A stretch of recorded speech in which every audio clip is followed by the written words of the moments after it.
The Royal's Best Friend, written by Melanie Jacobson, narrated by Lorena Hoops, audio copyright 2023. Chapter 1. Will. Will grimaced when his phone chimed with a text, probably his assistant telling him about a new meeting on his schedule tomorrow. Brilliant. Just what he always wanted. Another meeting.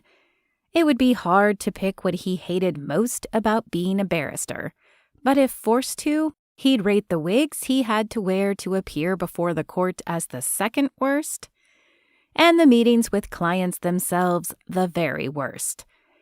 He picked up his cell and smiled when he saw his friend Peyton's name on the screen instead. He calculated the time difference. London was 5 hours ahead of South Carolina. That meant she was most likely just finishing up work, while he was wishing he could finish preparing this wretched brief and go to bed. He opened the message. Click this link. How do I know it's not a trick to get me to download a virus? Will typed back. Peyton's reply immediately popped up on the screen. Because it's me? Prove it's you, Will responded. You drunkenly sang the Spice Girls in the Trevi Fountain on the last night of term in Italy. Will grinned. I'll click the link, he texted.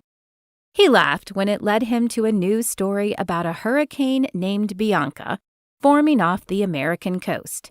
He opened a video call with Peyton. Very funny, he said when she answered. I didn't name the storm after your ex-girlfriend, she protested, grinning at him. Although if the National Weather Service had consulted with me, I'd have told them to go with Bianca. On the way home? He asked, noting he'd caught her in her car. Currently parked, but no, about to head out to Magnolia Bay to check on our place.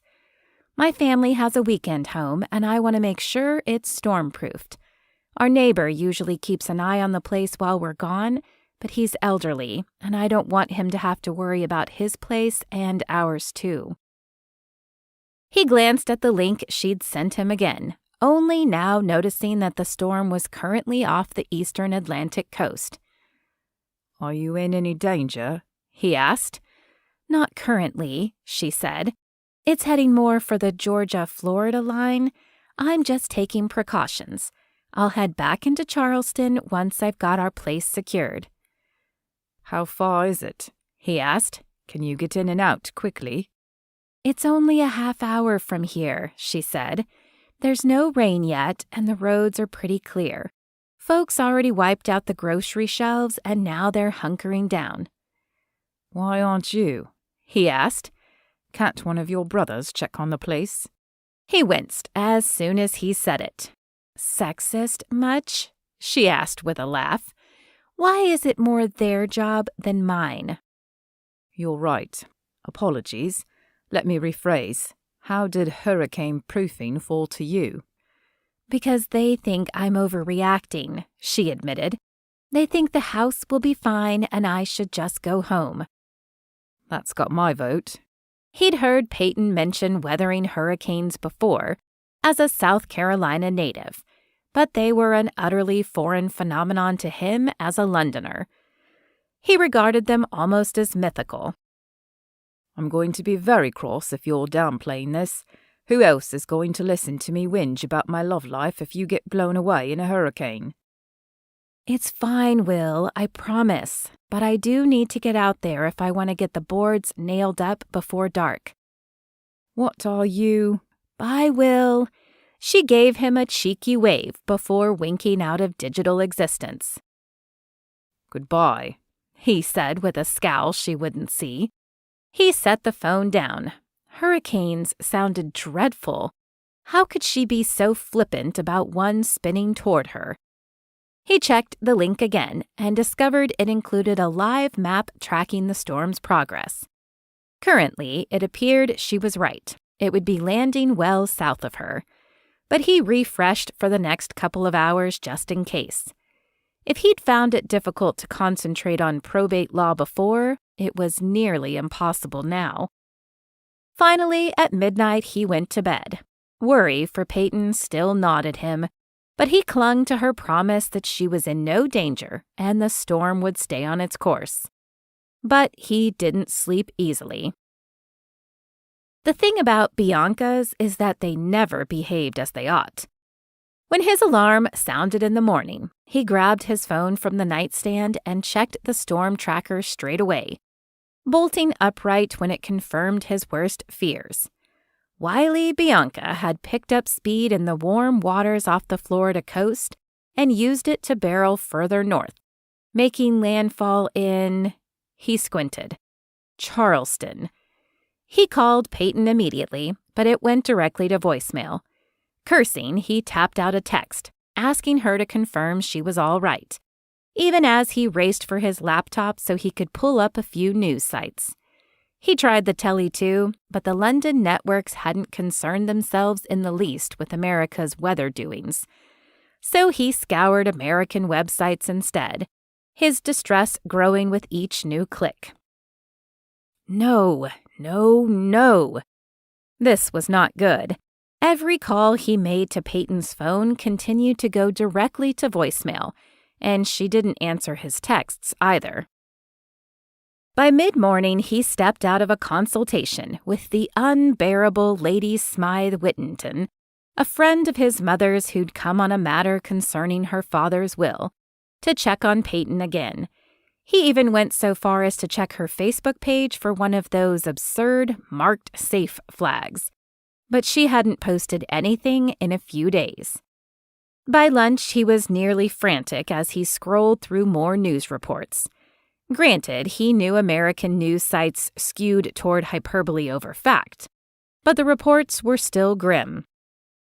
Images of downed power lines, toppled communication towers, roofs torn off homes.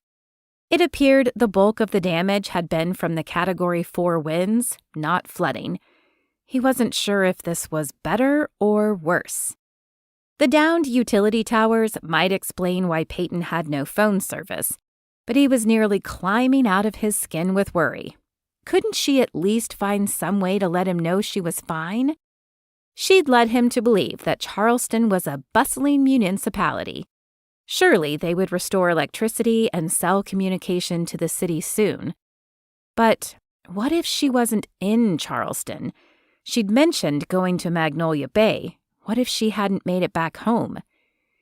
He returned to Lady Smythe Whittington, a sympathetic smile on his face as he listened to her complaints that her younger brother was attempting to usurp her inheritance because he wanted the books from their father's library.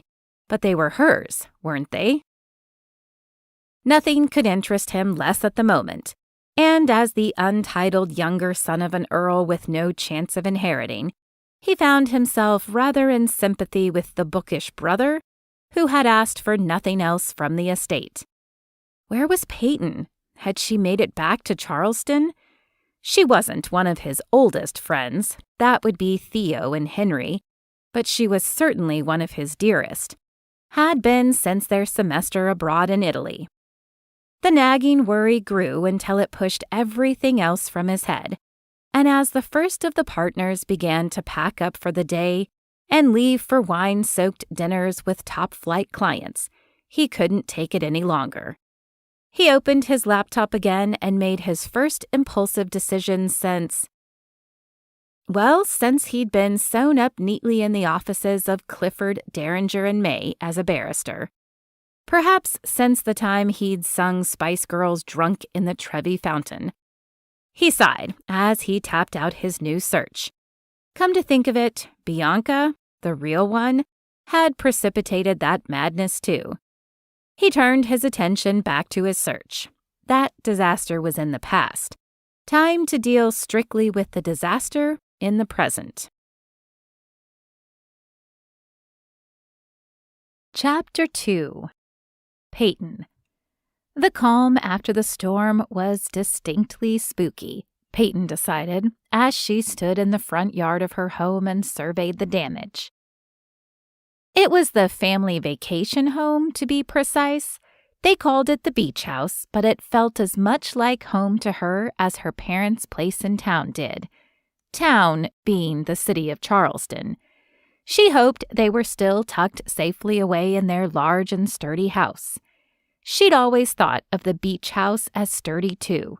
It was big and gracious, a 2-story light blue Cape Cod-style home with white trim and black shutters facing the cove.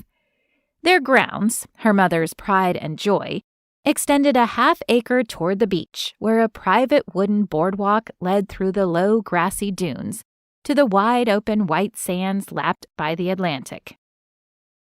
When the bridge to Charleston had closed shortly before she'd fitted the last hurricane shutter in place, she'd resigned herself to riding out the storm here. She'd dragged a twin mattress into the mudroom and slept there because it had no windows. It had been a long night listening to the pounding surf of the ocean 200 yards from her front door. Normally, she had to be closer to the water to hear the gentle waves of Brittany Cove. Out on the sand, at least, but they'd crashed loud and clear all night. The wind had howled, too. She'd always heard of wind howling, but thought it a figure of speech writers used when they were trying to be fancy. But no, it had indeed howled as it raced around the house, prying shingles loose and shoving branches through windows. Mr. Cecil next door had knocked on her door early this morning to inform her of what he'd gleaned from his ham radio friends. The whole region was without electricity, but Charleston, while battered, hadn't fared much worse than a widespread power outage that should be resolved by supper time. No fatalities had been reported. Magnolia Bay, on the other hand, she sighed at the destruction in front of her. The house had good bones, and it didn't seem to have any structural damage. But the wild hurricane winds had torn chunks of the roof away. A fallen branch had stabbed through the kitchen window on the north side, and palmetto fronds and live oak branches littered the yard, smashing the lilies of the Nile her mother had planted.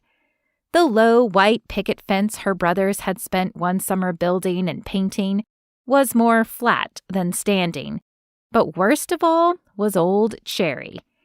The black cherry tree had stood in the yard far longer than the shell houses had even been coming to Magnolia Bay.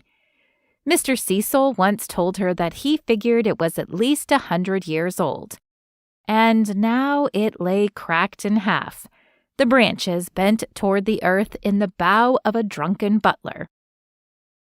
She'd worried about Mr. Cecil into the wee hours until exhaustion had finally forced her to sleep.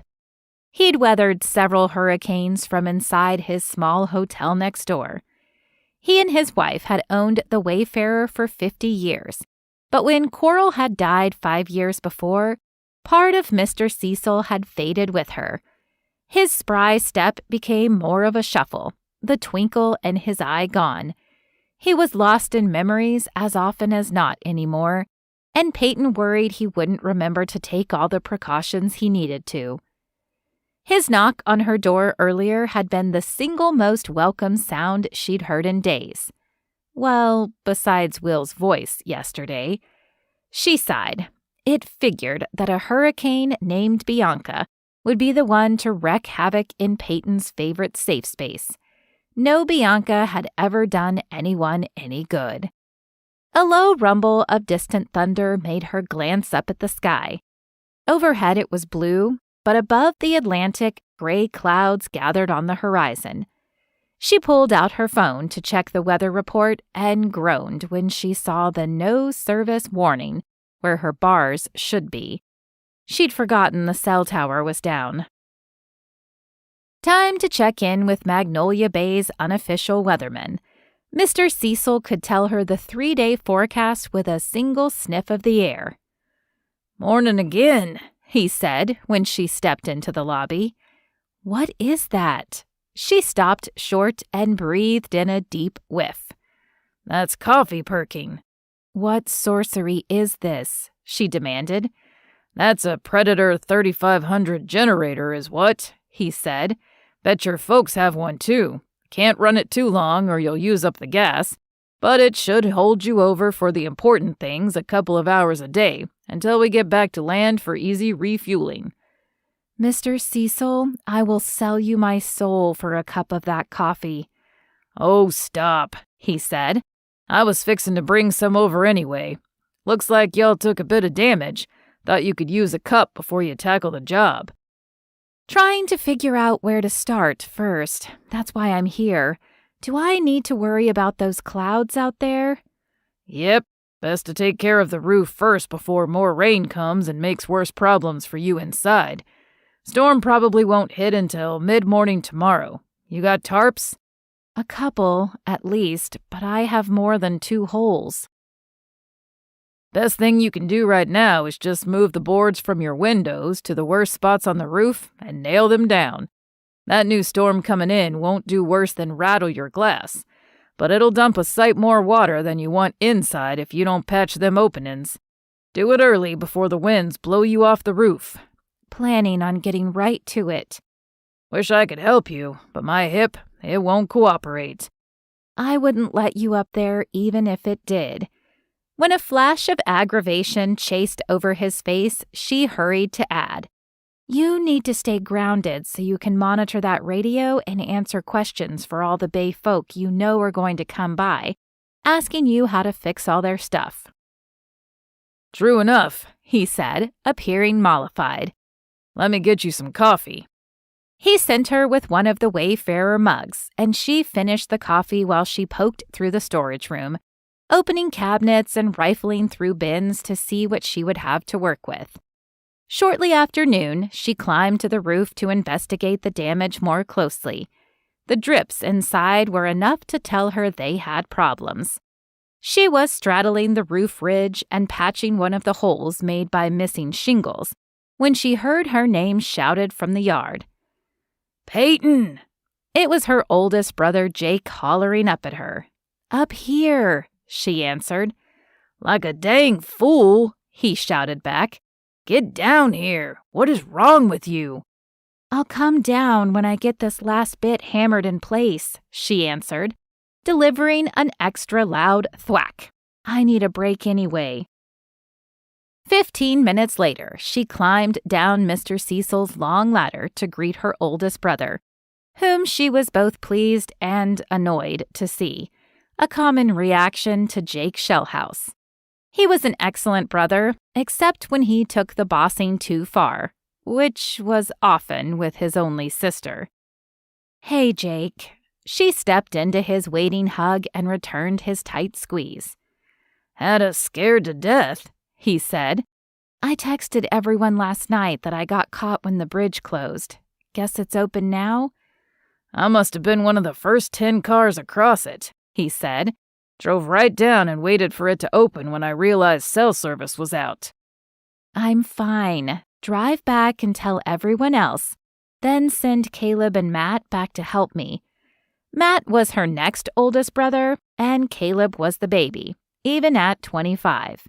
Poor Caleb would always be the baby. "I'm staying," he said. "Someone needs to make sure you don't climb on any more roofs. But they're also coming, just getting stuff together first." "How are you any more qualified to climb around on that roof than I am?" It was hard not to get huffy when her brother's overprotectiveness contradicted her feminist streak. "I'm not, which is why I'm not going up there either. We're going to leave that ladder right there until Matt gets here, then he can climb up and take care of it." "Fair enough," she grumbled, giving Jake another hug. Her brothers had taken over Shell House and Sons Construction, insisting their father Jim shift to planning and deal-making, leaving the boys to do the actual construction and site supervision. Matt did the roofing. "But I know how to swing a hammer." Jake gave her an eye roll. "And run a chainsaw, I know, which is why you get to cut up that branch trying to invade the kitchen while we wait for the boys. I'll get the chainsaw, then check on Mr. Cecil." "He's fine. You know he came and checked on me before I could even get out to check on him." "I know. I just want some of his coffee." Jake winked and disappeared around the house. Caleb and Matt showed up mid-afternoon with sandwiches and tarps, and they spent the rest of the afternoon complaining about Jake's assignments, even as they did the work. Jake sent Caleb over to help Mr. Cecil make sure he had some habitable spaces inside the damaged hotel until they could get a crew out. Caleb returned as Matt climbed down to announce they would need a new roof in a few years anyway, so they may as well replace the whole thing now. But the patches would hold, and he'd finished just in time as the next storm blew in, the raindrops louder against the sections of plastic tarp than they were against the roof. "Y'all better head back to town," Jake announced to them. "No," Peyton said. He blew out an annoyed sigh. "Why? Because I suggested it?" "Oh, was that a suggestion?" Sounded like an order. "Pate, come on." "You can go," she said. "I'll stay here." She actually wanted to go home to her shower, but at least she had a clean change of clothes here. They all had a few spare swimsuits and summer clothes tucked away in drawers and closets. Besides, she didn't like the idea of leaving Mr. Cecil without anyone nearby. "Why do you need to stay? The house is rainproof for tonight, and you can't do anything without power anyway." "Going to watch for looters." Caleb hooted. "I'm the single biggest crime wave Magnolia Bay has ever seen, and even the DA couldn't come up with a worse charge than criminal mischief." Even as the youngest, Caleb by far had the largest collection of shenanigans to his credit of anyone in the living memory of Magnolia Bay, according to Mr. Cecil. "Ain't no looters, Pate. Maybe you should think about going home for a nice long shower. Power should be restored in the city." "And that's how you do it," Matt said to Jake. "You suggest, not order. For a smart guy, you sure are dumb about that. Peyton doesn't take orders." Jake threw up his hands. "Fine. Stay here and marinate in your stinky sweat. I'm going home. I'll be back Saturday to help with any more cleanup, but it should be fine for now." "I'll come out tomorrow," Caleb said. "I'll help with cleanup." "Me too," Matt said. "I'll come back around lunch." Peyton waited until they'd all left, not wanting Jake to have the satisfaction of knowing she was heading back to Charleston too. She was going because she wanted to get provisions for her and Mr. Cecil, not because Jake said she should. She'd grab what she needed and head back so she could keep an eye on her neighbor. She breathed a sigh of relief when the first traffic signal to greet her off the bridge was a red light. It meant the electricity was back, clearly, and she dug her phone out to discover that she had a signal now, and about 50 missed calls and messages. Those would be from her brothers, no doubt, checking on her last night and this morning. She parked at her apartment complex and climbed the stairs to her comfy little unit, a burst of stale air greeting her when she opened the door. She switched on the AC, took a shower, and turned on the news, while she made her supply list and sorted through her voicemails and texts, while the news played in the background. She wanted to stock up and get back to Mr. Cecil quickly.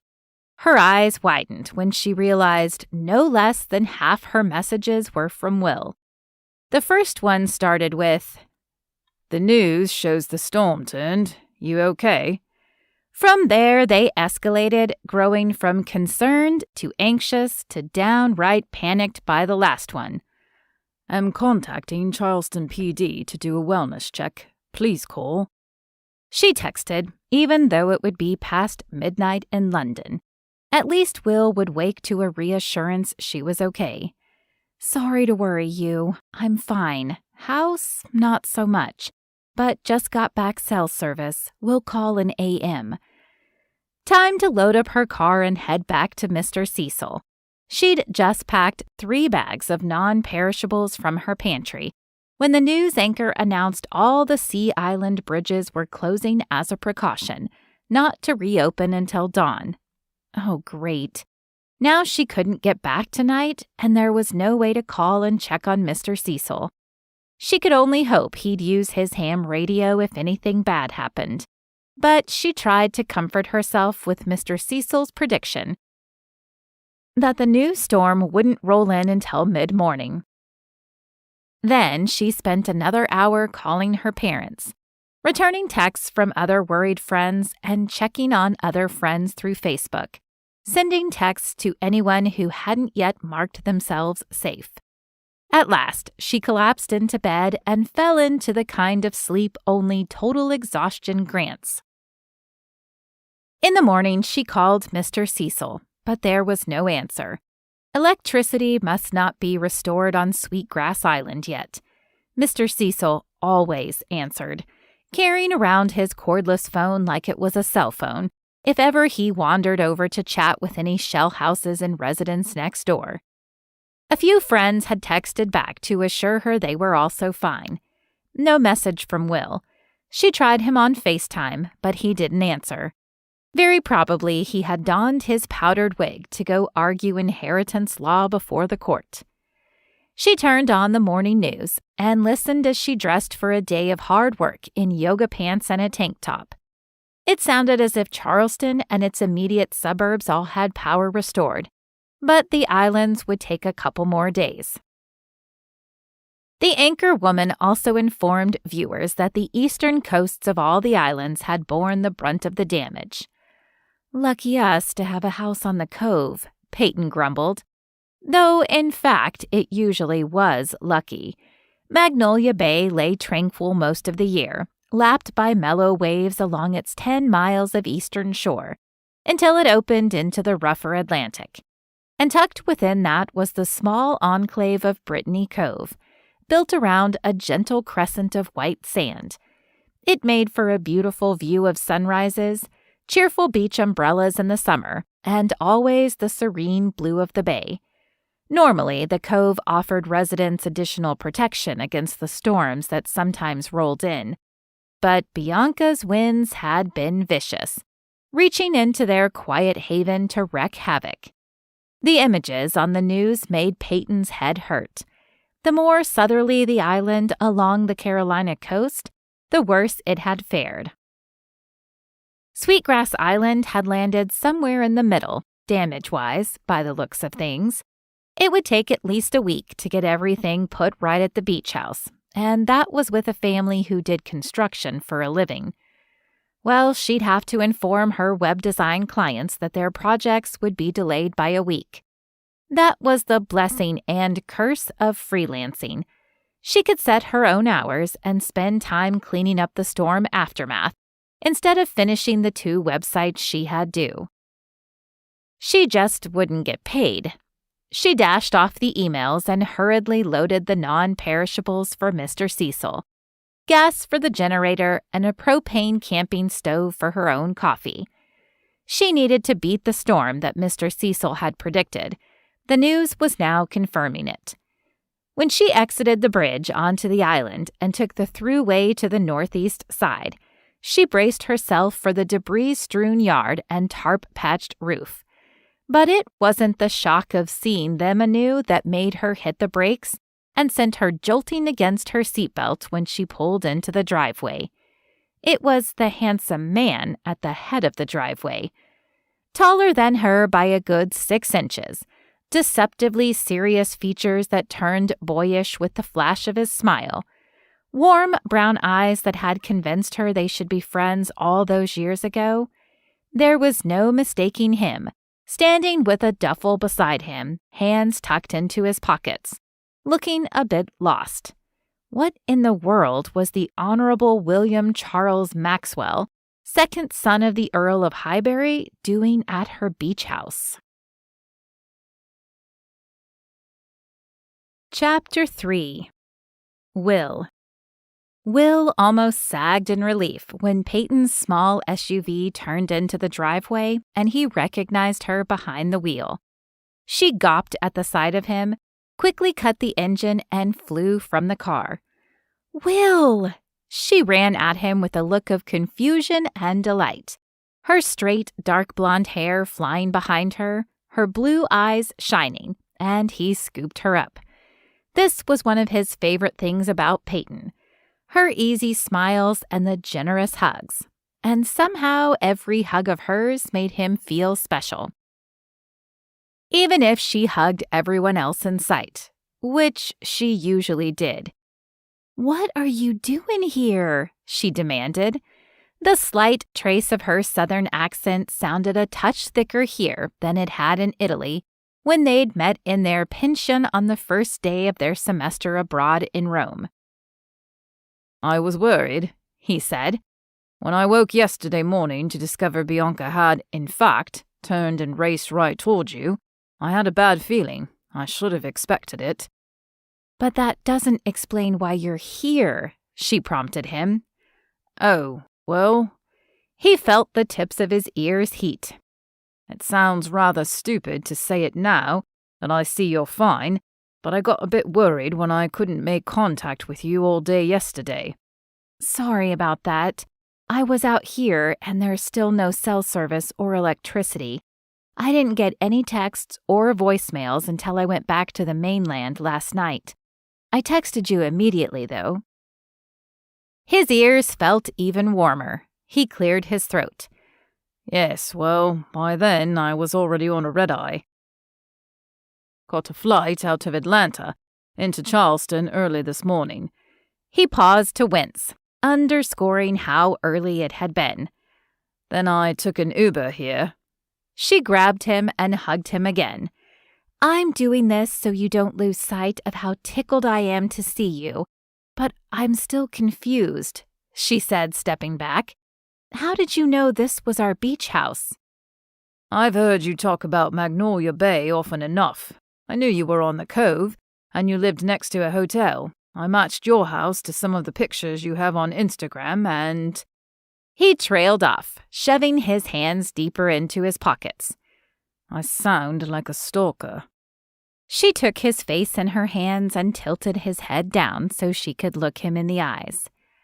"Why are you here?" He blinked at her. "To help." She laughed and let go of him. "You got on a plane when I didn't answer my phone and flew across the Atlantic to check on me and... help?" "I know the damage a Bianca can do," he said solemnly. She laughed again. "It's been too long since I heard that laugh in person," he added. "Perhaps I came all this way just for that." "You're a nut," she said, threading her arm through his and tugging him toward the door that led into a cheerful kitchen. "You didn't need to worry, but I'm glad you're here. Come in and we'll see what I can do about some coffee." She showed him upstairs to a room that belonged to her brother, apologized for the lack of power, set water to boil on a camp stove, and promised to return after a quick trip next door to check on a neighbor. She returned, reported that her neighbor was fine, made their coffee, and caught him up on the damage report. A half-hour later, they were perched atop the roof, fresh caffeine flowing in their systems. She'd brought him up to show him the damage there as well as to the grounds. "I'm sorry, Peyton," he said, surveying the wreckage. "I know how much you love this place, but I've postponed my court appearances for 2 weeks, and I'm here to help." She leaned her head on his shoulder. "You're the best, but honestly, you remember what the Shell House family does for work, don't you?" He thought for a minute. "Building?"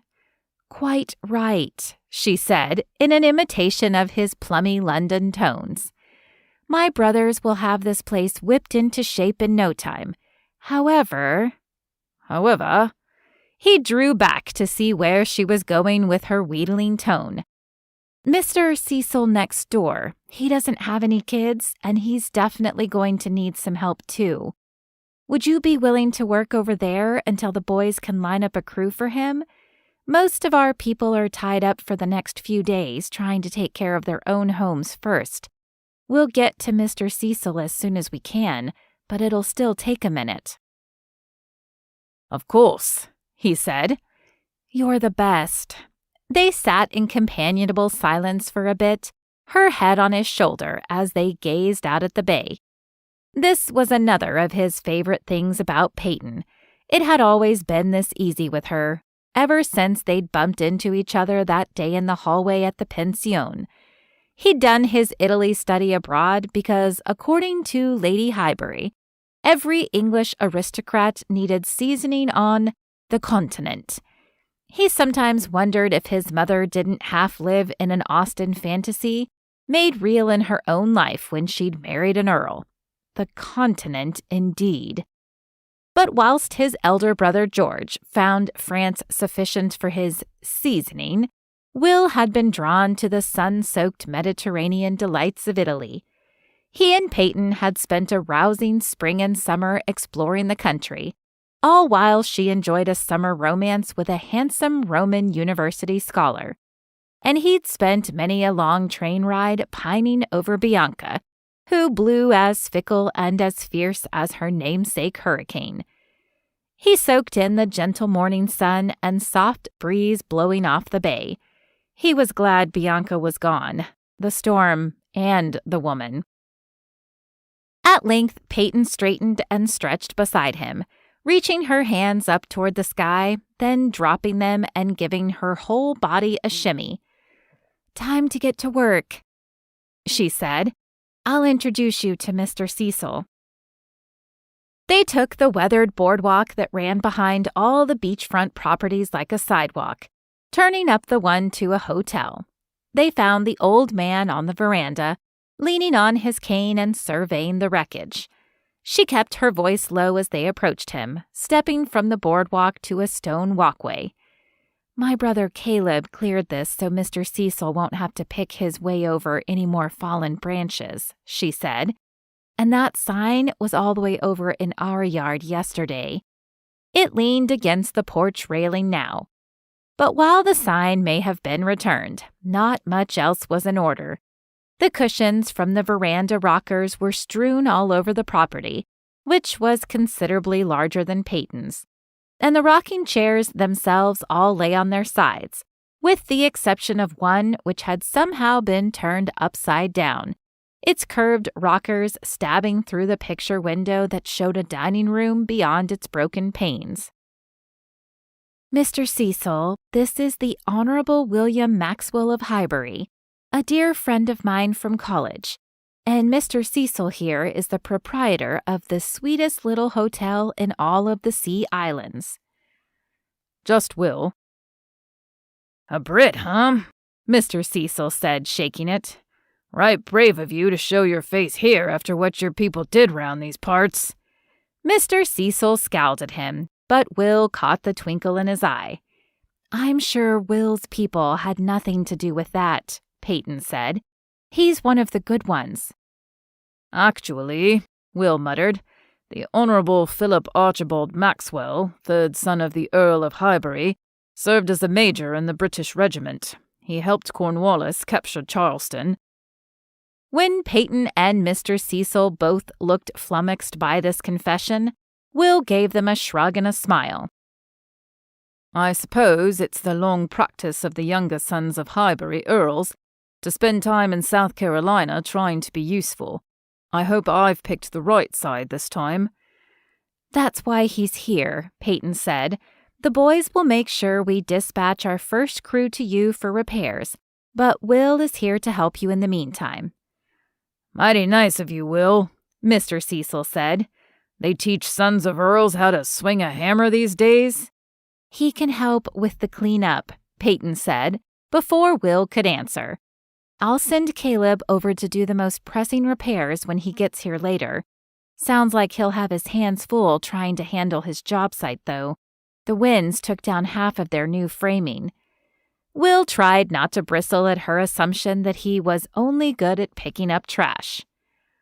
"I spent quite a few summers working on the estate with our land manager," he told Mr. Cecil. "Old buildings need upkeep, and I liked doing it. I'm probably more useful than Peyton is letting on." "Well, well," she said, smirking at him. "Just when I think I know everything about you, you turn out to have a new depth. I guess I'll leave you gentlemen to it. I'll bring lunch over later." She called over her shoulder, as she walked right over the downed picket fence to her property. "Don't you dare make a fuss, Mr. Cecil. You'll eat it and you'll like it." "Let me make it," he called back. "Got nothing else to do." "Absolutely not." Then she disappeared into the beach house. "She worries too much," Mr. Cecil informed Will. "I'm well aware," he answered. The two men grinned at each other. "Come on in and I'll get you some coffee then." Mr. Cecil limped toward the front door and held it open for Will. "I can make a better cup of it than she can. Then I'll put you to work." "The Wayfarer," Will read, finally spotting the hotel's name on the crest behind the reception desk. "My coral named it. I thought it was foolishness, but folks have loved it over the years," Mr. Cecil said. 2 hours later, Will cut the deeply satisfying buzz of the chainsaw and stepped back to survey his work. The branch that had invaded the dining room now lay in properly subdued chunks on the porch. Next up, he'd hammer a new board over the broken window to keep any rain out until the glass could be replaced. Mr. Cecil stepped out to observe his progress. "You're right handy," he observed. He raised his voice to be heard over the hard rain pounding the roof. "You were telling the truth. Thanks for taking care of that, son. Window company can't get out till next week. They have to service the big corporate hotels first." He sighed. "Don't blame 'em. That's their bread and butter."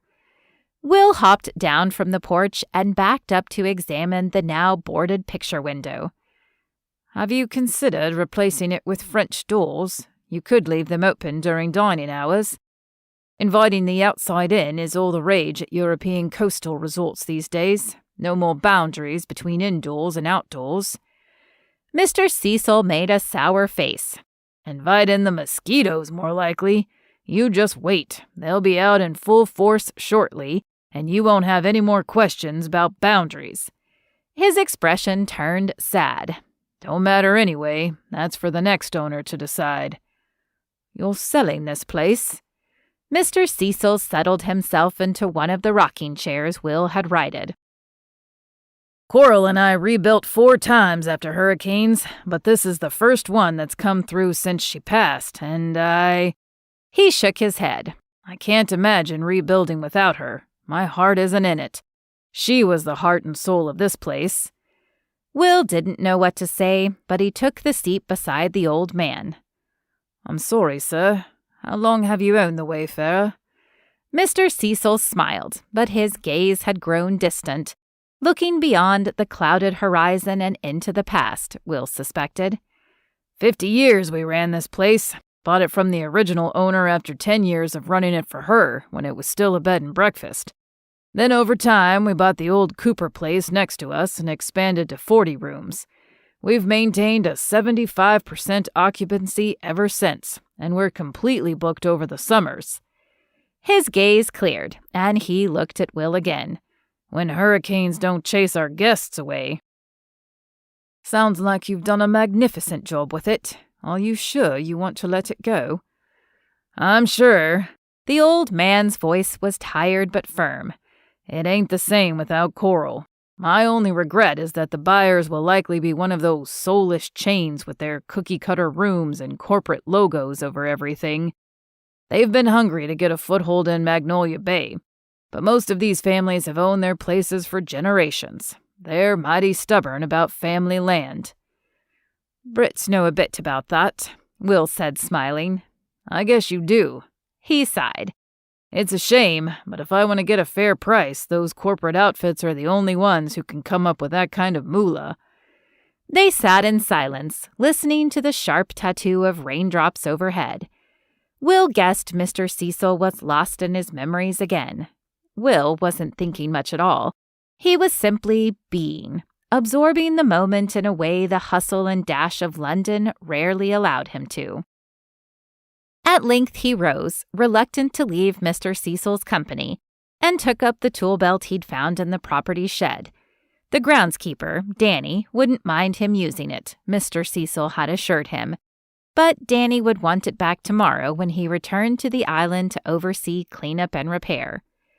He spent the next 2 hours boarding up more broken windows in the rain, and he was soaked but content when Peyton's cheerful call lured him to the kitchen entrance at the back of the hotel. He found her standing with a tall glass of lemonade. She could not have looked more inviting with her bright smile and promise of food. Far less inviting was the tall, broad-shouldered man standing next to her, wearing a t-shirt with the logo of the Charleston Fire Department over one of his intimidating pecs.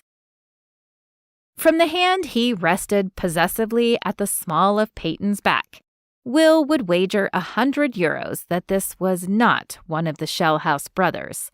So who the devil was the hulking man laying claim to Peyton?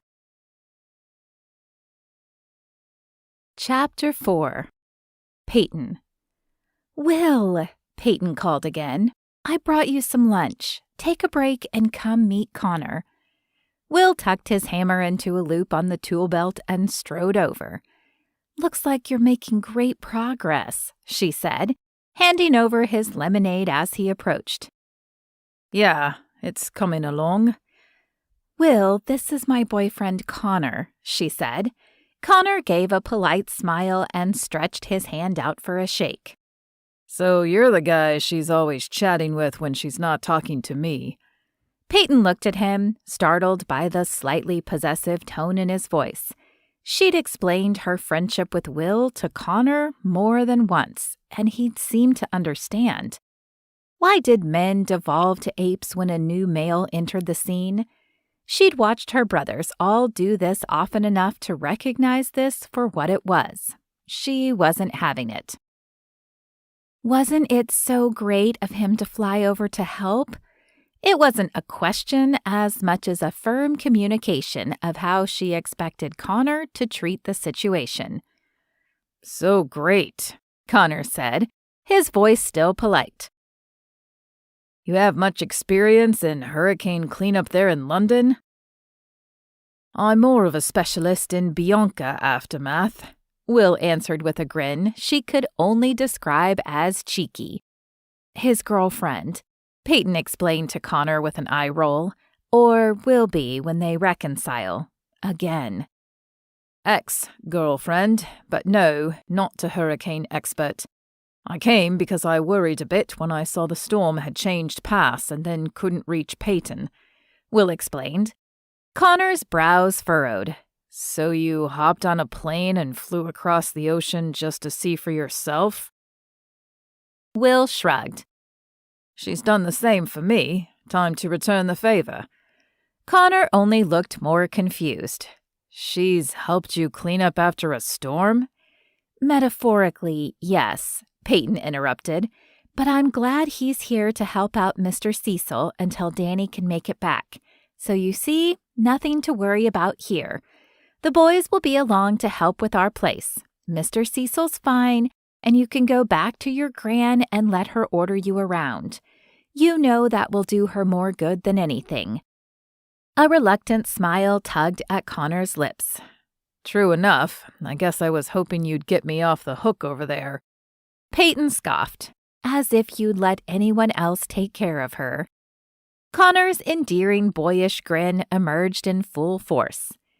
"You're right. I'll head back over. Glad to see you're fine with my own 2 eyes." He dropped a kiss on her lips, startling Peyton. Public displays of affection weren't their thing, but when he bid Will goodbye with a bit of steady eye contact, she barely refrained from an eye roll again. More territory marking. Even the sweetest men like Connor could be idiots sometimes, apparently. "Nice fellow," Will commented. "Usually he's nicer," she said. "I guess I haven't convinced him yet that we truly are just friends." She shrugged. "He'll figure it out. Come on in and eat." She turned back inside, Will following obediently behind. It was true that they'd been friends from the start. Sure, when she'd first bumped into Will quite literally in the hall of the pension, she'd wondered at first if he might be just the thing for her summer romance. with his yummy accent and adorable flop of brown hair over his brown eyes. But when he'd invited her and her roommate to join him with friends at a wine bar in the piazza that evening, he'd spent so much time rhapsodizing over the fair Bianca that Peyton had filed him neatly into the friend category. Which was just as well, she grinned to herself. It left her free to spend that delicious summer making out all over Rome with the handsome and temperamental Paolo instead. "This is a really good sandwich," Will said a few minutes later as they sat with Mr. Cecil at one of his dining room tables. He'd insisted Will's wet clothes wouldn't do any more damage than the hurricane had. "Least I can offer you for all the help you're giving me, and for putting up with the fussing she's doing," the old man said with a rueful crick of his head at Peyton. "I won't apologize," she said. "Someone's got to fuss over you." "I never thought that was one of the things I'd miss after Coral passed on, but it might be the thing I miss most," he admitted. "Turns out all her fussing was just another way of saying I love you." "I don't know if I've eaten such a large sandwich in my life," Will said, pushing his plate away, only a few crumbs remaining of the masterpiece Mr. Cecil had made him. "I think it's given me enough fuel to chop every last branch on your grounds now that the rain has stopped." "Just the fallen ones will be fine," Mr. Cecil said wryly. Will pretended to look crestfallen. "But chainsaws are such good fun. I could take down every last tree for you, no trouble at all." "Another man succumbs to the siren song of a power tool," Peyton said, shaking her head. "Why don't women fall for them? That's how my dad sucked all my brothers into the family business. I'm sure of it. Power tools." Will pushed back from the table. "Makes perfect sense to me. Now, if you'll excuse me, I've got a date with Bold Betty." When she and Mr. Cecil exchanged confused looks, Will clarified. "That's what I've named the chainsaw." Peyton groaned. "Of course you have. Get out of here. Go be with Betty." Will disappeared, and Mr. Cecil fixed Peyton with a shrewd eye. "You sure there's never been anything between you and that young man? I've become an excellent judge of character over the years, and that's a good guy. And since I've also had thousands of case studies come through the hotel, I'm surprised you and he have never made a go of it. You sure there's not more to that story?" From anyone else, Peyton might have waved the question away or deflected it with a laugh. But she suspected Mr. Cecil would see right through it if she tried that now. So she told him the truth. It had been almost 2 years since she'd last seen Will in person, and she'd forgotten a few things about hanging around him. "Every now and then, I guess I've seen a glimmer or two of what it would be like if we were ever free at the same time, but that's just never how fate has lined up. When I've been unattached, he's been with Bianca, and when they're on one of their breaks, I'm seeing someone. I gave up the idea a long time ago that Will and I were meant to be anything besides friends." "But you've considered the idea, obviously, more than once." "Not for a long time," she said firmly. Not since the night that she and Will had shared a kiss that upended her view of him entirely, only to have him forget it after waking from a wine-soaked Bianca-fueled bender. "Are you turning soft and romantic in your old age?" "Old?" he said in a tone of mock offense. "I'm not a day over 76. "You'll be 80 next month, you old rogue." He heaved a sigh. "Truth is, most days I'm already 90 in my heart." "Since Miss Coral died?" He nodded, his eyes sad. "I miss her too." Miss Coral had been a force of nature and a pillowy, cinnamon-scented adopted grandmother to her for Peyton's whole life.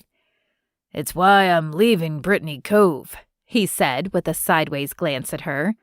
"What?" No, you can't, Mr. Cecil. Where will you go? Not far. I've bought a little place on Isle of Palms, he said, naming the next island over. I want to stay in the area, but not so close that I have to grieve the wayfarer on top of everything else. Peyton grew very still. What do you mean, grieve the wayfarer?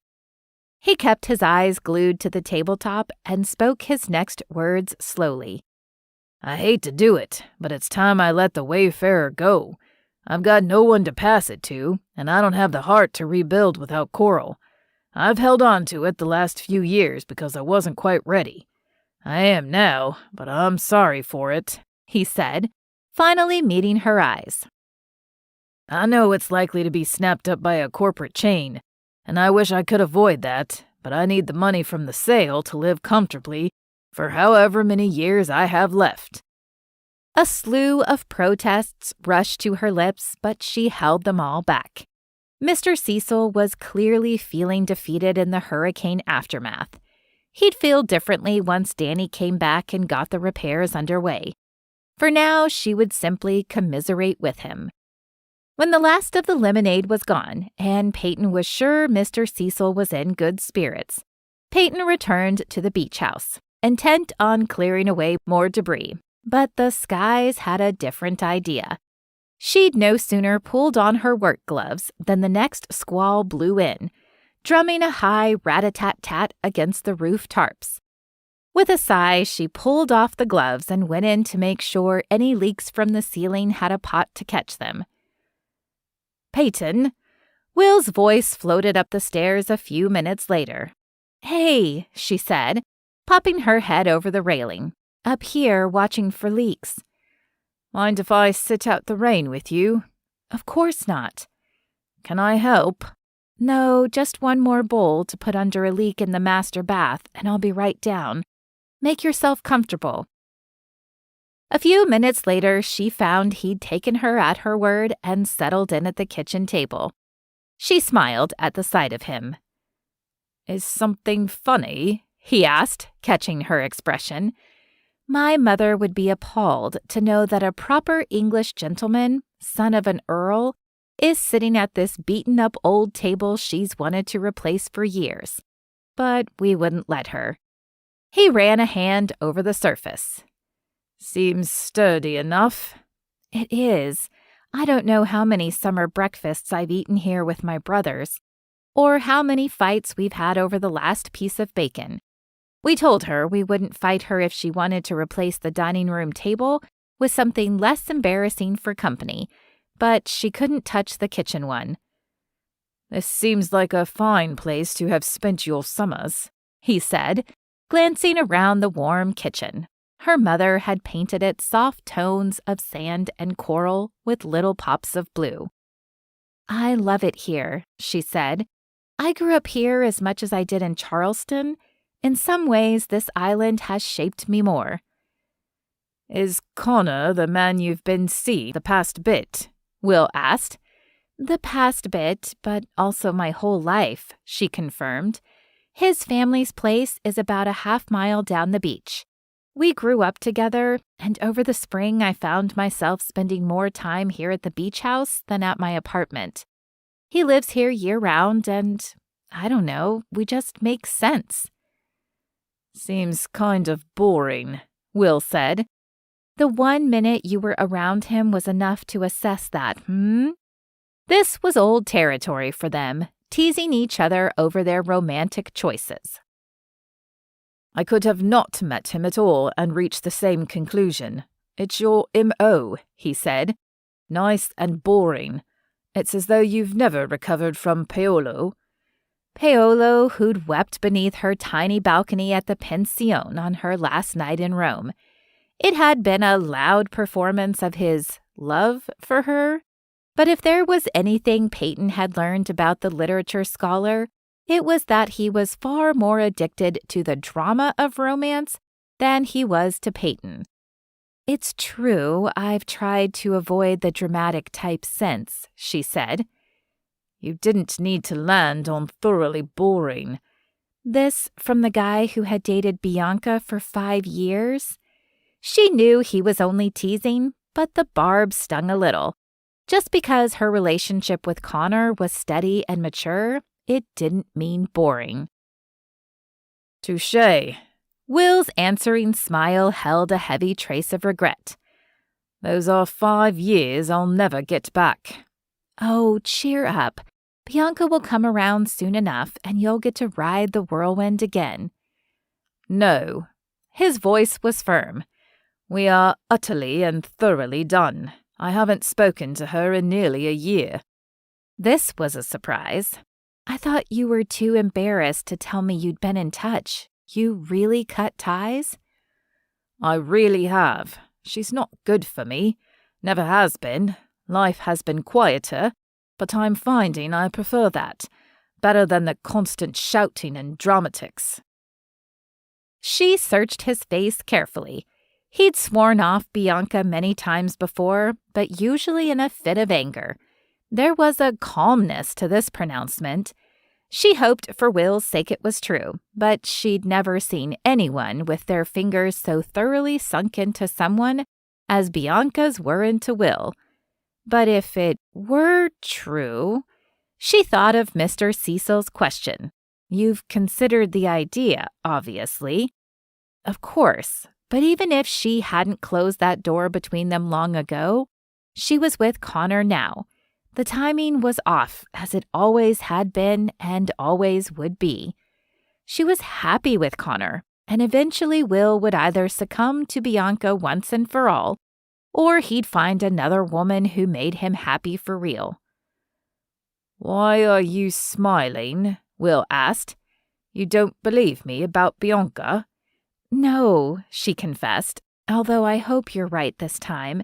It's just that when I was talking to Mr. Cecil, he asked if we'd ever dated. And the idea is funny to you? He studied her closely, still smiling.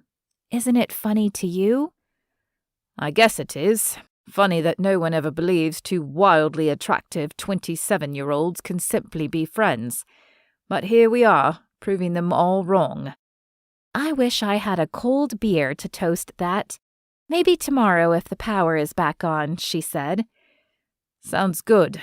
He glanced toward the window. The sky was still gray, but the rain had stopped. I'm going back out to work on the grounds. You mean play with the chainsaw? Indeed, he said, grinning. This is the most fun I've had in ages. Chapter 5. Will. It was late afternoon when Will sent the chainsaw through the last bit of fallen branch on the Wayfarer's grounds. He straightened just as Peyton's living room windows lit up. The power was back. He hoped that meant air conditioning too. This South Carolina humidity was a beast of a stripe he'd not experienced since a holiday with Theo 3 years before in Thailand. Will, she called. Here, he called back, and walked to the fence to meet her. The front of the hotel grounds wasn't fenced, and Peyton's family had put only a low picket fence across the front of their property line.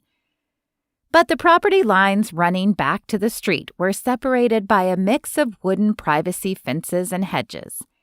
Mr. Cecil had explained it was more for the shell house's benefit, to keep inattentive guests from strolling onto their property or peeking in on their family barbecues. Hello, Will said when she appeared at her side of the hedge. She was half a foot shorter than his 6 feet, and he grinned down at her as her nose barely cleared the hedge line. No looming, she said. Bad enough I get that from my brothers. Fetch Mr. Cecil and come over for supper. I brought meat in my cooler and grilled. He did as she bid and collected Mr. Cecil, who brightened at the mention of dinner.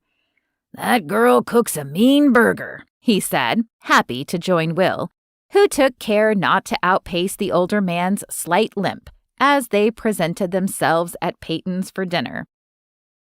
A man answered Mr. Cecil's knock.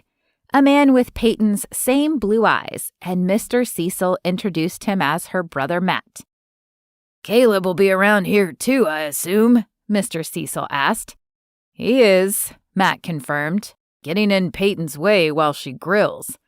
Sounds about right, Mr. Cecil said. Matt led them to the worn kitchen table, which he'd apparently been in the process of setting when he'd come to answer the door.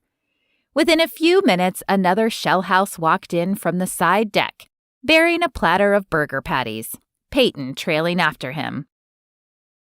"Let everyone get at least one before you start on seconds," she said. She bosses me because I'm the only one who's younger than her, he informed Will, as he set the platter down. You must be Will. I'm Caleb. Peyton made a proper introduction and settled in at the table, and everyone tucked into their burgers without much comment, other than well-deserved praise for Peyton's grilling. When they'd each put away 2 burgers, including Peyton, Mr. Cecil excused himself from the table with a content groan. I believe it's time for me to turn in, he said. Gotta get enough rest to keep up with Danny tomorrow. Will, should I expect to see you tomorrow as well? If you'll have me, Will said. I'd love to help. Even if all the chainsaw work is done? Mr. Cecil asked, his eyes twinkling. Will laughed. Even then. Caleb and Matt both excused themselves too, each pleading an early start at job sites in the morning. Your brothers seem decent sorts, Will said, after they drove off in their work trucks. The best, she confirmed, except when they're being the worst. It's strange to meet them after hearing the stories for years. Caleb hardly looks like he's hiding horns and a tail.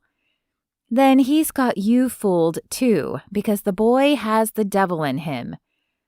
The boy is only 2 years younger than you, isn't he? She shrugged. Hazard of being the baby in the family, I guess. Would you like to go for a walk on the bay? She asked. I just realized you've come all the way to the beach without actually going to the beach. Time to dip your toes into this side of the Atlantic. It sounded like a brilliant plan. Though night had fallen, the light breeze had blown the last storm clouds away, and a nearly full moon silvered the ocean as they walked beside it, the sand cool against his feet. I can understand why you spend so much of your time here, he said at length. It's soothing. Sometimes, she said, but the weather report says we'll have a sunny weekend, and Mr. Cecil confirmed, so you just watch. This will be full of umbrellas and towels as far as the beach runs in either direction. Families and beach balls and classic rock blaring from someone's speakers. Sounds terrible, crowded and noisy. Says the man who lives in London, she answered with a snort. It's perfect on the cove, every mood of it. Quiet nights like these, afternoon squalls, mellow weekdays with the locals only, rowdy holiday weekends. I love it all. She ended with a sigh that was heavier than he would have expected. Uh-oh, but... It'll change when Mr. Cecil sells. He's run that place for 50 years. I know that's nothing to the son of an estate going back 1,000 years. Only 800, he corrected with mock smugness. 800, she said, stepping over to give him a playful hip check. But that's double my whole life. He thinks only a corporate outfit can afford the purchase, and he's probably right. He worried about telling you? Because he knows how much I love this place. Having a corporate giant move in next door would change our whole experience. I'm trying not to be selfish. I'm glad he can retire comfortably. I wish things didn't have to change. She stopped to stare out at the water, her shoulders hunching a bit as the breeze off the bay grew slightly stronger. He stepped behind her and wrapped his arms around her to give her a bit of extra warmth and comfort. I'm sorry, he said. It would be hard to think of Highbury changing, of a big corporate hotel chain coming in and reshaping the fabric of our county seat. They stood in silence for a few minutes until Peyton slipped away from him. "Thanks for putting up with my sentimentality," she said. "I think I'm going to head back and see if I can catch up on a bit of my work for my clients, now that the Wi-Fi is back on." "I'll be along shortly," he said. "I need to do that toe dip you mentioned." She turned and trudged through the sand toward the beach house, but as his gaze followed her, the single light burning through the Wayfarer's lobby window caught his eye. Poor Mr. Cecil, he thought, as his gaze traced the barely discernible dark and empty windows of the hotel. Will had only spent a day here, doing hard physical labor in the sticky humidity with bugs trying to eat him, and yet he couldn't remember the last time he'd felt so focused and alive. Maybe in Italy? His gaze flickered over to the beach house. Peyton was likely part of the common denominator between the two experiences. But Italy had been different, carefree, unburdened by responsibilities. Just present in the sun-soaked Mediterranean moments. He and Peyton urging each other into fresh adventures, from new restaurants to day trips to Monaco. It wasn't that he'd felt carefree today, it was that he'd cared deeply.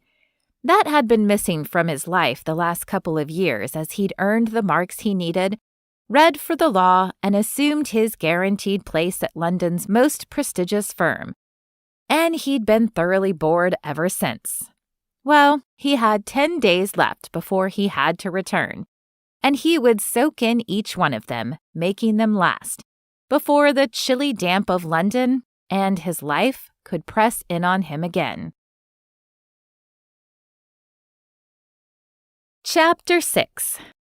Peyton. Peyton woke to a text from Connor. "Grab breakfast at Lou's?" She'd love to, mainly because she was glad to hear that Lou's had fared well enough to reopen. But there was too much work to be done today, even for breakfast at her favorite cafe in Magnolia Bay. "Sorry," she texted back. "Long day ahead of me. Rain check." She showered and came down to the smell of coffee. "This is my job," she said, when she found Will in the kitchen working some magic with a French press. "Can't have you getting the wrong idea about Southern hospitality." "Please, this is self-preservation. You're frightening before your first cup." "Then I accept." She sat and sipped gratefully from the mug he placed in front of her. "What are you doing?" she asked as he rummaged through the cabinets. "I've been up for ages. My body is still 5 hours ahead, so I wandered over to the little grocer." "Sweetgrass Specialties? That's Mabel's place," she interjected. "Glad she's open again." "The very same. Lovely woman. Anyway, she just had a delivery of eggs from someone." "Mr. Gardner, no doubt." "No doubt," he agreed, his lips twitching into an almost smile. "But I bought a half-dozen, and I'm going to make you an omelette, if you'd like." "You can cook?" "I'm quite good." Peyton stared at him, nonplussed. She supposed she'd never had reason to see him cook. His eyebrows rose when he caught her expression. "Why do you look so surprised? Did you think I have a cook who does it for me?" "Well, no." He squinted at her. "You did," he said, clearly delighted. "Do you imagine that I also live in a castle with a whole staff of servants?" At her expression, he hooted with laughter. "I don't know how the sons of earls live," she said, slightly grumpy. "For all I know, you all swan about and give nonsensical orders to your butlers." "Certainly. The eldest sons of earls do, but we younger sons must do everything for ourselves, including tying our own shoes and cutting our own meat. It's grossly unfair," he said. "You're teasing me. That's mean. How am I supposed to know what royalty does?" "Not royalty, aristocracy, and we're not—" He broke off at the expression on her face. She must look as confused as she felt. "Never mind. Drink your coffee and I'll explain over omelettes. For the next 20 minutes, he diced and sautéed, the cooking onions filling the kitchen with the warm smells she associated with the best mornings of her childhood. They chatted easily as the coffee worked its magic on her. There wasn't much to fill in since they spoke at least weekly, usually when he was returning home from his Sunday family dinner, and she was just waking up from her Sunday naps. They had always been like this, easy in each other's company, but this morning it felt different somehow. Not bad different, but she couldn't quite put her finger on it as she watched him expertly crack the eggs and whisk them. Their time together had always been wrapped up in adventures, she realized. Roaming Italy for a summer, going on a whirlwind tour of London on one memorable 3-day trip she'd squeezed in a few years ago, when the tickets were too cheap not to pounce. It had been the rainiest, dreariest October on record in the city, and he'd apologized constantly, but she'd loved every minute of it. Even the last time she'd seen him in person had been in New York, when he'd flown in on business for a client, and they'd spent a whole Saturday tacked on to the end of his visit, wandering through Central Park, then at an off-Broadway play that had made them laugh until Peyton had cried. All their meals until now had been shared in restaurants or in the warm cucina of the pension each morning. There was something distinctly different about having Will Maxwell standing in her kitchen, his pale but well-defined legs sticking out from a pair of running shorts and a plain black t-shirt fitted against his gem-sculpted chest. She blinked when she realized a silence had fallen between them as she stared at him. He studied her with a quizzical look. "Sorry, zoned out for a minute." "I can't believe you weren't hanging on my every word, and yet I shall reward you with a perfect omelette anyway." He slid it onto her plate. She nearly had the fork to her mouth when there was a knock at the front door. She groaned, lowering the fork. "I'll get it," Will said. "It's Mr. Cecil, I assume." "Probably, and I'd love to see him. She gave a tiny gesture with her fork, careful not to dislodge any of the omelet. When Will went to let in Mr. Cecil, she discovered that it tasted every bit as good as it smelled. "Peyton?" It was Connor, not Mr. Cecil, who followed Will into the kitchen. "Hey," she said, standing to give him a kiss on the cheek. "What are you doing here?" Her eyes fell to the plastic bag he carried. "Is that from Lou's?" "Shrimp and grits," he confirmed. "Thought you'd like some for breakfast, but it looks like you have that handled." "Yeah, turns out Will has been hiding some skills, but that was so sweet of you to do." "Of course." But Connor stood there looking awkwardly at the extra breakfast in his hands. "It doesn't keep," he explained to Will. "You want to eat it when it's fresh." "How about you join us and you have it?" Peyton said, patting the seat beside her. "Sure, but there's still one going to waste." "Well," she looked at Will. "You really ought to try shrimp and grits. It's what South Carolina is famous for. How about if you save the rest of the omelet fixings for lunch and have shrimp and grits now? That okay with you?" she asked Connor. "Good plan," he said, sitting beside her and pulling out the white to-go boxes. "Wouldn't want to pass up a local delicacy," Will said, cutting the stove and sitting across from them. He was being polite, Peyton could tell. He didn't believe that grits from Lou's could outdo his admittedly superb omelet. But she hid her smile with another bite as he opened his styrofoam box and sampled Lou's specialty. When his eyes widened and then closed completely in an expression of wonder, she burst out laughing. "Good?" "Amazing," he confirmed, scooping up another bite. "I'm torn between devouring it and savoring it." "There's no wrong way to eat shrimp and grits," Peyton promised him. "Devour it today if you like. We can get it again for breakfast tomorrow and you can savor then." After a few minutes of quiet as they each enjoyed their breakfast, Connor cleared his throat. So, Will, are you enjoying Magnolia Bay so far? He hasn't had time, Peyton answered for him. He worked morning until dusk at the hotel yesterday helping out Mr. Cecil. I like everything I've seen, Will said. Just haven't seen much so far. Took a run along the beach this morning. Some of these houses really took a beating. Connor nodded. The eastern-facing properties definitely got the worst of it. The bridge side wasn't quite as bad, and the interior houses did pretty well. How's your place? We've done worse. Nothing structural, but the wind snapped the restraint on our grill and chucked it through the neighbor's garage door. So I've been straightening that out. The lees? Oh no, Peyton said when Connor confirmed. That's just what they needed right now. Julia Lee's been fighting breast cancer, she explained to Will. It's not looking too good. They hardly needed a hurricane in the mix. Must feel like the trials of Job at the moment. Connor caught her up on the damage their other neighbors had sustained. A few of them had severe property damage, and no one had escaped entirely unscathed. But he confirmed Mr. Cecil's report the previous day that there had been no deaths, and only one broken leg when Walter Cook had waited too long to secure his boat in the marina. The wind had knocked him over on the dock, and the waves had bashed his boat against his leg. Compound fracture, a bad one. You ran the call? He's a paramedic with the fire department, Peyton said to Will. No, his wife drove him into MUSC.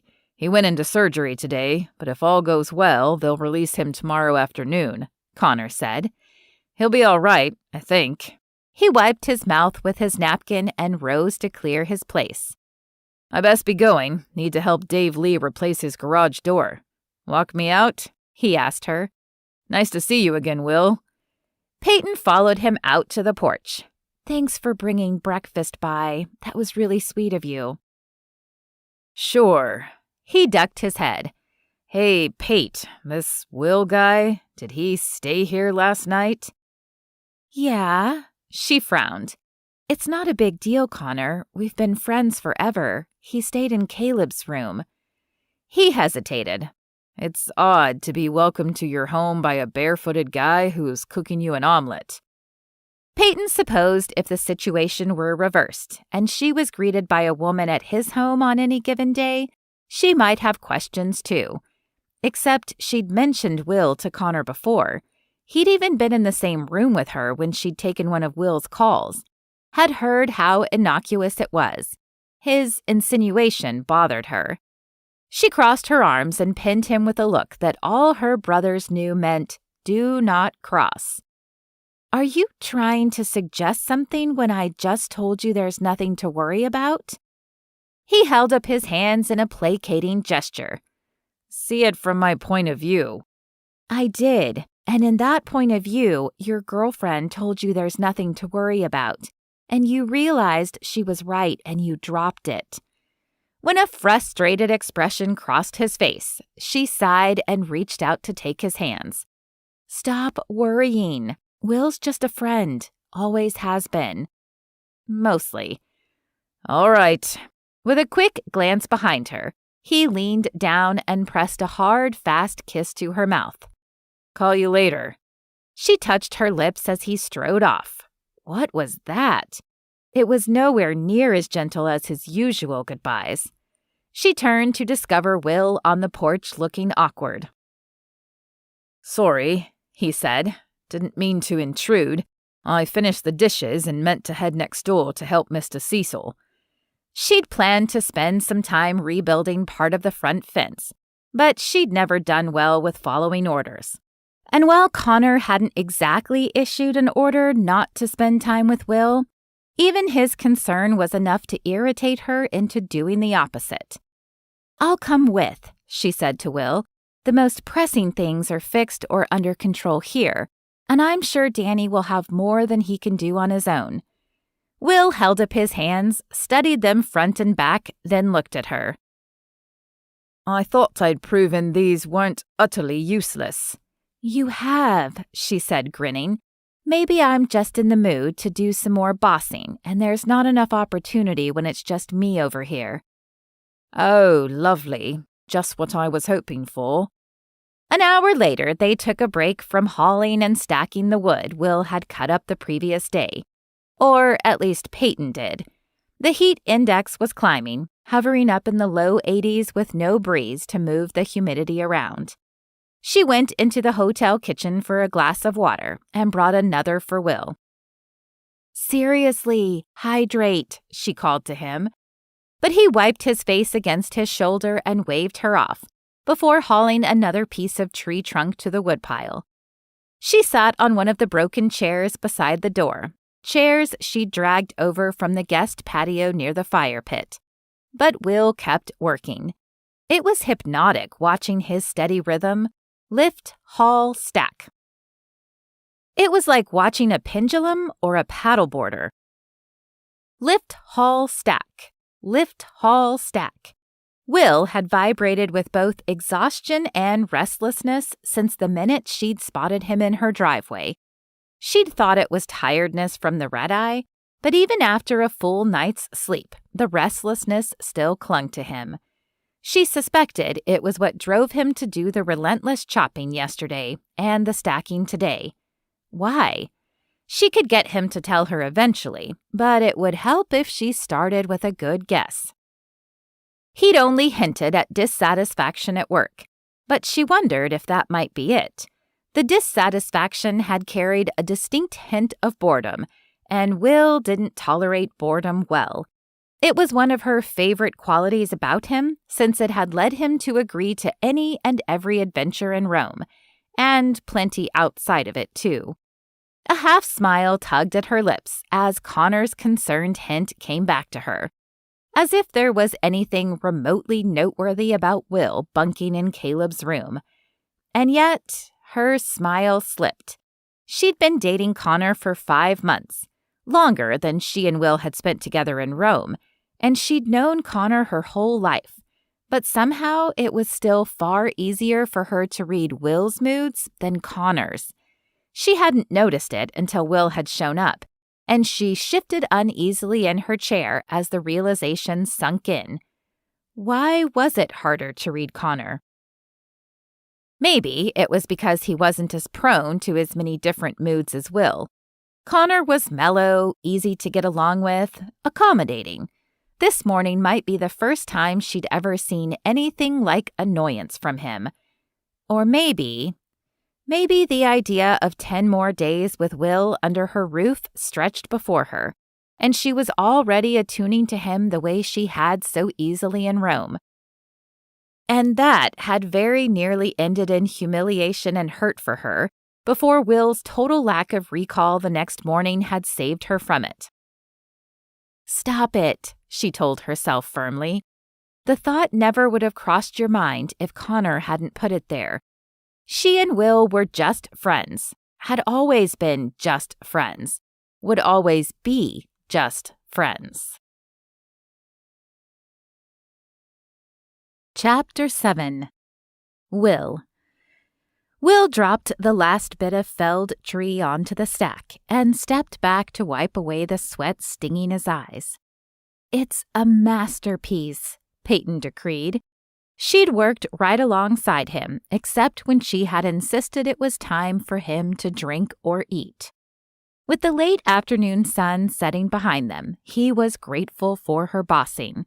He was suddenly starving, and it would have been far worse if she hadn't made him choke some food down during the day.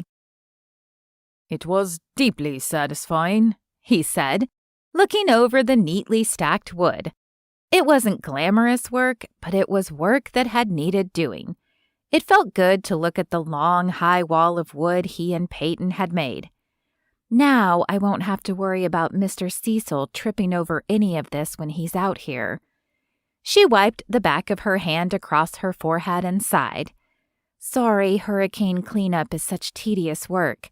Bet this wasn't how you thought you'd spend an entire day. Thanks for doing it anyway. Are you kidding? He gaped at her. I loved it. Didn't even miss the gym. He flexed his biceps in a move so unlike his normal self that she burst out laughing. She reached out to squeeze one of the muscles. "Not bad, Sir Will. And you're getting some color on your pasty English self, too." "Thanks for drowning me in sunscreen," he said. "I'd be lobster red if you hadn't." He surveyed the stack again. "Quick, climb on top and pose. I want to send a picture to my mates, Theo and Henry. They'll never believe what I've been up to." "Fine, but you best give me full credit for this pile." It was a bit too high for her to hop up, so he stepped behind her and assisted her with a boost at the waist. He was surprised by how small she was between his hands. He always thought of her as sturdy, somehow, but that had more to do with her presence than her person, he realized. She was bird-boned. It was a wonder the storm hadn't blown her right out into the bay. "Smile," he said, as she perched cross-legged atop their work. "Perfect." He snapped it and sent it to Theo and Henry with a message. "Come enjoy an island retreat where you stack wood all day, clean up glass, listen to an old man tell stories, and eat grits." He sent it with a grin. The gents would be thoroughly confused when they opened that text. "Thank you," he said. "Now let me help you down." "No, I've got it." She hopped off and landed neatly. "Perfect dismount. The judge from England gives top marks." "As you should. Now let's get some dinner. Tell me what you're in the mood for, and I'll find it for you on the island." "Does one eat shrimp and grits for dinner?" He hoped so. He'd thought about that delicious breakfast no less than a dozen times since this morning. She laughed again, and he was rather proud of himself for winning 2 from her in a row. "One does indeed," she said. "Shrimp and grits is an anytime meal." "Brilliant. Lead on." "Maybe after we shower, supper." She broke off, and it almost looked like a sunburn washed over her cheeks. "Never mind." "Were you seriously about to clarify that those would be separate showers?" "No." She turned toward the beach house. He followed after her, unwilling to leave this rich vein of teasing. "As I live and breathe," he began, in his best imitation of Mr. Cecil's drawl. "How dare you suggest otherwise? I am a man of impeccable virtue, and I will not be besmirched by your insinuations." She stopped to shoot him a dry look. "We call that particular butchering of our dialect the Colonel Sanders accent." "Who's that? A fine South Carolina military man?" "No, the mascot for Kentucky Fried Chicken." He scowled at her. "This is offensive." "Good. So was your terrible accent." "As offensive as every time you try to imitate mine and sound like a Cockney instead of properly posh." "Exactly that offensive. Now let's go knock that stink off ourselves and get some food." 20 minutes later, she met him in the living room and led him to the garage. "I assume you know how to ride a bike?" she asked. "You don't remember tooling through Siena on mopeds?" "No, a bicycle." She mimed turning pedals with her hands. "Same principle." "Great, you take the black one." She pointed him toward a bike with a heavy frame and rubber tires nearly twice the width he was used to. "It has no gears," he said, looking it over in surprise. "Correct, it's a beach cruiser. 1 speed and the best way to get around the island unless you're heading into Charleston. Let's get food." 10 minutes later, they turned from the road to park in front of a bungalow, with a sign hanging out front. "Lou's," it advertised in simple black letters. Within 5 minutes, they were settled into a table with tall glasses of iced tea, after no less than 5 separate introductions by Peyton to friends she knew. "Oh, shoot," she said, when her phone buzzed on the table. "I'm sorry, I forgot to check in with Connor. Excuse me." Go right ahead, Will said as she answered the text. It's hard to imagine you having to check in with anyone, he said, when she set her phone back down. Not like that. He and I often grab dinner together if he's not on shift, and I forgot he didn't need to work tonight. I feel bad. He showed up at my house and I wasn't there. Will worried a little that it was so easy for her to forget a standing dinner with Connor. Peyton needed someone who left a stronger impression. Pity she didn't live in London. She might be just the thing to coax Henry out of his 2-year bad mood. As if thinking of him had conjured him, Henry's name flashed in Will's phone, but a friendly older couple appeared tableside at the same moment, and he ignored the text in favor of Peyton's introduction and the short conversation as each of them inquired about how their homes had weathered the storm. By then, their waitress Lacey appeared with their orders, and Will would have ignored the queen herself once the steam curled up from his plate. The other locals seemed to respect the spell woven by the grits, since none of them approached while he and Peyton cleaned their plates. Ravenous after a day of hard labor in the sun. Incredible, he finally pronounced, leaning back with a happy groan. Finer than anything I've eaten in the best restaurants in Europe. I'm glad you are enjoying our humble low-country food. She said it with the smile of someone who held the cards to a winning hand. Humble nothing, it's fit to serve royalty. Well, aristocracy at least. He grinned. You finally got it right. I'll probably forget again to annoy you. His phone buzzed softly, reminding him he'd ignored Henry's text. That'll be my mate Henry again, thoroughly confused as to why I'm hanging about woodpiles in America. Get it, she said. I don't mind. I need to check in with the Greens over there. She rose to greet more neighbors, and Will read his text, his anticipatory grin turning to surprise. Sounds perfect. Booking a flight to Atlanta, dragging Theo along. See you tomorrow night. Send address. Peyton, he asked when she returned to the table. How many bedrooms did you say you've got? 4 more, including the master. Why? Henry and Theo want to come and help. Do you suppose you could put them to work in exchange for a place to stay? You're kidding. I finally get to meet the other gents? He'd come up through Eton with Henry and Theo. They'd all started together the same year and had quickly bonded over a strange circumstance, shared by only a handful of people in the world. They were all the younger sons of earls. While their fathers were earls and their eldest brothers were viscounts and barons as they awaited the title, the younger sons of earls were known simply as gentlemen. And so they'd been dubbed the gents by their friends and never had shaken it. After all these years of stories, you'll make their acquaintance at last. He was glad of it. It was only fitting that his 3 closest friends finally meet. Tell them they're welcome in the beach house, and if any of my brothers want a place to crash this weekend, there will be space at the Wayfarer. Really? You don't mind?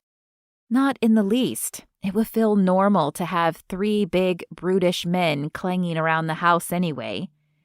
He didn't quite like being shuffled into the brother category, though hers had seemed fine enough fellows. But perhaps it was best if she thought of Henry as a brother.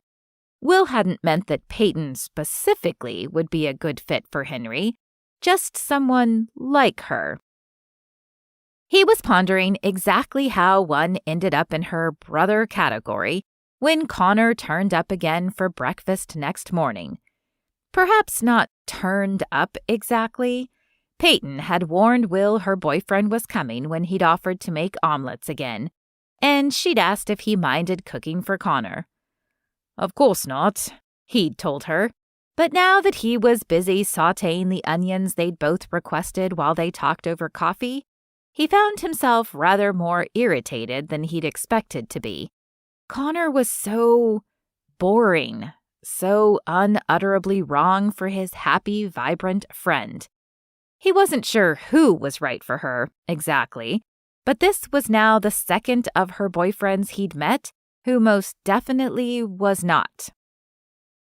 He listened to their pleasant exchange about friends and neighbors as Peyton reported who she'd run into at supper the night before, and it was exactly like listening to her talk with her brothers when they'd come round to help.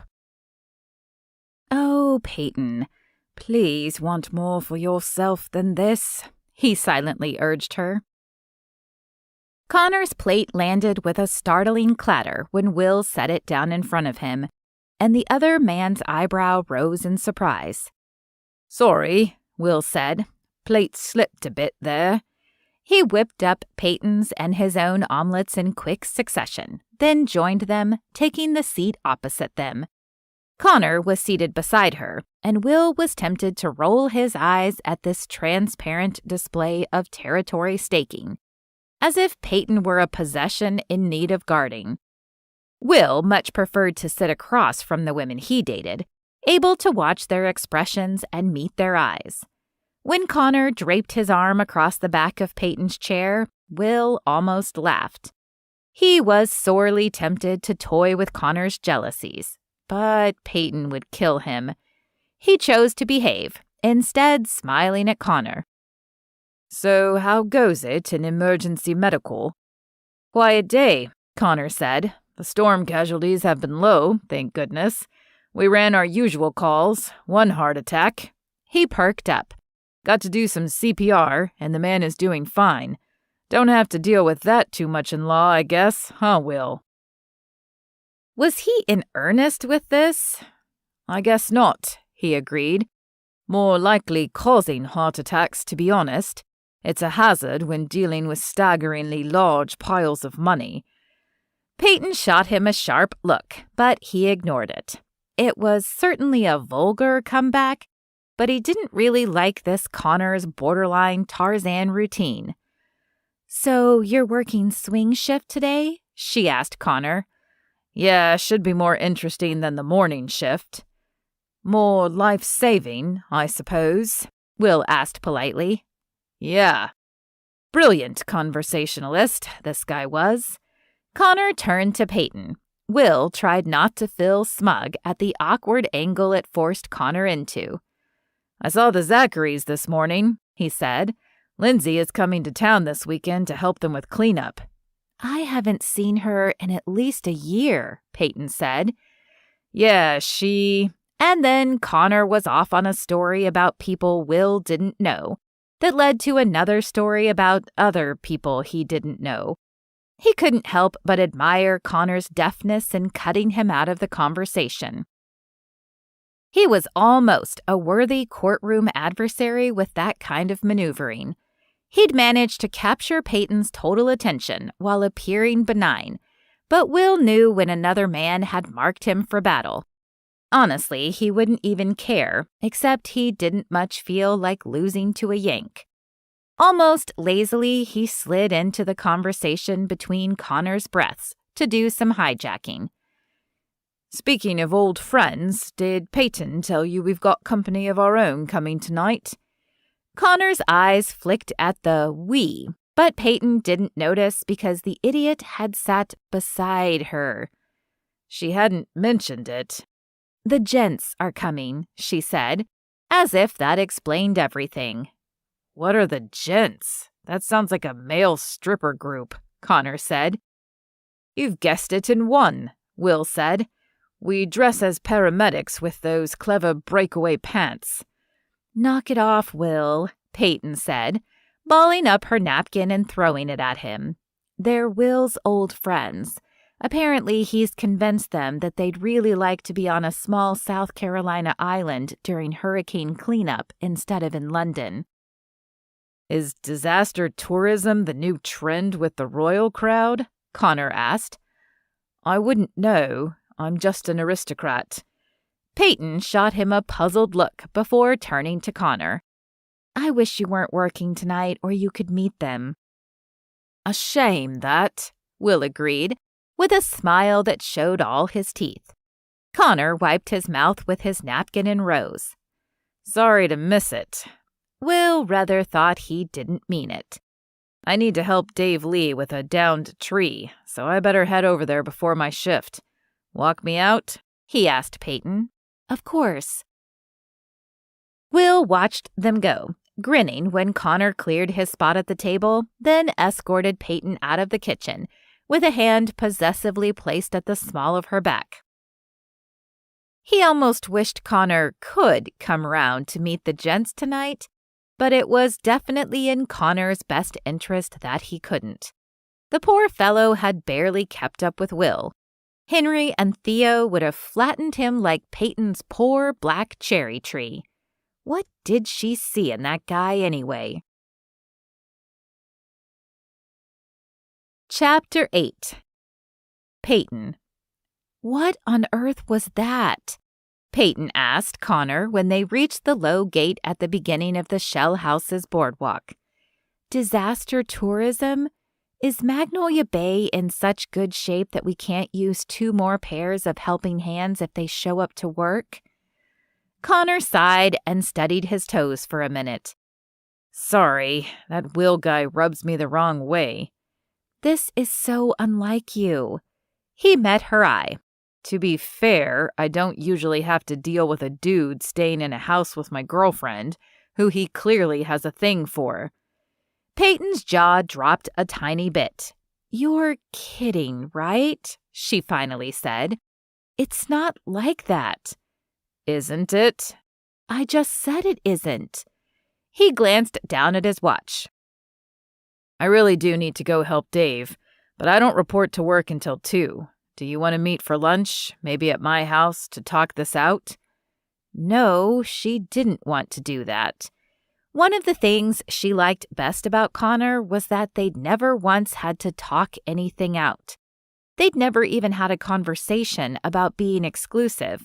They'd just drifted into calling each other girlfriend and boyfriend. No discussion necessary, sliding into it as easily as the warm bay water on a July day. But she smiled and said, Sure, I'll come by around noon. He nodded and dropped a kiss on her cheek before he headed down the boardwalk to his place. She walked back into the house, thoroughly annoyed with the 2 men currently in her life. You were ridiculous, she said without preamble, as soon as she reached the kitchen. Will smiled. Only because he was. It's not funny. Now go help Mr. Cecil while I do these dishes, and I'll meet you over there. They spent the morning caulking and weather stripping several windows facing the bay. Bianca had done a spectacular job of demonstrating which of them had failed to do their job. The dirty remnants of dried raindrops on their sills, or still damp in the carpets below them. At noon, she left Will in Mr. Cecil's hands, with instructions to feed themselves like grown-ups, not frat boys, and departed as Mr. Cecil explained to Will what Hot Pockets and ramen were. Connor smiled when she walked in, showing herself to the kitchen where he was tossing pasta with sauce. Hey, she said, still annoyed enough that she didn't give him a kiss hello. She took a spot at the breakfast bar instead and watched him plate the farfalle. We'll eat, then talk. Don't worry. He smiled, but it only made her feel worse. I'm not dumb enough to walk into a sensitive conversation with you when you're hangry. Now it was a sensitive conversation? Great. She'd never let her mood ruin her appetite before, and she tucked into the pasta now, determined to have a full belly for whatever Connor wanted to get into. She would probably have to spend a good 15 minutes convincing him that Will always had been and would be only her friend. But she drew the line at making her house guest relocate to the Wayfarer just to spare Connor's anxious feelings. He was going to have to trust her. When he'd cleared their plates, Connor sat back down and smiled at her across the breakfast bar. I think we should break up. She blinked at him. This wasn't at all what she'd expected. What? I think we should break up." His voice was calm, the warm smile steady on his face. It was like having someone wish you a nice day while your hair was on fire. Just because Will is staying at my beach house? If that was it, she'd be shocked. She'd never known Connor to be judgmental or controlling, but if he was seriously going to dump her for this, then good riddance. She didn't need that kind of toxic masculinity in her life. Gross. "Yes and no," he said. "Yesterday I was stupidly annoyed by how at home he was at your place. But honestly, I get it. You guys have been friends for years. You're comfortable with each other and it shows. So it both is and isn't the issue." This helped Not at all. You're one of the most direct people I know, so kudos on coming right out with, "We should break up," but I wish you'd be just as clear about why. "You're going to get mad," he said, his smile turning resigned. "I'm already mad. You've got nothing to lose." She said it calmly, but she really wanted to smack her hand on the table. "Well, how would you say it's been going between us since we started dating?" Until 3 minutes ago, I would have said it was just fine. "Me too. Fine. Just fine. And I think that might be the problem." He leaned over and took her hand, lacing his fingers through hers. "Do you think it's possible we fell into dating each other because it's easy? Because it just seemed like the thing to do?" She studied their linked hands, trying to figure out what the question was designed to get at. "Yes," she said, meeting his eyes. "I feel dumb, but I don't see why that's a bad thing." "I'm not sure how to explain this." He fell silent, maybe gathering his thoughts. "Have you ever thought it was weird that we've been dating for all this time, but we've never said I love you?" "We haven't? I'm sure we have. I'm sure I have." "You haven't, and I haven't either, and I think it's because we do love each other, but I'm not sure we're at that level of being so in love that the words come bursting out of us." He clasped her hand with both of his and leaned toward her. "I think we love each other because we're part of each other's history. We know each other's story. We're good together. But I don't think we've ever drifted out of the friend zone. I think we just threw in some making out because we were convenient to each other." She winced, and he held up his hands in a placating gesture. "I know how that sounds, but I wouldn't have said it if I thought it was all me. Think about it," he urged her. "I like kissing you, but does kissing me make your insides crazy and your head spin?" "Lust isn't everything." "But I think chemistry is something, and we have pleasant physical chemistry, but great friend chemistry." "All this because Will answered my door at breakfast yesterday?" He sighed. "If either of us felt like we needed each other to breathe, we wouldn't be having this conversation. I think if you saw the way you and Will interact through my eyes, you'd understand exactly why we need to have this conversation. You guys even talk alike. Your senses of humor are identical." "I'm never going to try to convince a guy that he needs to be with me, so you're free to go. But as a friend, here's a piece of advice. You're putting way too much emphasis on passion. It only gets you so far. That's what flings are built on, not relationships." She knew that from Paolo, a flame that had burned bright and fast, then flickered when there was nothing to talk about during walks on the piazza. "Pate, don't be mad." His eyes grew wide with alarm when he saw her expression. Sorry, not trying to tell you how to feel. Let me try again. I don't want you to be mad at me. I want us to stay friends. That's what we mostly were anyway. Friends with benefits. I do love you, but in the way I've always loved you. I think we could get married a year from now and live comfortable lives together, content. But I deserve to feel the world tilt on its axis for someone. He leaned forward, stretching his hands out, an invitation to take them again. She sighed and slid hers into his. And you do too. She bit at her lip, thinking over what he'd said and whether she wanted to argue. She did, but only one point. You're still wrong about me and Will.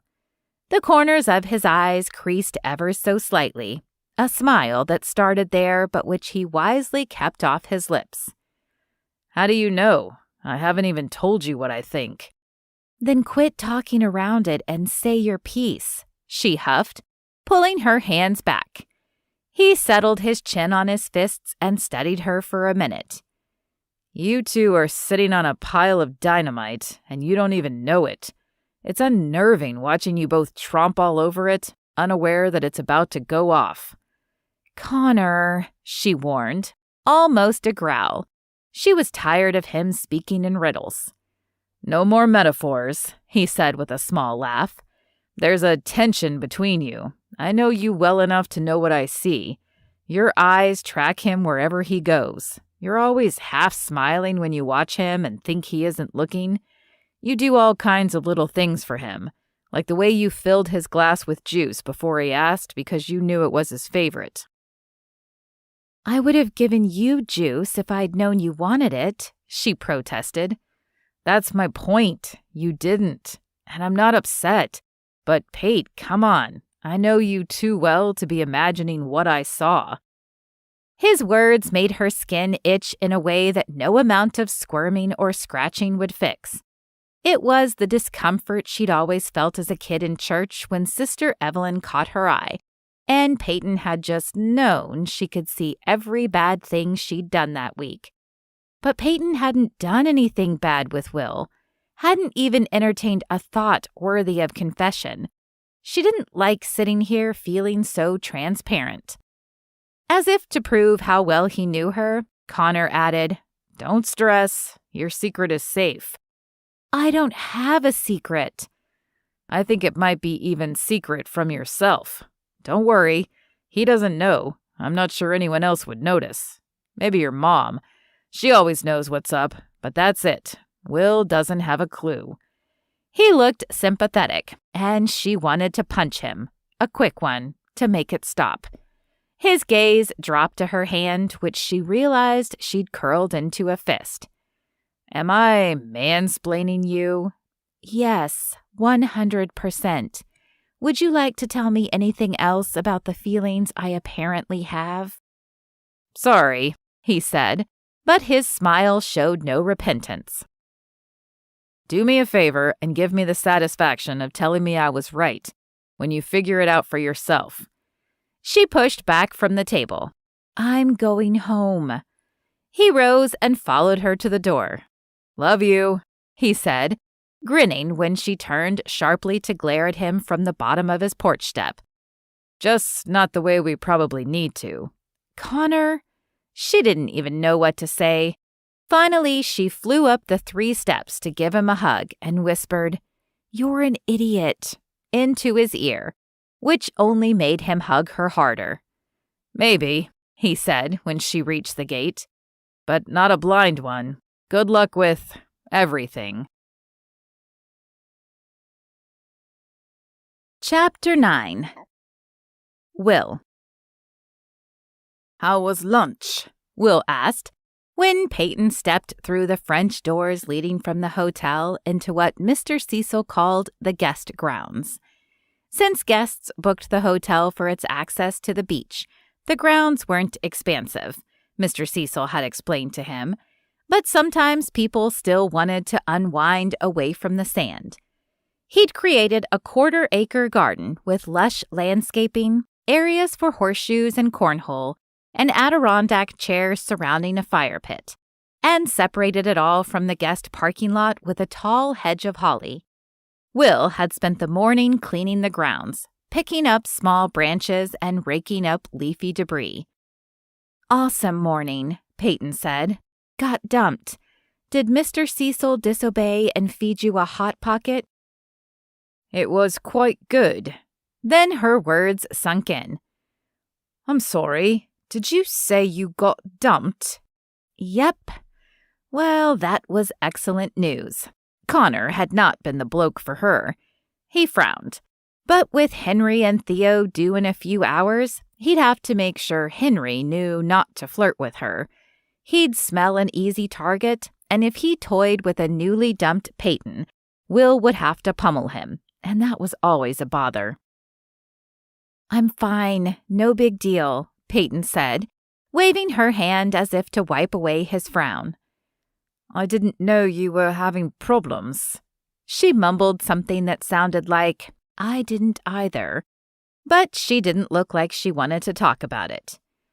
"Should we get rip-roaring drunk with the gents tonight?" he asked. It had always helped him whenever Bianca broke up with him. "No thanks. I prefer to drown my sorrows in work and chocolate. Let me get a rake." He knew better than to press her for details. She'd tell him about it eventually, but the last thing he wanted to do after the sting of a fresh breakup was to sit and talk about it. He understood. He handed her his rake. "I'll go find another one." Peyton took it and set to work with so much energy that he pitied the leaves, even though they were already dying. The way she whacked at them would surely finish them off. By evening, she'd worn herself out, her shoulders sagging, every line of her body speaking of exhaustion, but there wasn't so much a blade of grass out of place on the guest grounds. Not one would dare. But she wasn't frowning any longer, and Will made a mental note to check with Mr. Cecil about finding things she could hammer tomorrow. Might be good therapy. "I'm going to take a shower and get dinner started." "Burgers?" he asked hopefully. She smiled at that. "I can do better than that for a bunch of spoiled aristocrats." "Oh, trust me, burgers will be perfect. Please, pretty please." She laughed. "Fine, burgers, but I'm buying the nice buns." He followed her to the garden shed at the edge of the grounds so they could return their rakes. "I'm sorry you guys broke up. He's an idiot." "That's what I told him." He pulled her into a hug with a laugh. "I would have expected nothing less." She settled into the hug and stayed there for a while, resting her head on his shoulder. He was glad he could be here for this. Most times they'd consoled each other through these things over FaceTime. It felt good to actually hold her, not just offer soothing words from across an ocean. Finally, she pulled away. "Seriously, I need to get a move on if I want to have everything ready for dinner." "I'll be there in a few minutes to help. I just need to check on Mr. Cecil." "Take your time. I need to shower and run to Mabel's for a few groceries anyway." He watched her go, walking straight over the flattened fence to her yard. Perhaps that could be the first project for his friends tomorrow, helping him rebuild the fence. He'd ask Mr. Cecil if that was a good next priority. He found the old man sitting at the front desk like Will imagined he had for thousands of evenings over the years, checking in guests. He'd learned from their chats that the business had slowed enough in the last few years that Mr. Cecil had let their desk clerks go and handled it all himself. It was a shame, Will thought, glancing around the lobby. Like most of the rooms he'd seen, the hotel was steeped in the 90s. Mauve and teal tones, floral wallpaper, brass-plated accents on furnitures and fixtures.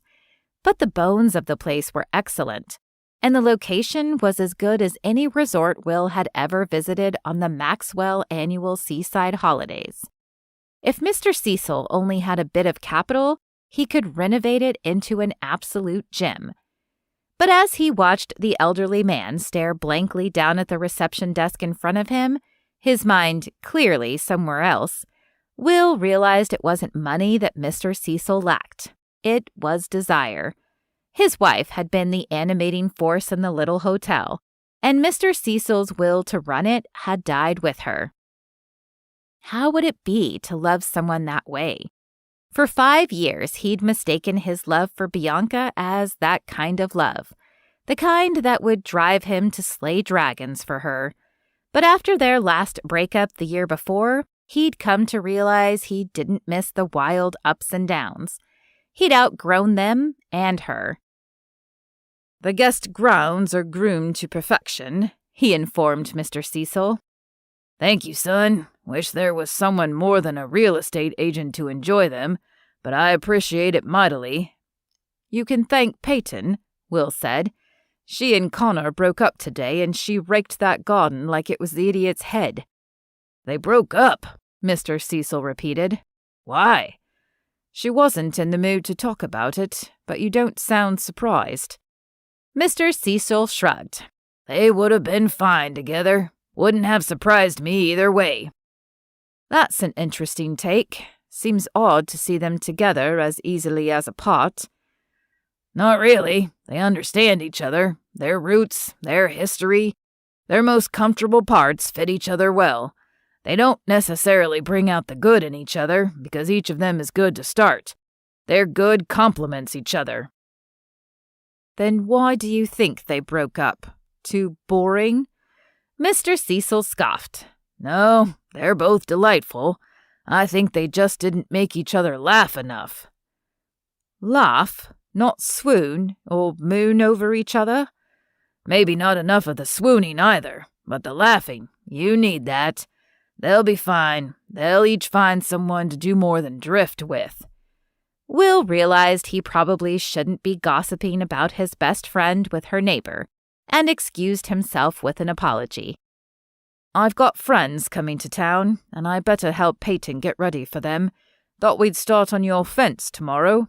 "That'll be fine, boy." He grinned at Mr. Cecil. "You won't even pretend to respect my title, will you?" The old man scoffed. "This is America, son. You lost. It don't count for much." Will left with a chuckle. As he walked into Peyton's place, Theo texted to let him know they'd landed.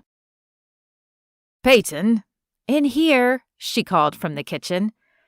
"They'll be here in an hour," he informed her. He blinked. She'd cleaned up all right. Freshly showered, hair blown dry. He squinted. Makeup, even. Some dewy stuff on her lips. And she wore a soft pink dress with thin straps that set off the peachiness of her skin. "Connor was a right idiot," he thought with a shake of his head. "Don't worry," Peyton said when she caught sight of him. "I've already gone to the store, and the burgers will be perfect when your friends get here. I'm even throwing sweet potato fries into the mix." "I wasn't worried, just thinking you look lovely and your boyfriend is a fool." "Ex-boyfriend." She gave the carrot she was chopping an extra loud thwack. "Indeed. So, how can I help?" "There's a table and chairs in the shutout back. Can you set those up on the deck so we can enjoy an ocean view at dinner?" "Sure." He paused halfway to the back door. "It's a shame Connor won't be home around dinner time to see you dining al fresco with handsome Brits." "Who says we won't do the same thing tomorrow when he's off?" She shot him a saucy grin, and he laughed and headed to the shed. The table was only meant for 4, and though not large, it was iron and rather heavy. She hadn't mentioned he'd need help, which meant her brothers most likely didn't when they brought it out. Well, if they could do it, he could too. It took nearly 20 minutes of wrangling to get it in place, but he was able to report back to her that it was ready. 4 chairs attendant. "Great. Now, can you set it?" She directed him around the kitchen to find cloth napkins and the company dishes as she chopped a sweet potato into straws. "I'll wait until your friends actually get here before I throw the burgers on the grill." "Should be any minute." But the rest of his words were drowned in a call of, "Hello," from the other side of the front screen door. "Theo," he said, grinning. "Let's go get them." He was already turning for the door, and she followed right on his heels. "My house," she said, plucking the back of his shirt as he reached for the screen door. "I'll answer." She maneuvered him neatly behind her and opened the door herself. "Hello," she said, holding it wide and waving them in. "Welcome to Magnolia Bay."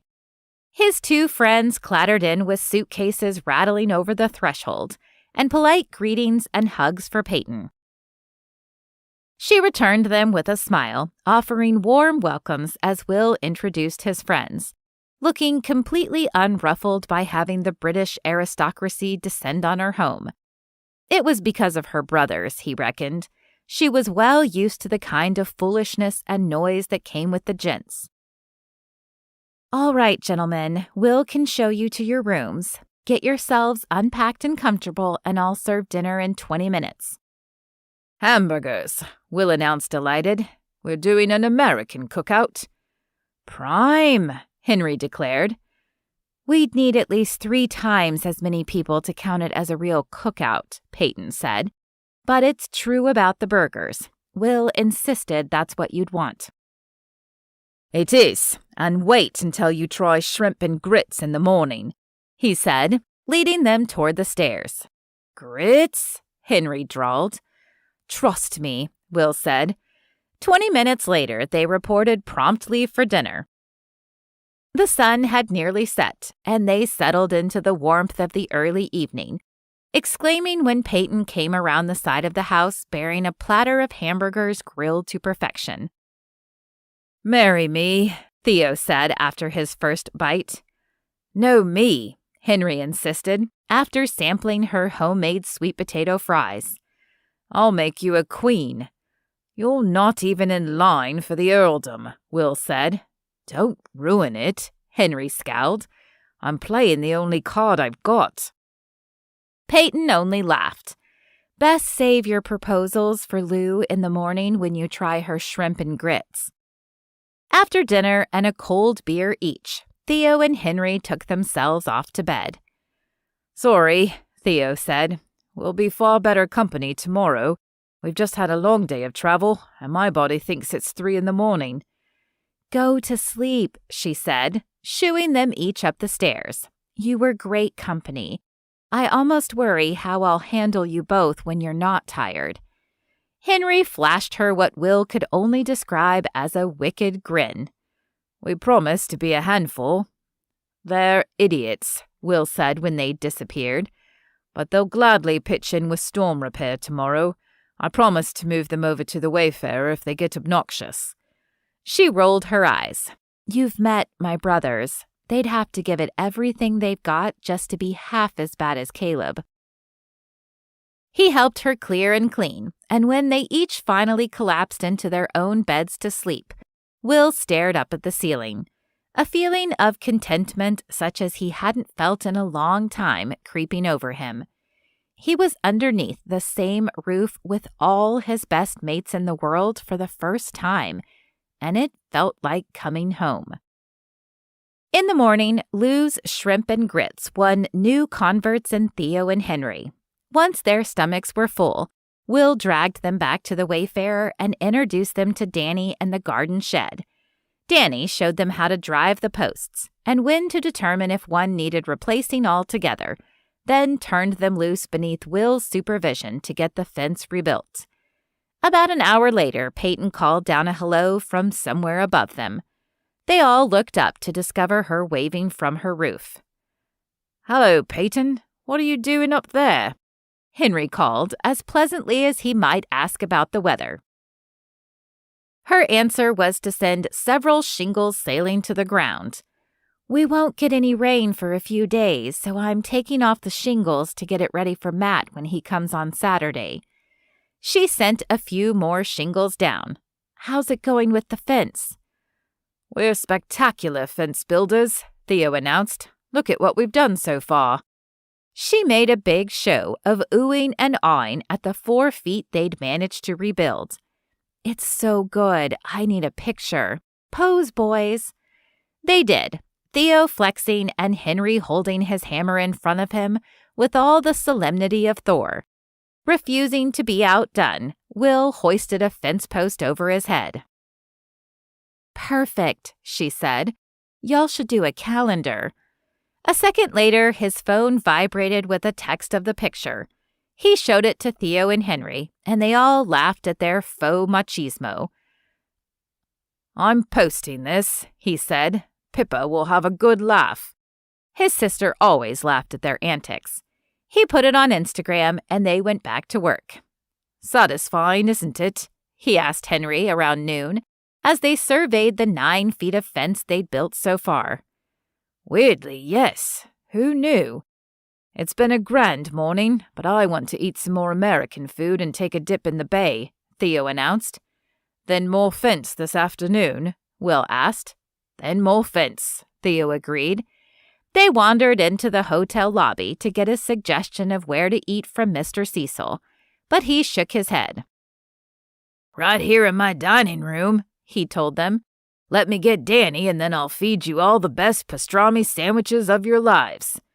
He proved true to his word, setting before each of them giant pastrami sandwiches on marble rye.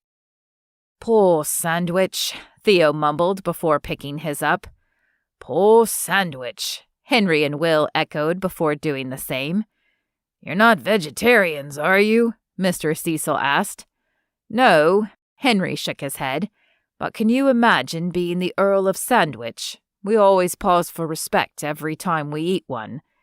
Mr. Cecil hooted with laughter, and Danny regarded them as if they were a visiting alien race. But they all dug into the lunch that was as good as Mr. Cecil had promised. Truly excellent, Will pronounced, leaning back when his crumbs were gone. It's the mustard, Mr. Cecil explained. I buy the plain yellow mustard and doctor it with garlic and jalapeno. My cook taught me that. His expression fell. I'll miss Gerald, but he's already found a job over on Isle of Palms. Maybe I'll go visit him sometimes. Mr. Cecil has decided to sell the hotel, Will explained to the others. He's not attempting to restore it so much as repair it well enough to find a buyer. The other two nodded. Theo raised his glass to Mr. Cecil. It's a fine place. Change is difficult. It's no wonder it's hard for you to let it go. It is and isn't, the old man said. Wouldn't mind it so much if I didn't have to sell it to corporate vultures. They all fell silent. Ah, well, he said at last. No use dwelling on it. Go enjoy the bay. I need to make some phone calls anyway. They cleared their places and wandered over to Peyton's. Come for a swim, Will called up to her. She'd declined lunch with them in favor of working on the shingles. Maybe later, she answered. I'm in a groove. Another section of shingles thunked to the grass as if to prove it. He'd just switched to his swim trunks when his phone vibrated on the nightstand with a text. He groaned when he saw the name on his screen. Bianca. They hadn't spoken in almost a year. What could she possibly want now? He considered deleting without reading it, but if he didn't answer her, she would only send a dozen more. He swiped the screen on. So like you to take a working holiday. Reminds me how I miss you. Send me the info. We're long overdue for a talk. Can be on a flight tomorrow. Oh, no. Absolutely not. The one thing Magnolia Bay did not need was another dose of Hurricane Bianca. Chapter 10. Peyton. When Peyton eventually climbed down from the roof in late afternoon to think about dinner, she descended to find a pall hanging over her living room. All 3 of the gents sat on her overstuffed sofas, morose looks on their faces. "What's wrong?" she asked, stepping into the gloom. "Pestilence," Theo muttered. "Plague," Henry added. Peyton studied the anxiety written in the tired lines of Will's face. "Bianca?" she guessed. "It's like Peyton knows her," Theo said to Henry. "Bianca wants to come," Will mumbled. She frowned, puzzled. "I thought you weren't speaking to her." "I wasn't. I haven't for a whole year," he added. "Then why?" "She saw the picture of us Will posted on Instagram and apparently mistook it for a party, and now she wants to come." "Will, no," Peyton said firmly. But she knew the look on his face too well. He was going to buckle like he always did to Bianca. "Haven't you had the most peaceful year of your life since y'all broke up last year? How many times have you commented on the peace and quiet?" she demanded. "A lot of times, numerous times." "So many times," she agreed. "You told her no, right?" Will shifted guiltily. "Not exactly." "Will." Her voice held the note of warning mostly reserved for Caleb when he was on the verge of one of his dumber ideas. "Right, so the thing is, she wants closure. That's different than wanting to get back together." "What closure?" Henry asked. "You closed the door behind you when you found her cheating with her neighbor. That's quite literally closure." "She wants to apologize. Tell her she's forgiven. Excuse her from the trip," Theo said. "We don't need Bianca aftershocks." "You're thinking earthquakes," Will muttered. Peyton could see Will wavering, as he had a dozen times before when it came to his ex-girlfriend. She couldn't decide if she wanted to tear out her own hair or Will's hair in her frustration. He would let that woman back in, and she and the gents would be left picking up the pieces once more. This must be stopped. "She can't stay here," she announced. "No Bianca in my house. I won't be an enabler." Henry and Theo both shook their heads. "I already talked to Mr. Cecil," Will confessed. "He'll let her stay in one of the rooms on the garden side. Most of those didn't suffer damage." "This is seriously the worst idea you've ever had, and you've really had some bad ones in regard to Bianca." Will climbed to his feet, pacing like she imagined he might when he faced the court. His expression had changed to one of focus, like he was about to present an opposing argument. "Look, none of you need to worry. I truly don't want to reconcile with her. I've not been holding out hope or any nonsense like that. But you all know how Bianca is. She's relentless. She will not give up until she's heard it from me herself that it's over. Best to let her blow through and be done with it." "Or you could just ring her up and tell her. Mobile phones are marvelous for that," Henry said, sounding deeply bored. "It won't be good enough for her," Will said. "Let her come here, hate this little town with all her being. Sorry, it's lovely, but not her speed," he said, with a quick glance at Peyton. "Then I'll put her on a plane to New York to go do some totally unnecessary shopping, and she'll go back to London and leave me in peace." "Yeah, right." "You're dreaming, mate. Delusional." Peyton, Theo, and Henry all spoke at once, then exchanged grim smiles, the smiles of passengers on a sinking ship. "You have no faith in me, have you?" Will asked, pausing in his pacing. "None," the three answered in unison, then burst out laughing. "Oh, ha ha, but you'll see," Will insisted. "I'm done with her." Theo rose. "If you say so. I'm off to bed." Henry climbed to his feet too. "I'm off to wander in the moonlight feeling sorry for my own self." He let himself out of the house. "Et tu, Brute?" Will asked Peyton. She mimed turning a knife. "Definitely. I would literally stab you if I thought it would make you see sense." "You would not." She scowled. "Maybe not, but I would want to. A lot." "It'll be fine. You'll see." Peyton was still annoyed when she settled into bed an hour later, and only marginally less bugged in the morning when she woke up to make breakfast, only to discover Will already scrambling eggs. "Frittata," he announced when she appeared in the kitchen. "Already took my run. Coffee's nearly ready for you." "I really am supposed to be hosting you, you know." He made a dismissive sound. "Host the gents. I fetched some tea this morning. They'll both prefer it if you want to set some on. I know you probably don't have a teapot, but I can tell you how to do it with boiling water." Instead of dignifying that, she leaned up to fetch her mother's teapot from one of the cabinets and set it beside him. "My mom likes chamomile tea before bed." "I stand corrected." She set to heating the water, but her mind was still largely preoccupied with thoughts of Bianca. The woman would undoubtedly knock Will completely off kilter again.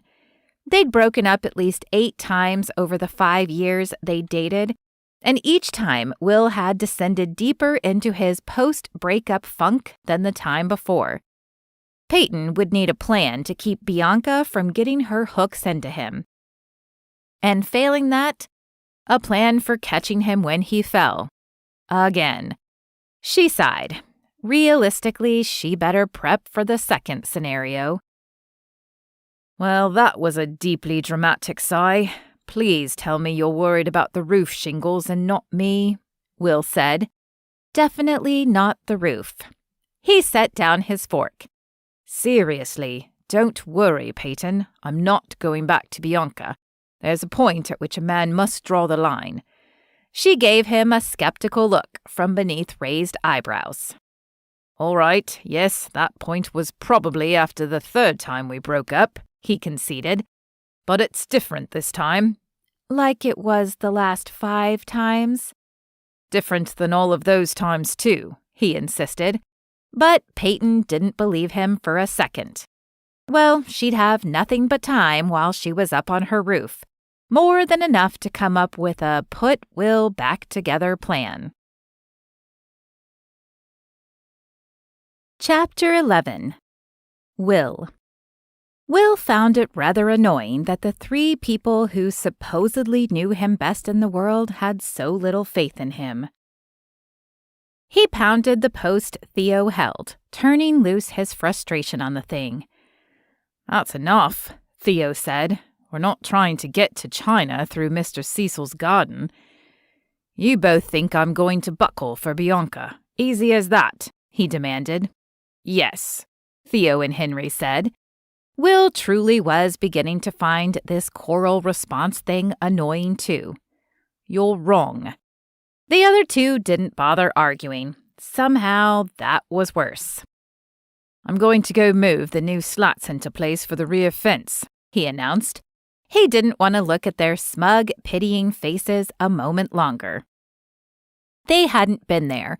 They hadn't walked in to find Bianca wound around her neighbor, a trust fund kid whose parents had leased a luxury apartment in London for him.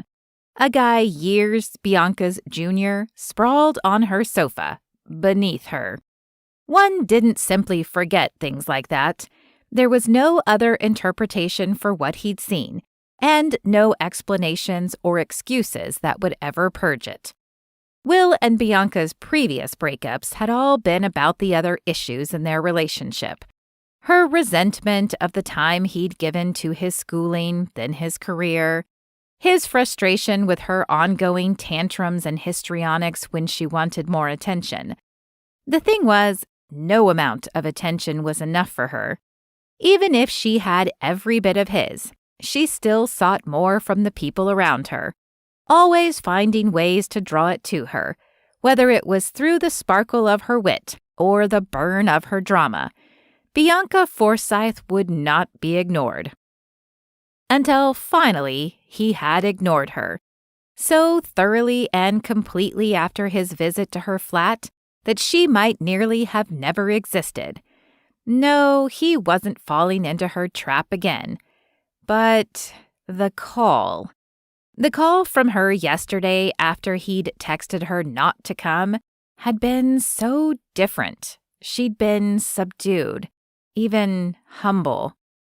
"I owe you an apology, one I should make to your face. I know you owe me nothing, but please, if there was even a single moment in which you truly cared for me in our 5 years together, please let me make this right.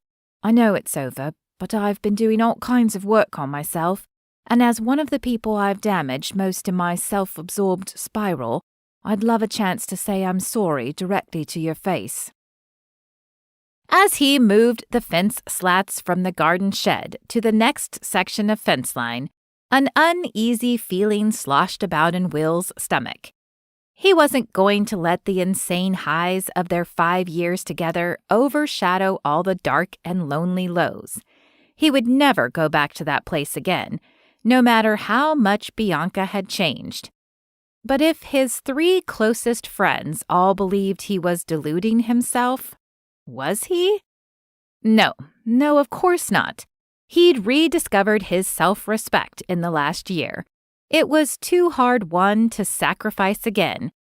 But was that exactly what he was doing by agreeing to her visit? He growled in frustration, tired of the carousel of his thoughts. Round and round they went and got absolutely nowhere. When Peyton called down from the roof to see if they wanted to order pizza, they all shouted up their agreement. A half-hour later, she called down again. "Pizza guy is coming up the walk. Come over." They had to troop around the fence to get to her property, walking up the path like civilized people now that both their fences had been repaired. She met them at the door with a box of pizza.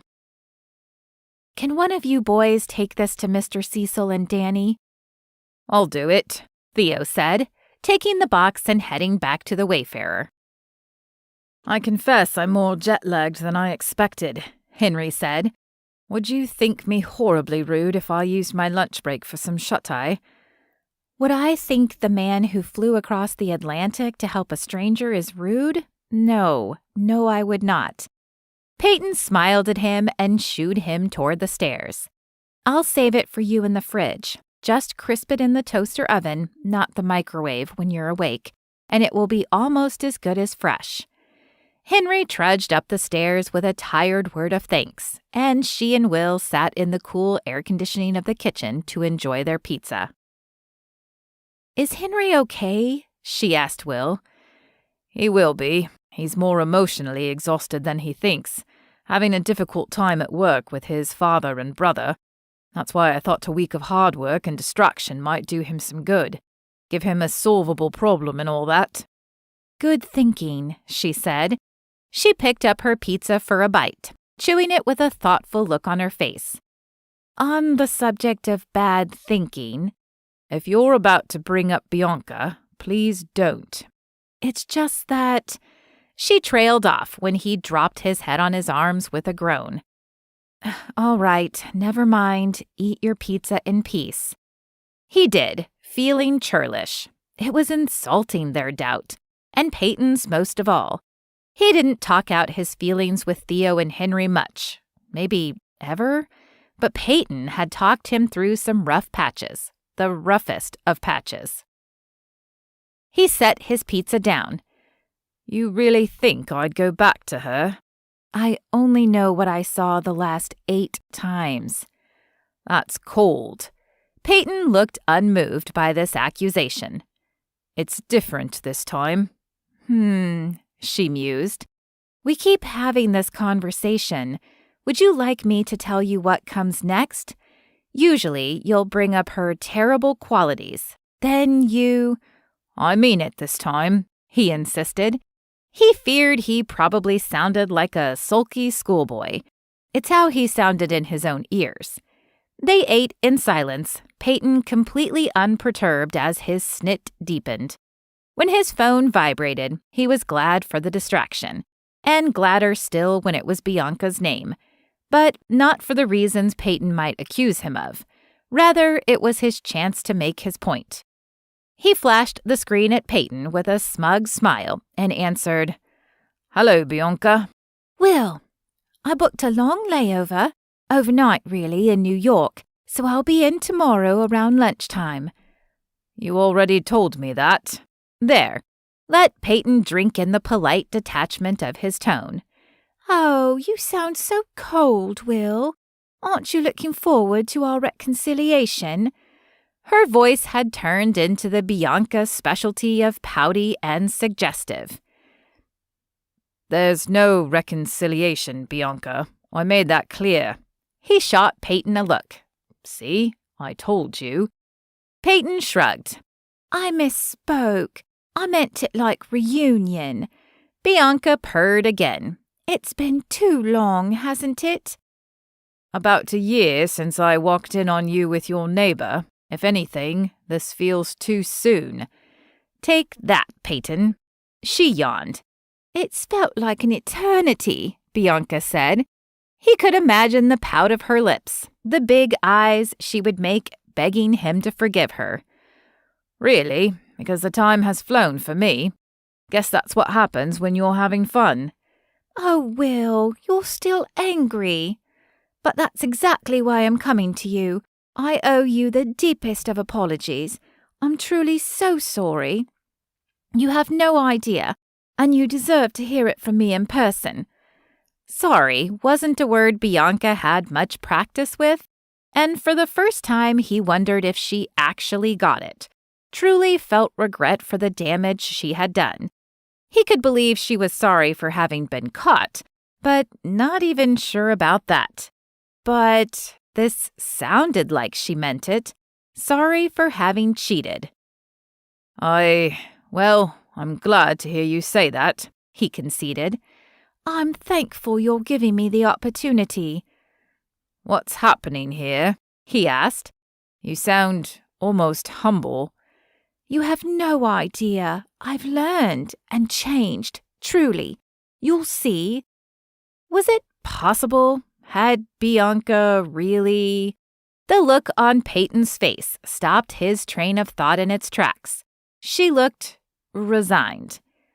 Hold just a moment, please, he said to Bianca, before muting the call. What? He demanded of Peyton.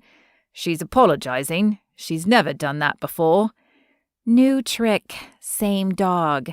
Peyton rose to drop her dirty napkin in the garbage. Was she right? Panic bloomed, restricting his breath. It was the first true sign that Bianca's claws were closing in on him again. He cleared his throat and unmuted the call. You know, Bianca, honestly, just enjoy Manhattan. You've made your apology. It's unnecessary for you to come all the way to Charleston for that. I appreciate the gesture, though. Now Peyton turned to him, an eyebrow quirked in surprise. It was insulting, honestly. He had a backbone. He did. But, Will, I did you a grave wrong, and you deserve the fullest apology. I promise we'll both feel better once I'm done. I'll see you tomorrow.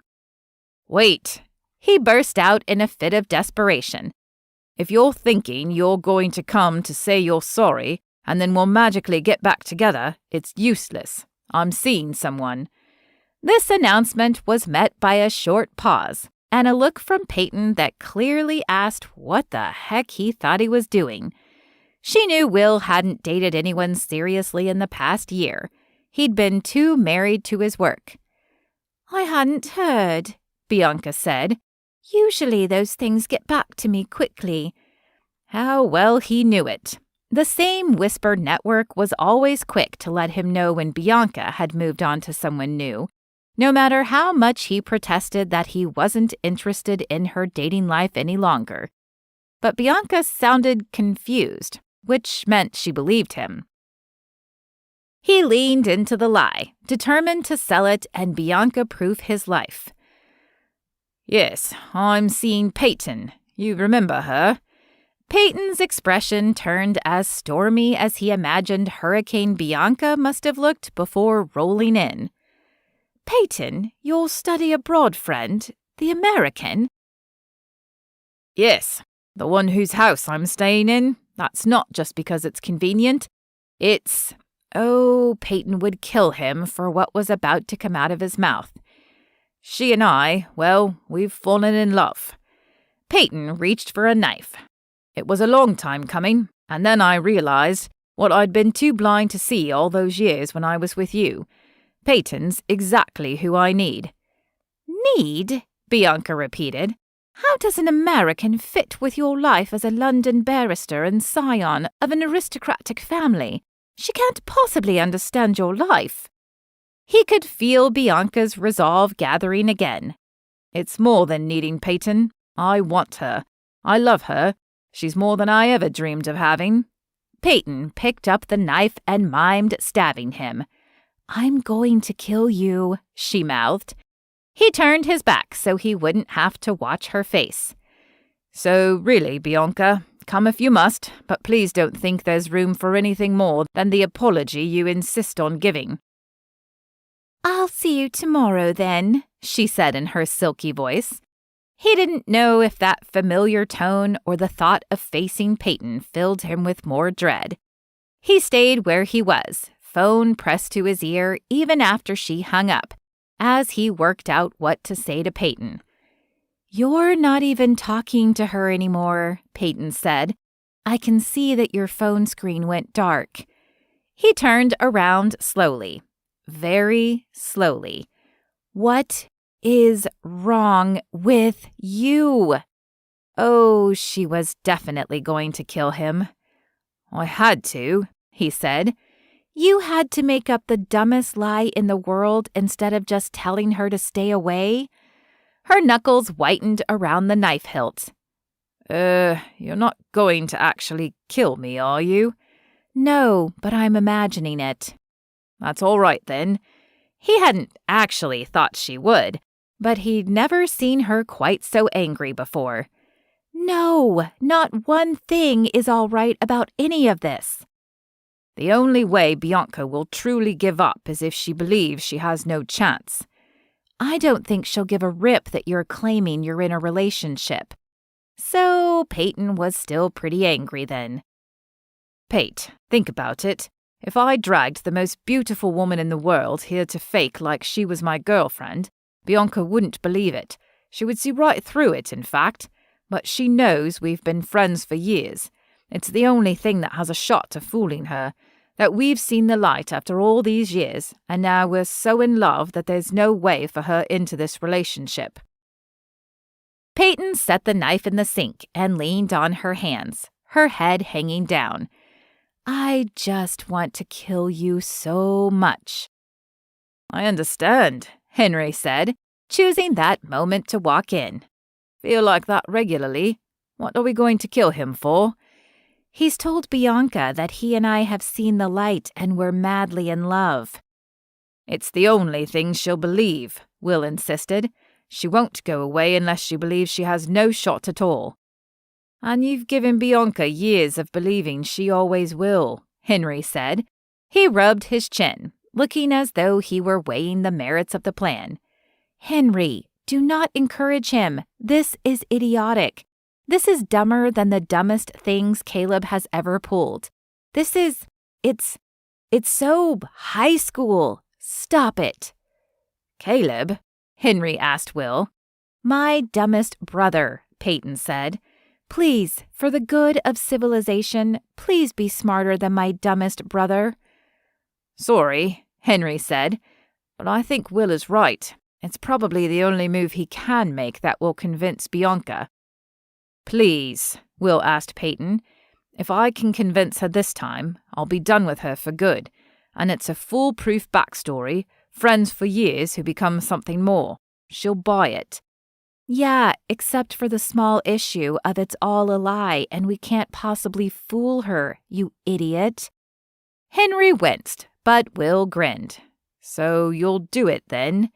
She answered him by storming out of the back door and slamming it behind her. You are an idiot, Henry said, when the glass quit rattling. Only if this fails, Will said. But when it works, you'll think I'm a genius. Henry sat down and lifted a piece of pizza. One thing you can be sure of, there is no chance of that. Chapter 12. Peyton. Peyton didn't actually want Will dead, but she wouldn't mind if he suddenly winked out of existence. What was he thinking, telling Bianca that ridiculous story? Peyton stomped to the ladder, ready to climb up and sling the last of the shingles from the roof, maybe throwing them far enough to hit Will in the head and knock some sense into it. But maybe it was best if she calmed down before she climbed all the way up. In her current mood, if she didn't fall off the roof out of distraction, she might stomp a hole through the exposed tar paper in frustration. She turned instead toward the gate, walking out to the boardwalk that ran beside the cove. Stupid, stupid Will. And Henry, going along with it so easily. They were nuttier than Grandma Shellhouse's fruitcake, the both of them. A voice of reason, that's what she needed. She pulled her phone out and called her best friend. Addison would understand. "Hey," Addison answered, her voice cheerful. "What's up? How's the place coming?" "Almost ready for Matt to replace the roof. So the house is great, but we're not done with Hurricane Bianca." "I thought it petered out," Addison said with a trace of concern. "Is it reforming?" "No, I mean Will's Bianca." "Ah." "Yeah, she got wind that he was here with the gents, and now she's on her way to apologize to Will. But it's just another play to get him back." "And he'll go?" Addison had heard about the breakups through the years from Peyton. He thinks he won't because, get this, he came up with the world's dumbest plan to avoid it. He told her that he and I have fallen for each other because he's convinced she'll buy it and leave in defeat. "He what?" Addison's voice practically dripped with laughter. "You heard me. He wants me to fake being his girlfriend because he's scared of Bianca." "Oh man, you have the most mellow life right until you don't." She laughed again, and Peyton growled. "Oh, come on, it's funny. Except maybe not to Connor. What does he think about all this?" "That's the other reason I called. He dumped me." "He what?" Addison's screech of incredulity was deeply satisfying. "Why? When?" "Yesterday, because reasons? I don't know. They didn't make sense to me." "Okay, first, why didn't you call me immediately? I would have come over with ice cream and binged Riverdale with you again." "I know, but we're too old for Riverdale." "Speak for yourself. I have the soul of a teenager. Seriously, Pate. Give me an hour, I'll swing by the market and be there with Bluebell. Cookies and cream, even." "Aw, you love me." Addison loved Dutch chocolate. It was the sacrifice of a true friend to pick Peyton's favorite flavor. "But seriously, it's fine. I'm so tired after working all day that I've fallen to bed too tired to think, even about getting dumped. I save that for when I'm ripping shingles off the roof." "You're scary. I love it." "And I have a house full of men to keep me company," Peyton added. "I think they may relax around me in a way they don't with most people. It's like they see me as Will's girl half and let their guards down a little. They're nice guys." "Handsome?" "Obnoxiously so. Will's practically the homely one, if you can imagine." "Wow." Addison's voice was full of admiration. Will was by no means unattractive. "You're making me want to drive out there even more." "Soon enough. Let them get rid of their jet lag and I'll have you over for another cookout. One to which you should definitely not bring a date. How's the hurricane aftermath for you?"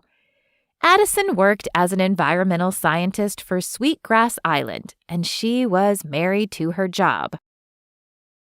"Ah, long days in the field, trying to measure where the storm accelerated erosion in some fragile areas." Peyton settled in to hear more about it, and they chatted for another 20 minutes before a big yawn escaped her. "Putting you to sleep, huh?" Addison laughed. "It's not you," Peyton promised. "Just that exhaustion I was telling you about." "Go to sleep, but Pate, I think you should help out Will." "Don't worry, my shoulders are well used to his crying." "No, I mean, you should go along with his fake girlfriend plan." "Addison McRae, what is wrong with you? It's the dumbest idea he's ever had." "Maybe, unless it works. And if it works, he'll have broken Bianca's spell for the first time ever. He just needs to believe he can, and he'll be able to keep resisting her. But he's right that it wouldn't work with anyone else. It's got to be you. I cannot believe you're on board with this. Cannot. It's just that I know you'd do anything to help Will, same as you would for me, and this has a real shot of getting rid of Bianca forever. Peyton gave a seriously beleaguered sigh. Now I'm going to feel bad if I don't do it. Don't feel bad, Addison said. He's a big boy and he can and should take care of himself. Except now that you've pointed out how it might help him, I can't unsee it. I'm so mad at you right now. Next time I come over, I'll bring good wine.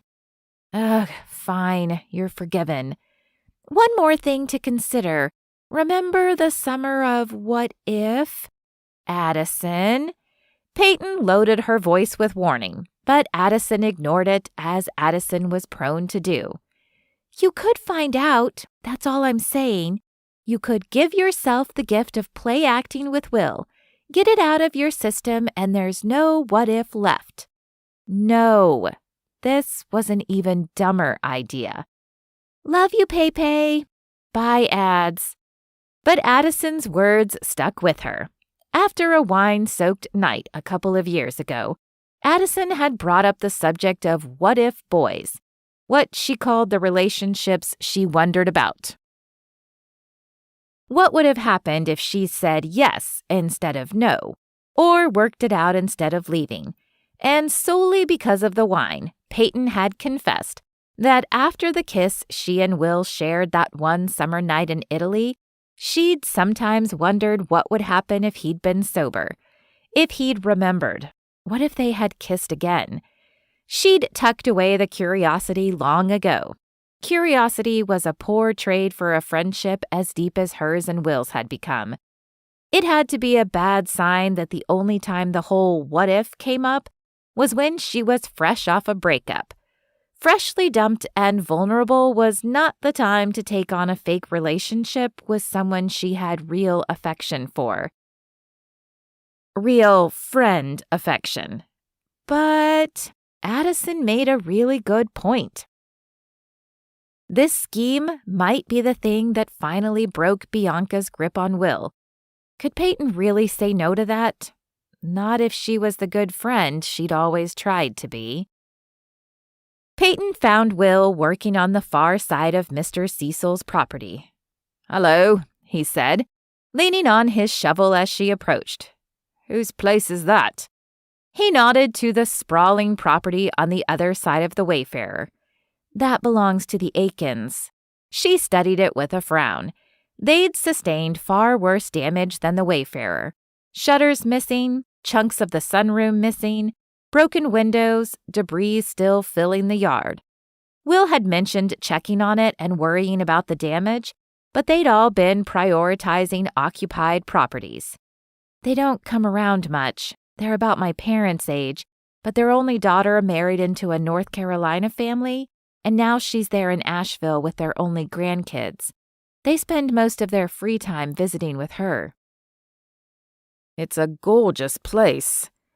"We've tried to let them know about the storm damage. Mr. Cecil and I have both left messages for them, but we haven't heard back." She studied it with another sigh, then shrugged. "So, about your plan."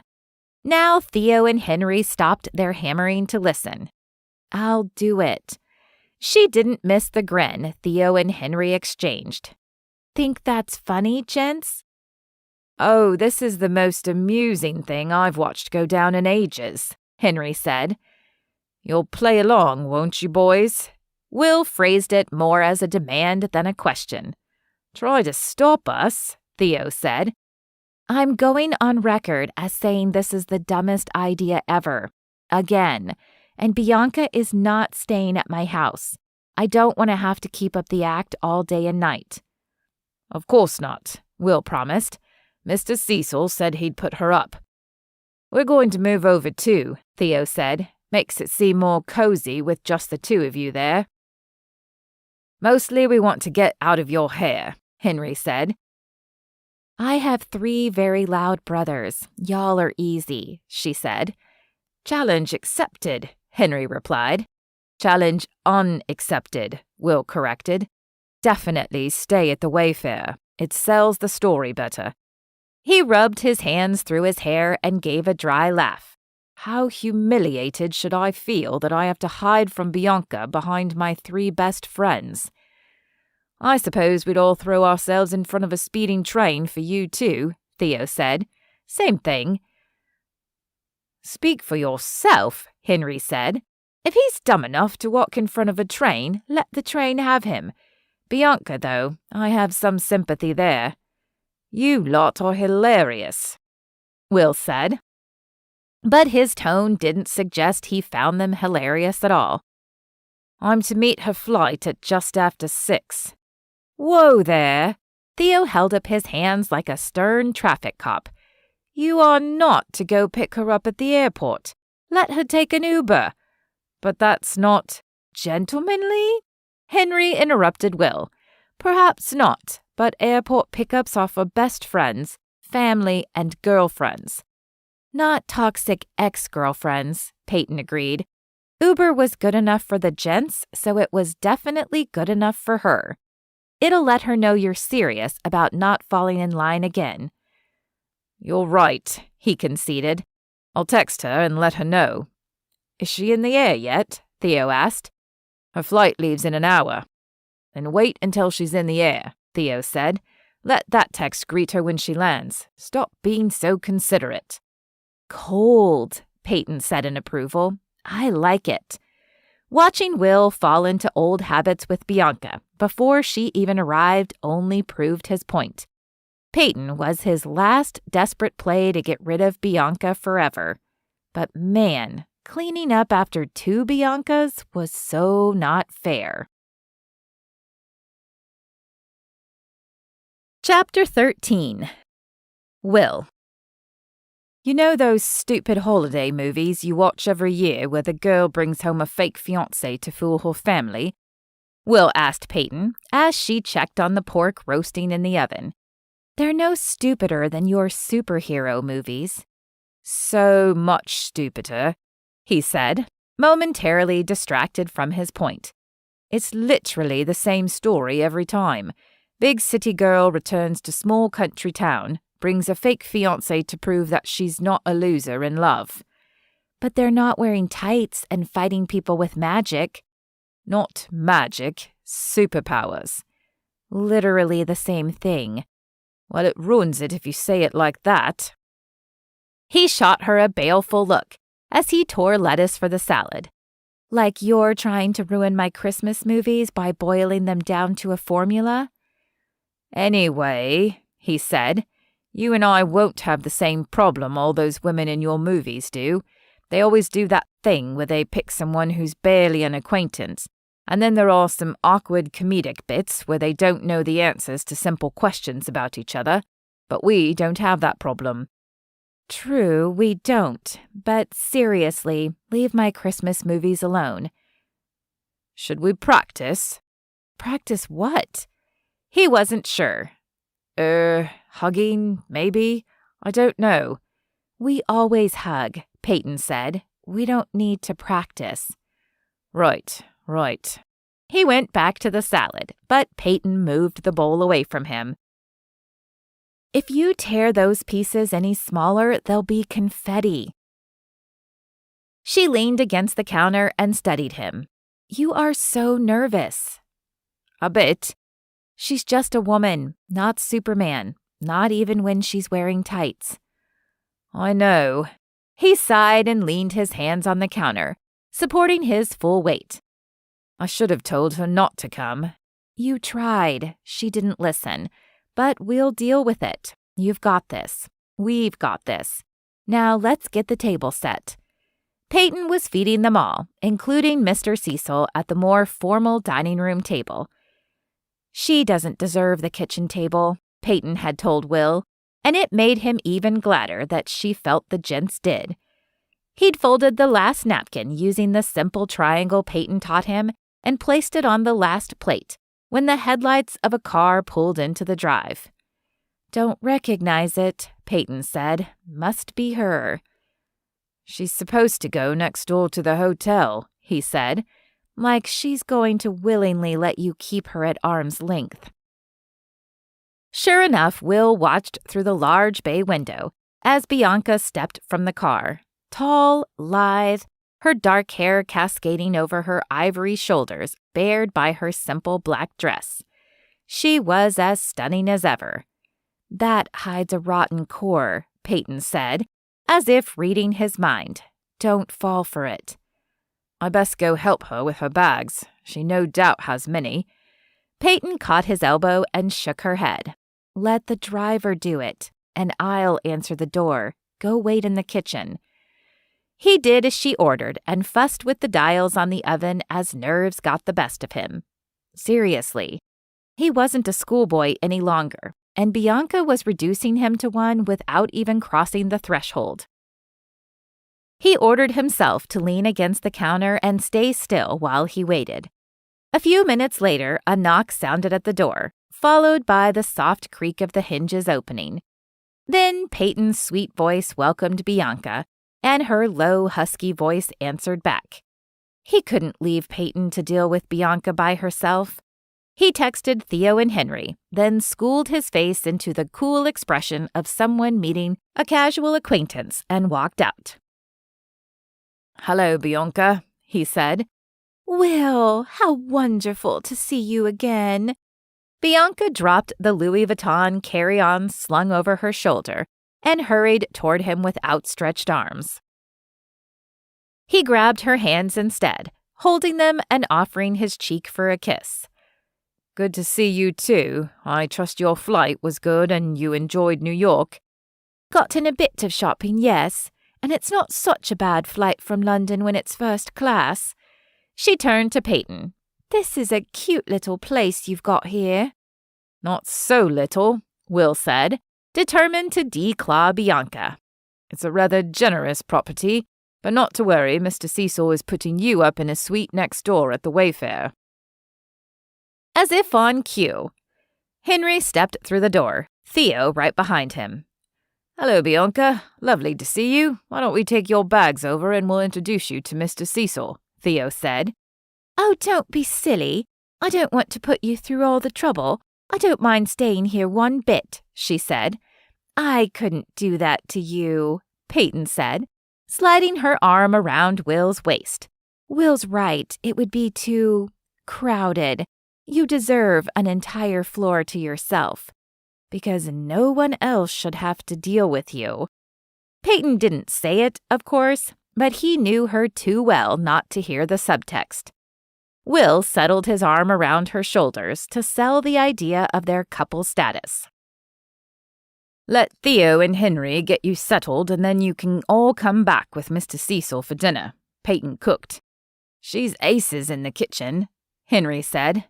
"And at the grill," Theo added. "So domestic," Bianca said with a wide smile.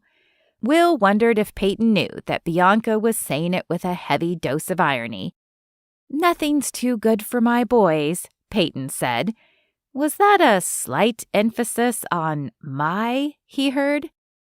"Come on, Bianca, we'll show you over." Theo turned to the door, and Henry and Bianca followed him out. When it closed behind them, Peyton sagged a bit, and Will drew away from her with a light laugh. "She's no match for you," he said. "I never thought I'd admire passive aggressiveness, but you're scarily good at it." "It's a Southern specialty," she answered, heading back to the kitchen. "Wait until I teach you about bless your heart. Just know if someone blesses yours, you just either said or did something too stupid for words." Peyton would no doubt be blessing Will's heart right now if she knew what he was about to do, Will thought, as he pulled on a pair of running shorts and a t-shirt. He'd found it in Caleb's dresser drawer. It advertised some American beer he'd never heard of, complete with a fierce eagle. He owned nothing like it, which is precisely why he'd chosen it for this meeting with Bianca. She'd proposed a breakfast picnic by the bay, a move unlike her. Bianca was more of a lounger by the Caribbean kind of woman, not a quaint picnic by the quiet South Carolina shore type. As much as Will didn't particularly want to be alone with Bianca, it was inevitable, and this seemed a far safer way to have the conversation. In the morning, out in the open air, in full view of Peyton's house. He may as well let Bianca get out whatever she wanted to say, prove he was immune to it, and hopefully set her on a plane back to London, tomorrow at the latest. Peyton was gone when he'd woken up, and he texted the gents to let them know he'd be along to help with the fence after breakfast. Then he walked over to the Wayfarer and stepped into the lobby to meet Bianca. "Morning," Mr. Cecil said. "Your friend said to let you know she'd be here in a minute." "Thank you, and thank you also for letting my friend stay here." "The boys are no problem," Mr. Cecil said. Will noticed he didn't include Bianca in his assessment. Lovely. He definitely needed to send her back home. Bianca emerged from the dining room carrying a canvas picnic tote with the Wayfarer's monogram on its side. She wore a silky swimsuit cover-up, a wide-brimmed straw hat, and sparkly sandals. She looked as if she ought to be in a mail-order catalog advertising beach chic. "Good morning," she said, gliding toward him. "Mr. Cecil, the blankets." Mr. Cecil set a blanket on the counter without comment. "Thank you, dear," she said. She sounded perfectly polite, but there was still something about the way she spoke to Mr. Cecil that rather set Will's teeth on edge. He didn't have time to analyze it before she tucked her arm through his and set off for the beach. "Have fun," Mr. Cecil said, but there was a doubtful note to it. "Did you and Mr. Cecil get along all right?" Will asked when they were out of earshot. "Certainly, darling man. A little fussy, but that's to be expected at a certain age." Fussy? That wasn't a word he described to his new friend. "You know, particular. I had to cajole him into bending on a couple of things, but I can always win people around to my way of thinking." More like bully them, or simply wear them down. Look how easily she'd managed to draw him out for this breakfast. It was as though he had known resistance was futile. Resistance to the breakfast, anyway. "You will remain strong against any other Bianca demands," he insisted to himself. Bianca picked a spot on the beach she found satisfactory, and Will spread out the blanket and settled down to get it all over with. But that was the very moment when he realized how poorly he'd calculated. Bianca took another minute to join him, and she spent that minute slowly removing her gauzy cover-up to reveal a tiny red bikini. Of course, Will thought. Begin every conversation with a seduction. How very Bianca-like. Will was no prude, and he certainly appreciated the work Bianca had apparently continued over the last year with her Pilates instructor. But his overwhelming reaction was to laugh. It was all so transparent of her. It was as if he could see right into her brain where she'd run an equation to get the results she wanted. Bianca plus bikini equals pliable Will. But Will had become a variable, he realized. He was no longer a constant. And with that new awareness, he leaned back on his hands, ready to enjoy whatever show his extremely ex-girlfriend was about to put on. "I'm so surprised to hear that you and Peyton are together," she started, and Will fought a smile. As barrister, he always looked for any signal the opposing attorney might give about his strategy, and now he knew exactly where Bianca planned to go. "Are you?" he asked lightly. "We've been friends for years. Some people might even say it was inevitable." "Well, sure, if you wanted to fall into a convenient relationship that doesn't require much effort. Why not? But you've never struck me as someone who's wanted an easy woman." Bianca offered him a seductive smile, and his urge to laugh grew stronger. How had he never seen through this? She wielded her beauty like a weapon, looking for weaknesses in his defenses where she could gain purchase. She would find none. Peyton is a fascinating woman. You're right that she doesn't come with any drama, but it's one of the things I like best about her. She's deep, but they aren't hidden depths. She cares profoundly, she lives fully, and she keeps her life simple. If that's what you're calling easy, I reckon I can't argue. That's lovely, Bianca said, but her voice sounded a touch cool. Good. Perhaps reality was sinking in. So what is it you came all the way here to say, Bianca? Just getting right to business, She gave him her most Bianca smile, a hint of teasing around her full lips, as if she were inviting him into a shared joke. He simply waited. Well, I feel so terrible about how things ended, she began.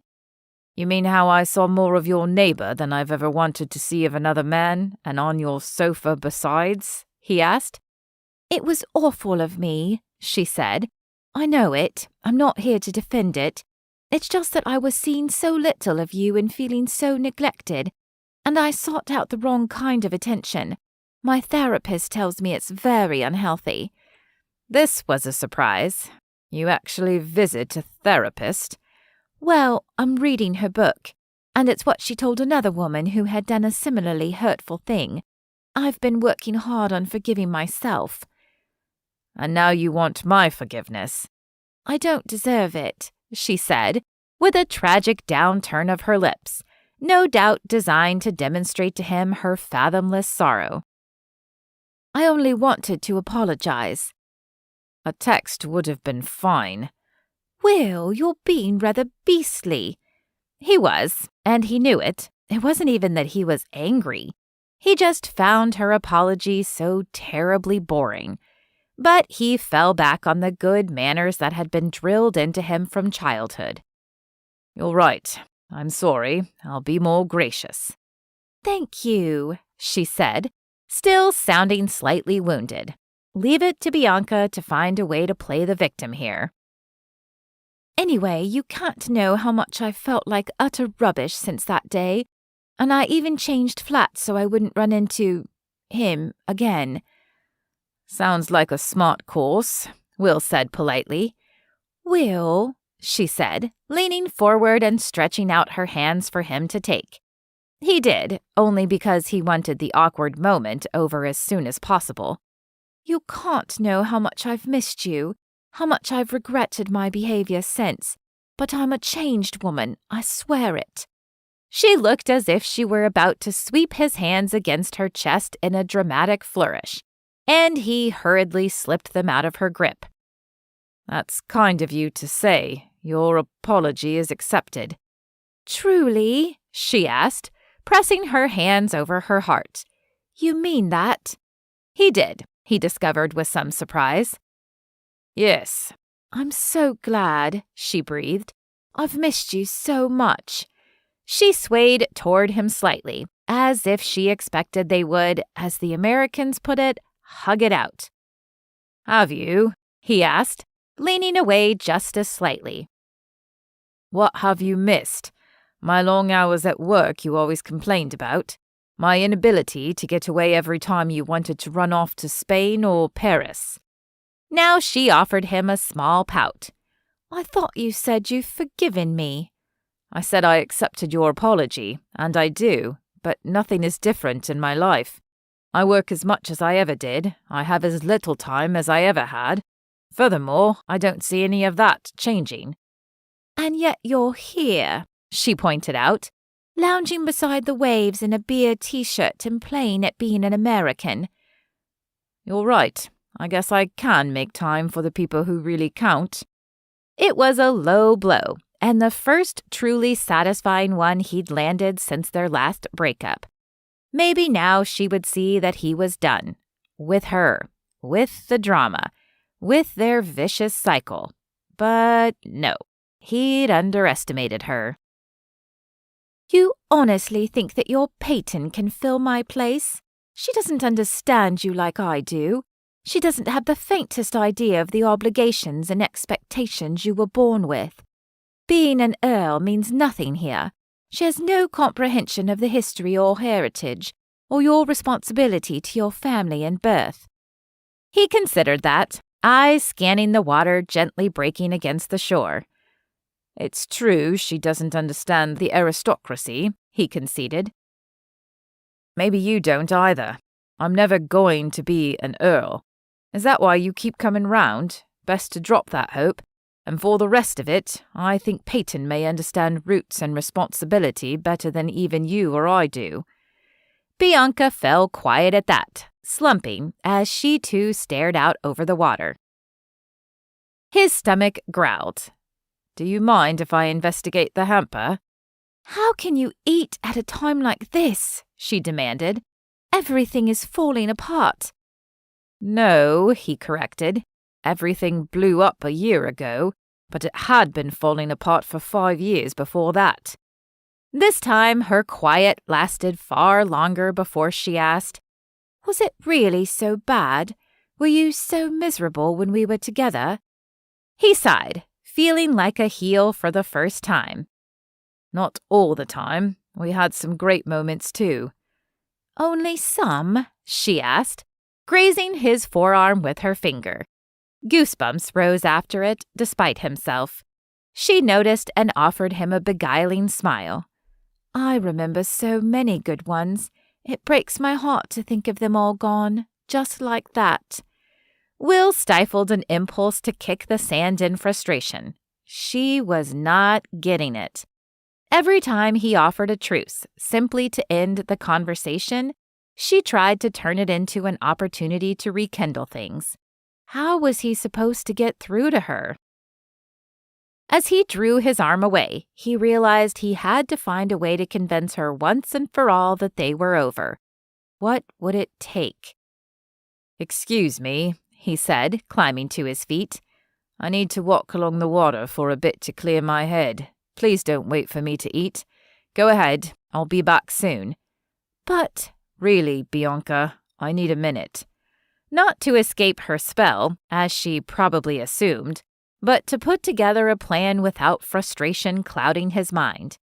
The breeze off the Atlantic grew stronger near the ocean, and within a few minutes it truly had blown the fog from his mind. There was only one language Bianca would understand. She needed to see that he had clearly staked someone else as his territory, as she was trying to stake him now. Peyton wouldn't love this, but as he turned to look back at Bianca, feeling the weight of her calculating gaze even at a distance, he knew for sure that it would work. If Peyton didn't kill him first. Chapter 14. Peyton. You want me to do what? Peyton gaped at Will over the 5-gallon bucket of paint between them.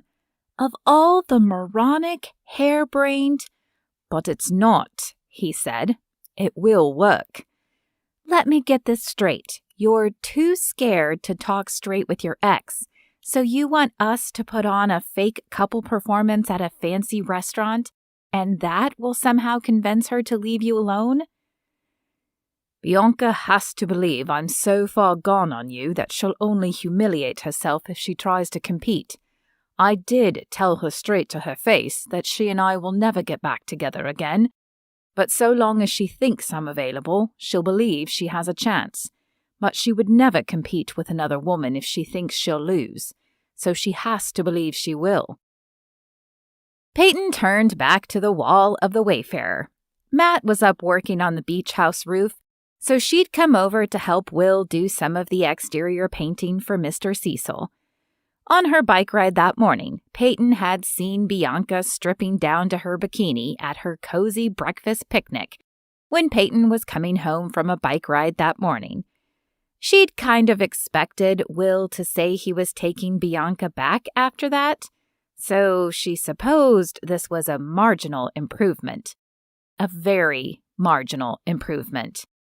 She slapped a dab of paint on the wall and let some of it splatter on Will. Didn't you already tell her we're supposedly together? She didn't believe you. How will this dinner change anything? You have to understand, to Bianca, appearances are everything. She thinks I've settled for a relationship with you because it's easy. We have to give the illusion of the kind of mad, twitter-pated love that her sense of drama requires. I sort of want to kill you, Peyton said gloomily. Oh, come on, it's not as bad as all that. Just one more go and I'll be rid of her forever. She painted 6 feet of wall before she sighed and asked, "What's the plan?" Part of the problem is Bianca thinks she understands British society and my life there so well that I couldn't possibly be serious about an American. So, how do you feel about pretending you're as pretentious and highbrow as my upper-class London friends, so she believes it's part of why I'm with you? And also acting, how do you Yanks say it, into me? Will. Think of it as a permanent Bianca removal. She dropped her paintbrush to the drop cloth. It was hilarious to her that he thought she needed to pretend to understand navigating high society. There were mysteries yet between them, it would seem. She was careful not to let any of her amusement show on her face. It would serve him right. I guess I can muddle along, maybe watch that old Princess Diaries movie where Anne Hathaway's character goes through royal etiquette training. That's not really... Fine, I'll do it. When are we supposed to put on this show? Tonight? I was hoping to make a reservation at a fine dining place in Charleston, really put on the polish, let her see you in a different environment to sell the illusion. The illusion, Peyton mused, still careful not to smile. I guess if that's what you think this will take. I do. She heaved another annoyed sigh. Fine, call Husk and tell the hostess Peyton Shellhouse wants a table for 3. 4. Henry has agreed to escort Bianca. He loathes her slightly less than Theo does. All right. I'll have to go into town to find something appropriate in my closet. Text the reservation time and I'll meet you there. And she'd teach both Bianca and Will a little lesson about assumptions. Time to pull a Thermopolis, Peyton announced when Addison answered her call an hour later. Addison's happy squeal had Peyton holding the phone away for 5 seconds until Addison got it out of her system. Yes, Addison concluded. I love nothing better than a good Thermopolis. This was their code name for going glam, borrowed from Anne Hathaway's character in The Princess Diaries, a movie Peyton did, in fact, adore. So what's the occasion? Do you need my closet or yours? Addison asked. My dresses, your shoes, Peyton decided. We're going to Husk, and Will wants me to pretend that I'm good at navigating in high-class society. And... She paused to let Addison get a snort of laughter out of the way, then possibly act handsy and very in love with each other at the same time. I would give so much to be sitting in Husk tonight. All right, text me when you pick a dress, and I'll come over with shoes.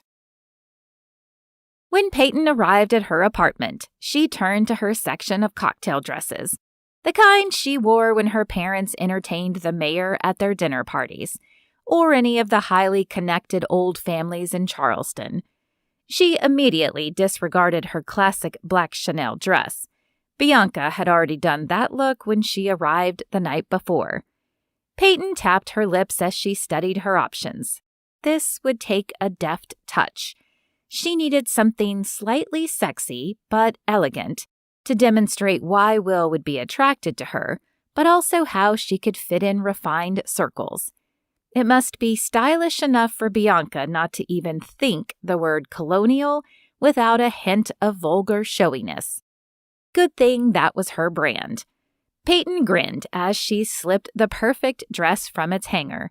She texted Addison the picture with a request for blue shoes, and Addison sent back 3 heart eye emojis and 4 flames. Oh, this was going to be fun. Shortly after 6, Addison knocked and let herself in, a pair of strappy turquoise stiletto sandals resting in the crook of her arm. "The curling iron is ready to go," Peyton said, standing in the hallway and striking her pose. "This is going to be so perfect." Laughter bubbled beneath Addison's words. "Let's go." Will had texted that the reservation was for 7, but one of Bianca's go-to moves was arriving at least a half hour late to every function, what Caleb would call a flex, making her public wait so she could make her entrance, Peyton supposed. Peyton had immediately called Husk and told them to push it a half hour so they didn't waste the table. She didn't bother telling Will. Then Peyton applied the perfect amount of mascara to play up her lashes and an impossible dewy shade of pink lipstick with the barest shimmer of gloss. Addison gave her big, lush curls, and Peyton checked first her reflection, then her watch in satisfaction. Bianca would be arriving what she thought would be a half hour late, keeping Peyton waiting, which meant Peyton could make the short drive to Husk to arrive 10 minutes after Will and Bianca. Addison sent her out the door with a wolf whistle, and Peyton texted Will to assure him she was on the way, then drove over with the happy image of Bianca's annoyed face in her mind. It was a very stupid game Will was playing, but Peyton hadn't grown up with 3 competitive brothers not to play to win. Will had called in a ringer, and he didn't even know it. Chapter 15. Will. "She'll be here soon," Will reassured Bianca and Henry. Henry looked bored, and Bianca wore an air of faint annoyance. It wasn't that Peyton was even that late. It was that she was normally as punctual as Big Ben. A few minutes later, a tall, blonde vision in a gorgeous white dress walked through the dining room, escorted by the maitre d' who'd been rather high-handed with them when he'd seated them 10 minutes before. But now he escorted this patron with a fawning air of, oh heavens, that was Peyton. But it was Peyton as he'd never seen her. Her white dress fell from its strapless neckline to brush the top of her knees, in some sort of soft white fabric, and though it was loose, it somehow managed to hint at every curve he'd never really noticed Peyton had. It was demure and sexy at the same time, and the bright blue shoes gave her 5 inches of height and drew his attention to her calves. When had Peyton gotten sexy calves? What was happening right now? He flickered a look to Henry as he rose to greet her and caught a glint of pure deviltry in his friend's eyes, while Bianca looked stunned before she composed her face into a politely neutral expression of welcome. "Here, Miss Peyton, when I realized it was you joining us, I made sure you got the best table in the house," the maitre d' announced, pulling her chair out for her. Indeed, they'd been positioned in the center of the dining room to be seen and discussed. It was the power table in any restaurant, and Will was suitably impressed that it was Peyton's name that had gotten it for them. He took his seat after Peyton was comfortably settled at the table. She leaned over and kissed him right on the lips, her hand squeezing his knee out of Bianca's sight. If she had seen it, she would have assumed it was affection, but Will knew it was Peyton's warning not to act surprised by the kiss.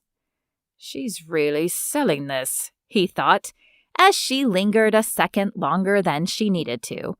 It perfectly telegraphed "I'm so into you" without tipping toward vulgar. She was staking a claim, and Bianca stiffened. "Harris, could you make sure we get Shelley tonight for our service?" Peyton asked. "I haven't seen her in too long." "Of course," the maitre d' said, with a solicitous incline of his head. "And will you start with an aperitif?" "I'll have a rosé," Bianca announced. It was her way of asserting some control. "Oh no," Peyton said with a light laugh. "They have the most divine Albarino. Start us with a bottle, won't you, Harris?" "Right away, Miss Peyton." "Spanish wine," Henry said. "A bold choice." Only if you've never had it, she said dismissively. It's hardly a gamble for a wine lover. Will stared. Who was this Peyton? She'd appeared like a Grecian goddess, self-possessed and deigning to dine with lesser mortals, and Bianca was ready to kill her. He could feel it. Well, he wasn't going to be the one to blow it by acting surprised. "Is this because of Ibiza?" he asked. "We were there last October. Perfect time to go," he told Bianca. He'd been no such place with Peyton, but Bianca had once refused to speak to him for 2 weeks, when he wouldn't postpone a trial to take her to Spain's most celebrated resort town. "You remembered," Peyton said, smiling at him. He laced his fingers through hers and lifted them to his lips, grazing her knuckles with a kiss. "It wasn't the kind of weekend you forget." Her eyes sparkled at his reference to their weekend that never happened. But he knew to Bianca it would look like Peyton was recalling a pleasurable trip. "I meant you remembered the wine," Peyton clarified. "You're right, no one could forget a weekend like that." Henry took a sip of his water, and Will could see him hiding a smile behind the gesture.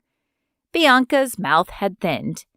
"You went to Ibiza?" Will and Peyton both ignored her. Then Peyton blinked and focused on Bianca again. "Sorry, did you say something?" This time Henry coughed. Will was sure he was covering a laugh. Peyton continued to be brilliant through the entire dinner. She carried herself with the same lack of self-consciousness that had always made her so easy to be around, but now with a gloss of sophistication that only came from someone who had been born into a life like this, used to power and status, used to taking the deference of staff as her due. And still she engaged with their server as graciously as she had with the gents at her breakfast table. She was a wonder, and Bianca was buying every bit of it. Bianca, never one to go down without a fight, made a few worthy jabs early on, but Peyton deflected them as easily as she might one of the gnats that hung round when she'd grilled their burgers. Throughout it all, she never missed a chance to touch him, brush her fingers across his arm, lean into him. He did his part too, dropping a couple of kisses on Peyton's willing lips, toying with her hair or resting his hand on her leg, well above her knee, when Bianca glanced their way sometimes. Each time, Peyton's eyes would flash at him, and he couldn't tell if it was amusement or the promise of future murder. Peyton was a revelation in the role he'd asked her to play. She conversed as easily as his mother did at dinners full of dignitaries. Peyton's light laugh only floating out often enough to be charming rather than coarse. He watched Bianca's gaze grow narrow and more calculating, and he braced for whatever his former girlfriend would attempt next. "Oh, gentlemen," Bianca said, as though she'd just thought of it. "Did either of you get a chance to attend the Gray exhibit? Rather remarkable what the Chatsworth have done with their estate, is it not?" Ah, so this would be her play. She would try to trip Peyton up with commentary on art or fashion that Peyton would know nothing about. He opened his mouth to change the subject, but Peyton had already leaned forward, as if totally engaged by the topic. "Is that Geoffrey Gray, the one who was recently uncovered as the anonymous artist G? His work is exceptional.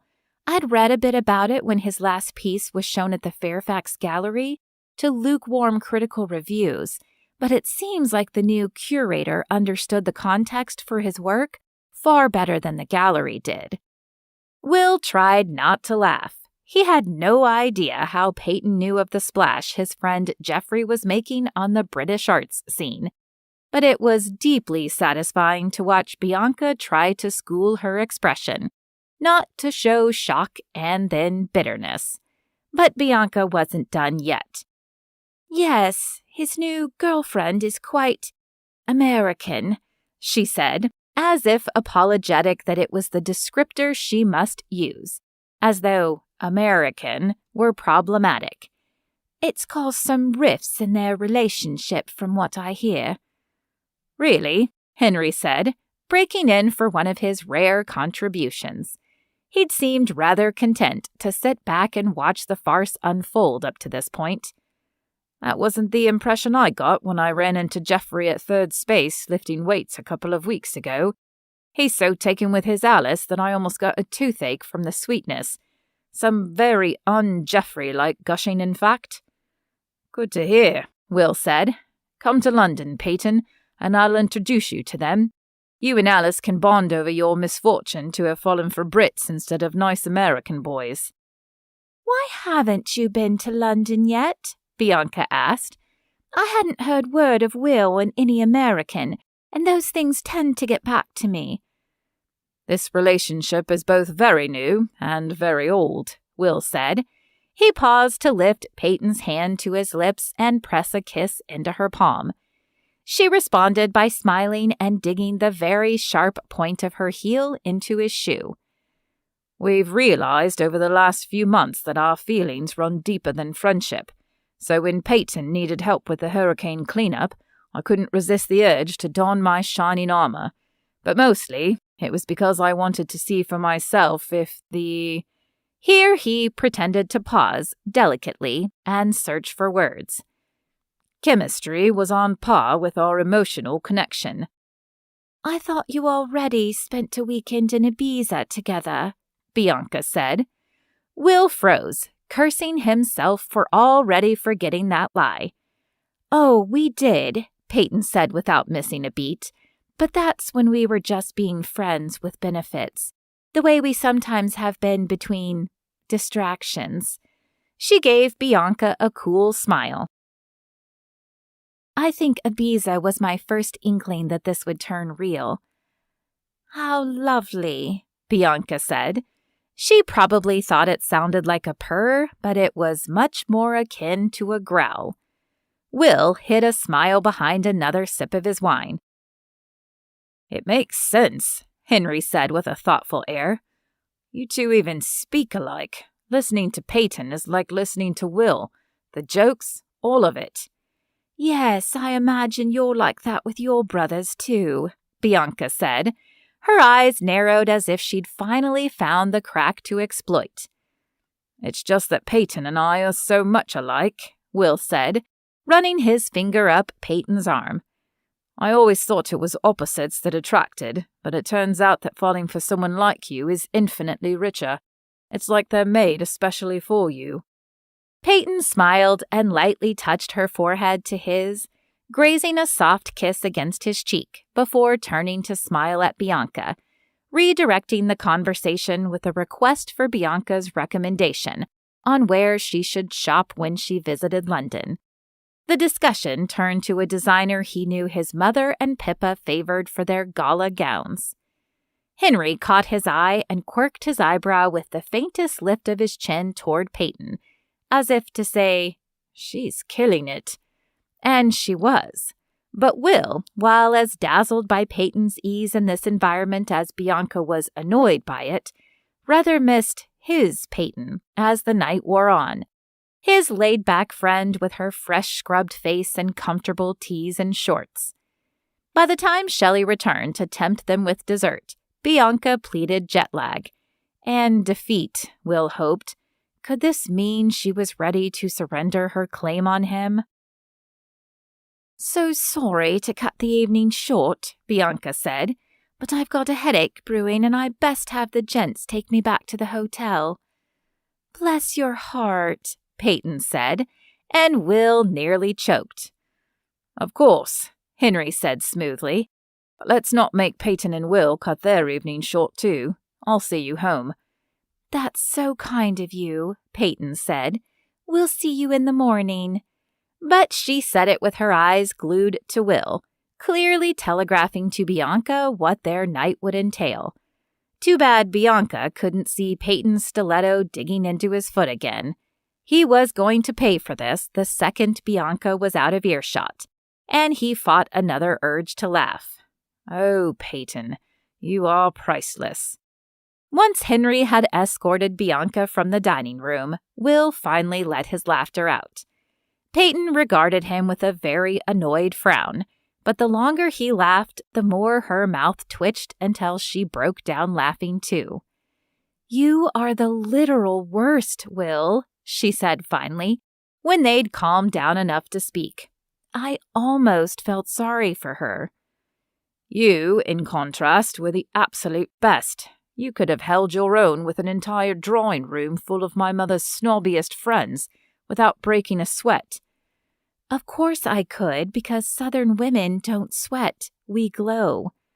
Much like English ladies. Peyton smiled at him. "You have to remember my family's company name is Shell House Construction, but the truth is that my father is one of the biggest developers in the region. My parents both come from old Charleston families, so they understand how to move in the most elite circles, and they've taught us to do the same. But they also taught us to stay grounded. Have you heard of code switching?" He shook his head. "Are there secret codes involved in Charleston's society?" he teased. "In a way," she answered seriously. "But code switching is something most people do without realizing it.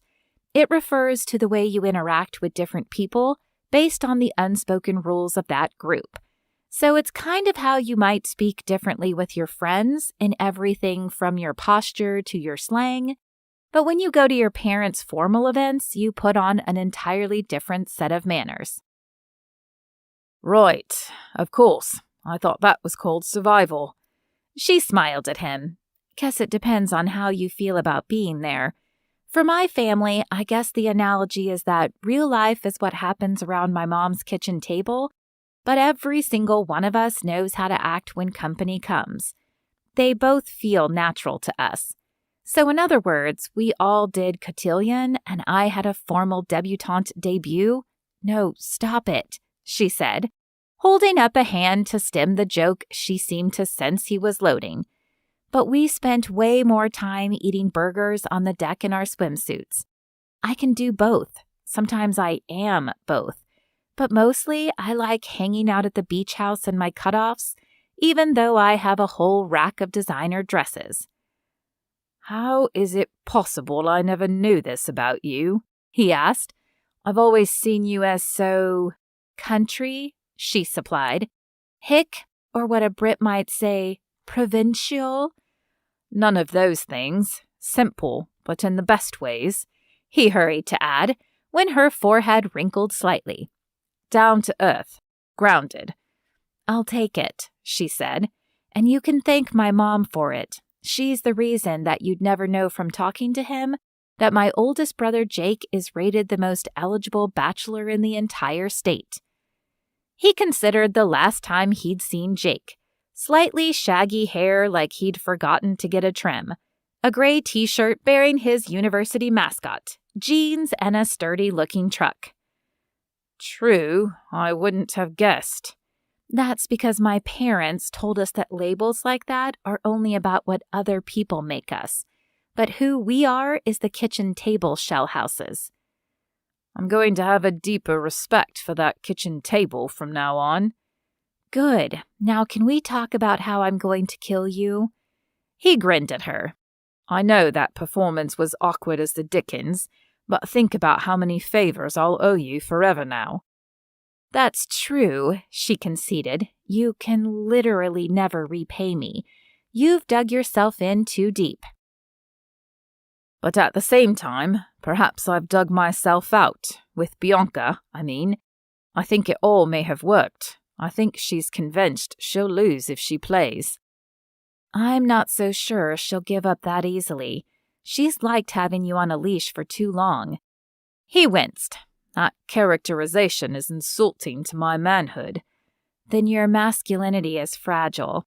He outright grimaced. "That's even worse." "Tell me it's not true." He sighed. "Fine. Maybe it used to be. It won't be anymore."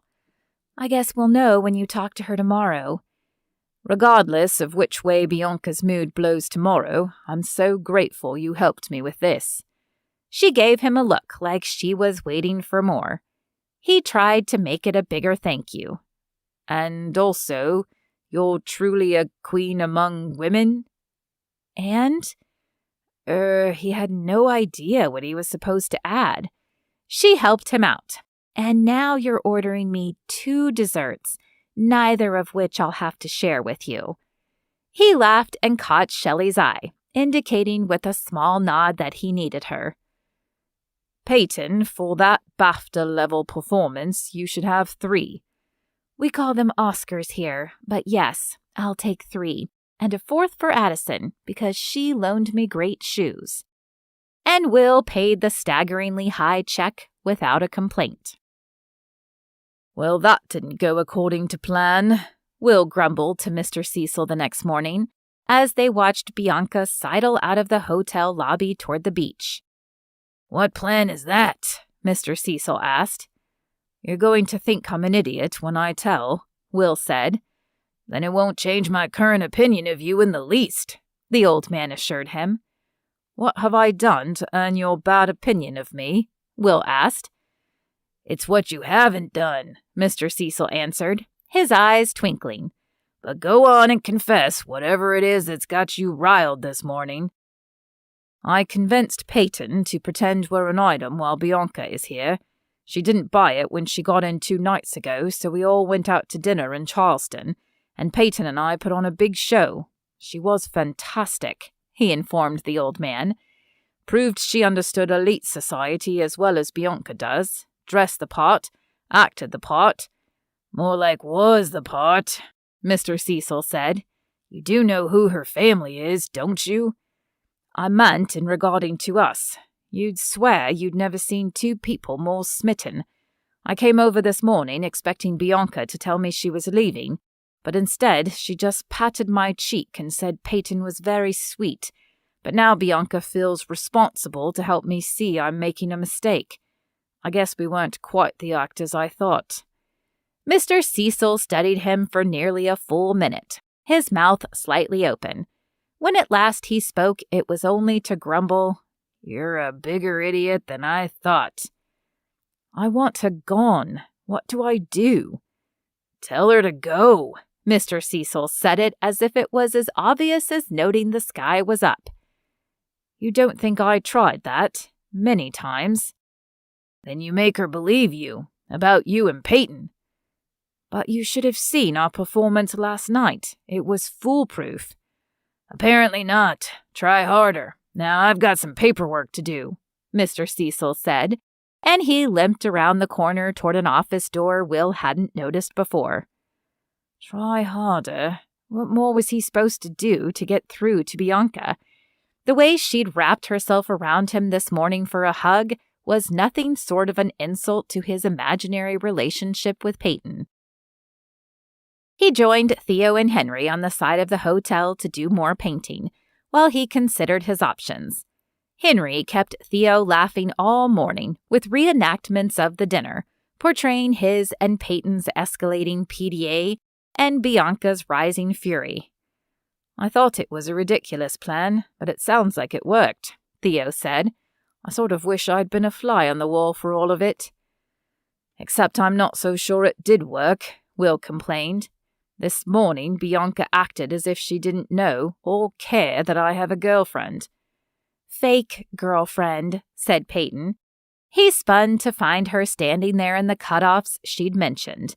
Denim shorts with fraying hems and a plain white tank top. Her hair gathered in a simple ponytail, no makeup on her face. A completely unexpected wave of desire washed over him, a feeling he'd never once associated with Peyton, but it was unmistakable. Last night he'd found her beautiful, but this morning she was dead sexy. What on earth was happening? Chapter 16. Peyton. Is something wrong? Peyton frowned at Will, who was staring at her with the weirdest look. She fought the urge to reach up and check her face for stray bits of food from her breakfast. He blinked. No, big swallow. Nothing is wrong." "All right," she said, but made her doubt clear in her tone. "Just letting you know that I'm heading over to the Magnolia Mug to work this morning. The router has been acting up since the hurricane knocked out the electricity, but I have a deadline for a client this afternoon, and I'm going to go work on the cafe's Wi-Fi. I'll be back when I'm done." She waved goodbye and returned to the beach house to gather up her laptop and bike, then enjoyed the 10-minute ride to the Mug. Or tried to. But it was no more restful than anything else had been since returning from dinner last night. The truth was, she could have worked just fine at the beach house. The Wi-Fi wasn't the problem. Will was. Their performance last night had been possibly the dumbest thing she'd done ever, because instead of waking up this morning feeling a sense of virtue for having vanquished Bianca, she'd woken instead with a feeling for Will. Too many feelings for Will. There'd been a moment when he'd pressed a kiss into her palm and his eyes had sparkled with amusement. He'd kept his head carefully averted from Bianca so she wouldn't see the hilarity dancing in them, but something had changed between Peyton and Will. Or not between them, something had changed for Peyton. A hot lick of wanting had shivered through her at that touch, and appalled at the sudden jolt of desire, she dug her heel into Will's foot to remind him that, however they may be playing it for Bianca, between them it was still just a game. But Peyton had woken this morning feeling like she'd rolled the dice for fun last night, a low-stakes game for amusement, and instead discovered in the clear light of day that she'd lost everything. Her sense of humor, her sense of perspective. Worst of all, she sensed she was very close to losing her heart. This wasn't how it was supposed to go at all, and Will was supposed to be here for 6 more days. She parked her bike in front of Magnolia Mug and claimed a small table in the corner. She ordered avocado toast and a calming tea, but she had to admit an hour later that the tea hadn't calmed her even a little. How was she supposed to go home and face her best friend when he'd always been able to read her like a book? He'd only need a single glance to tell him that she was completely upside down inside. Oh no. What if that was why he'd looked at her so strangely at the Wayfarer? Maybe he'd already seen right through her. What was she supposed to do? She ordered another cup of calming tea, but it didn't work any better. Maybe she needed it in an IV? She tried to focus on her web design and muddled through the coding, but the whole time she was playing a game of whack-a-mole with thoughts about Will. Type a line of code. Wonder what it would be like if Will had the same lightning strike of lust. Take a sip of calming tea. Lecture herself to focus on her coding again. Repeat. She managed to piece together the last bits of the website and notify her client that it was ready to go live. But it was seriously like trying to watch a movie when everyone in the theater was on their cell phones and a kid was kicking her seat. When she pressed send, she packed up her laptop and got on her bike again. But instead of heading back home, she went for a ride along Bay Drive, waving as she saw friends and neighbors. Most people had gotten the worst of the debris cleaned from their yards. Many had blue tarps flapping in the light breeze blowing off the cove. Patches made over holes punched by falling branches and shingles the storm had ripped away. Lots of houses had missing shutters or fences blown down, but without fail, every person she saw smiled, waved, and most called her by name or asked after her folks. She could do this, she decided, pedaling with more energy. She would tell Will to stay at the Wayfarer too, convince him that Caleb needed his room back. Then beg Caleb to stay at the beach house for a night or two, just until this weird spinning feeling stopped, and Will took his proper place in her universe again, squarely in the friend zone. She'd make sure they took all their meals with the other gents, and she'd stop wandering over to check on them and chat throughout the day. She'd have to be careful Will didn't notice that she was withdrawing, and creating space between them, or he might pack up and return to London altogether, thinking she didn't want him around. She didn't, at the moment, not when her feelings were in a sudden jumble, but it wouldn't be fair to Mr. Cecil to deprive him of his willing volunteers just because she couldn't get her mind right. This was temporary. She'd keep Will at enough distance so she could think clearly, but not push him away so much that he left altogether. Simple. Feeling better about her new plan, she pointed her bike toward home and her responsibilities there. She'd been gone nearly 3 hours, and it was time to think about lunch. She texted Will, "Let the boys and Mr. Cecil know I'm picking up lunch for everyone. Meet you at the house." She picked up croissants and Mabel's famous chicken salad at Sweetgrass Specialties, as well as some locally bottled peach lemonade. She tucked everything safely into her bicycle basket, and with a deep breath and a determined set of her shoulders, she set off again toward home. She'd expected to find the gents assembled at the kitchen table ready to eat, but the house was empty when she got home. Maybe Will had misunderstood? Oh well, it was just as easy to assemble sandwiches in the Wayfarer's commercial kitchen. Sure enough, Mr. Cecil smiled from behind the reception desk when she walked in. "How are you doing, Miss Peyton?" "Fine. And you?" "Every new day is a good one. If you're looking for your fella, he's out back trying to repair the wooden lounge chairs. I told him to leave it, but he won't listen." "I'm looking for Will." "That's what I said." Peyton didn't like Mr. Cecil referring to Will as her fella, but she let it be. "I'm looking for all of you, really. I brought chicken salad sandwich fixings. Didn't he tell you?" Mr. Cecil shook his head. "To be honest, that Bianca has been giving him fits this morning, hardly giving him a moment of peace. I think that's why he's out there banging on the chairs, getting out some aggression the old-fashioned way." Well, that didn't sound promising. Had Bianca truly not believed their performance? "I'll go find him. Plan on lunch in about 15 minutes. Let the others know if you see them before I do." "I will, honey." She wound through the lobby to the service exit that led out back, the sound of hammering growing louder as she stepped outside. She spotted Will in the guest garden, stripped down to his shorts, t-shirt tucked into his waistband as he hammered. Her brothers did the same thing, hated working in the heat with their shirts on. But with Will? She swallowed, her mouth suddenly dry. The sun over the last 3 days had done a good job of gilding his skin, and he now had a light tan that only highlighted the muscles he worked for in the gym. "I brought lunch," she called from a safe distance. Will swung around and smiled when he saw her, setting down his hammer. "How'd the coding go?" "Fine." He held up his hand to his ear like he hadn't heard her. "I said it was fine," she called louder. He shook his head and waved for her to come closer. She glanced around, wondering where the other gents were. They were always underfoot lately. She wished they would pop up now. But no gents appeared.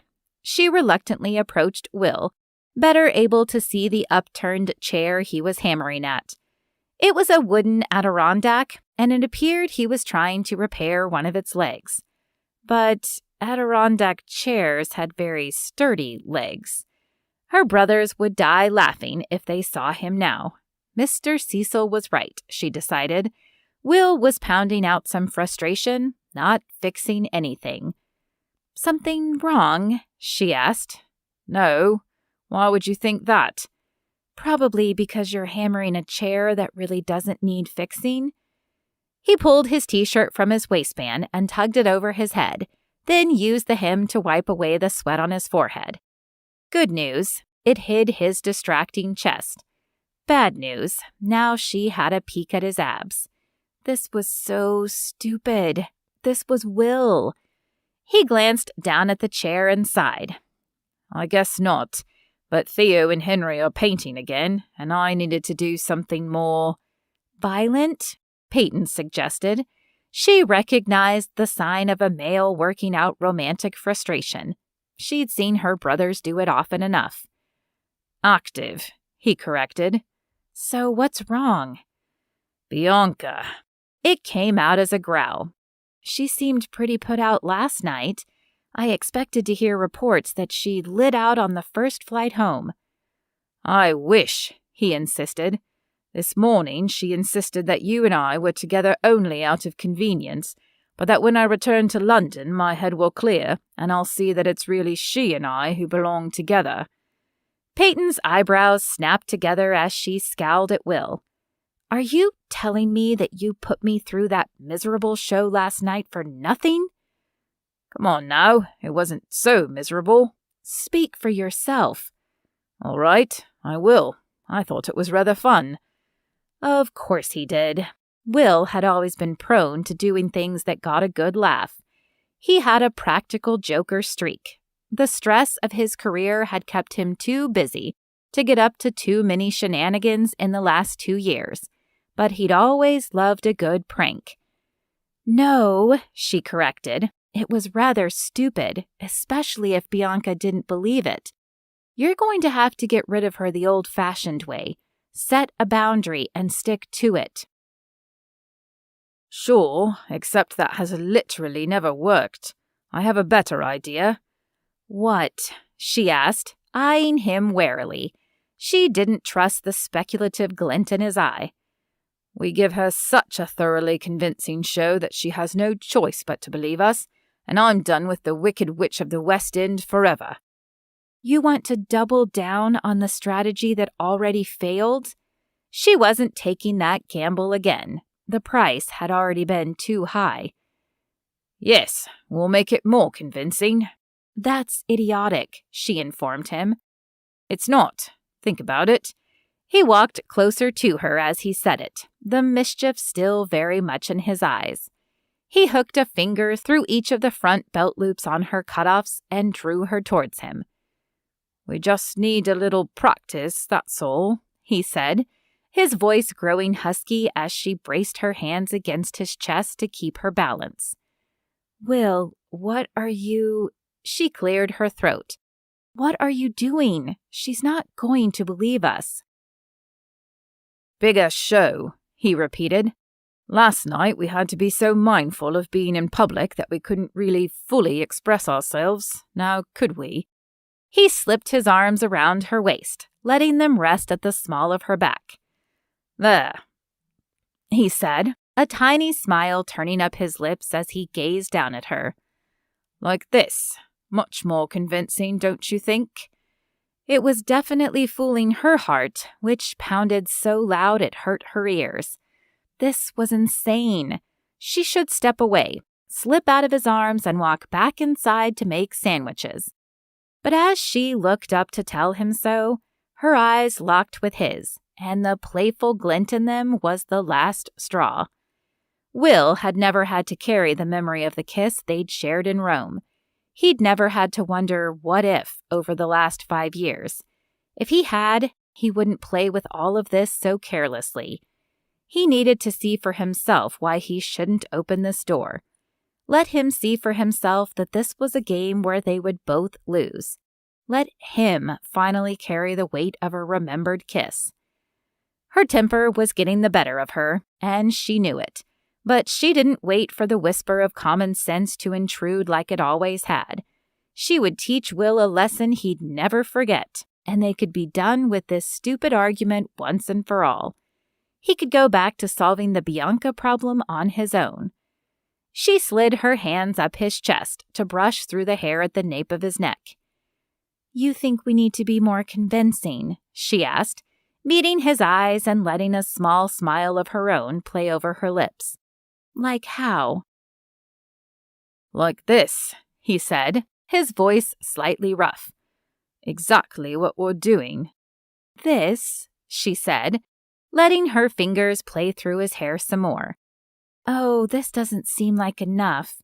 Maybe more like this. And she rose slightly on her toes to brush a kiss over his mouth, her lips slightly parted, smiling against his when his arms tightened around her waist. It's a start, he said, his breath puffing softly against her cheek. Might take a bit more than a peck to convince her." "Then maybe you mean like this," she said. She pressed lightly against the back of his neck, drawing his mouth down to hers, kissing him again. This time she poured the memory of Rome into it, determined to give him a kiss he'd be doomed to remember long after Bianca was gone, and this game was long ended. He returned the kiss, and Peyton had only a second to realize she'd miscalculated badly before she was lost inside of it. The guest garden and the Wayfarer and Brittany Cove all spinning away in a swirl of color and heat. She gave back as good as she got, and it was so very, very good. A deep and silky kiss that would have buckled her knees completely if Will hadn't been holding her so tightly against him. And she couldn't tell where the fire that exploded between them started and ended, only that it burned with a heat that terrified her, even as it drew her in further. Will groaned low in his throat and changed the angle of his head, as if he was desperate to leave no part of her mouth unexplored. And Peyton's hands fisted in his hair, trying to draw him as close to her as possible. She had no idea how long they stayed that way, tasting, tangling, anchored in a bubble free of every sound and smell and sensation except each other, before a very loud throat clearing penetrated the fog of desire, and she blinked and stepped back. "Sorry to interrupt," Mr. Cecil said, trying not to laugh. He was flanked by the gents, who also looked as if they were struggling not to laugh, Bianca, who looked as if she were attempting to incinerate them with her eyes, and Caleb, who looked disgusted. "Sorry about that," Will said, sliding his hand down to capture Peyton's and draw her against his side. "I'm sure you didn't expect an audience," Mr. Cecil said. "We just thought we'd let you know we made the sandwiches, and we thought we could eat them out here. But we could—" He motioned toward the dining room, an unspoken question.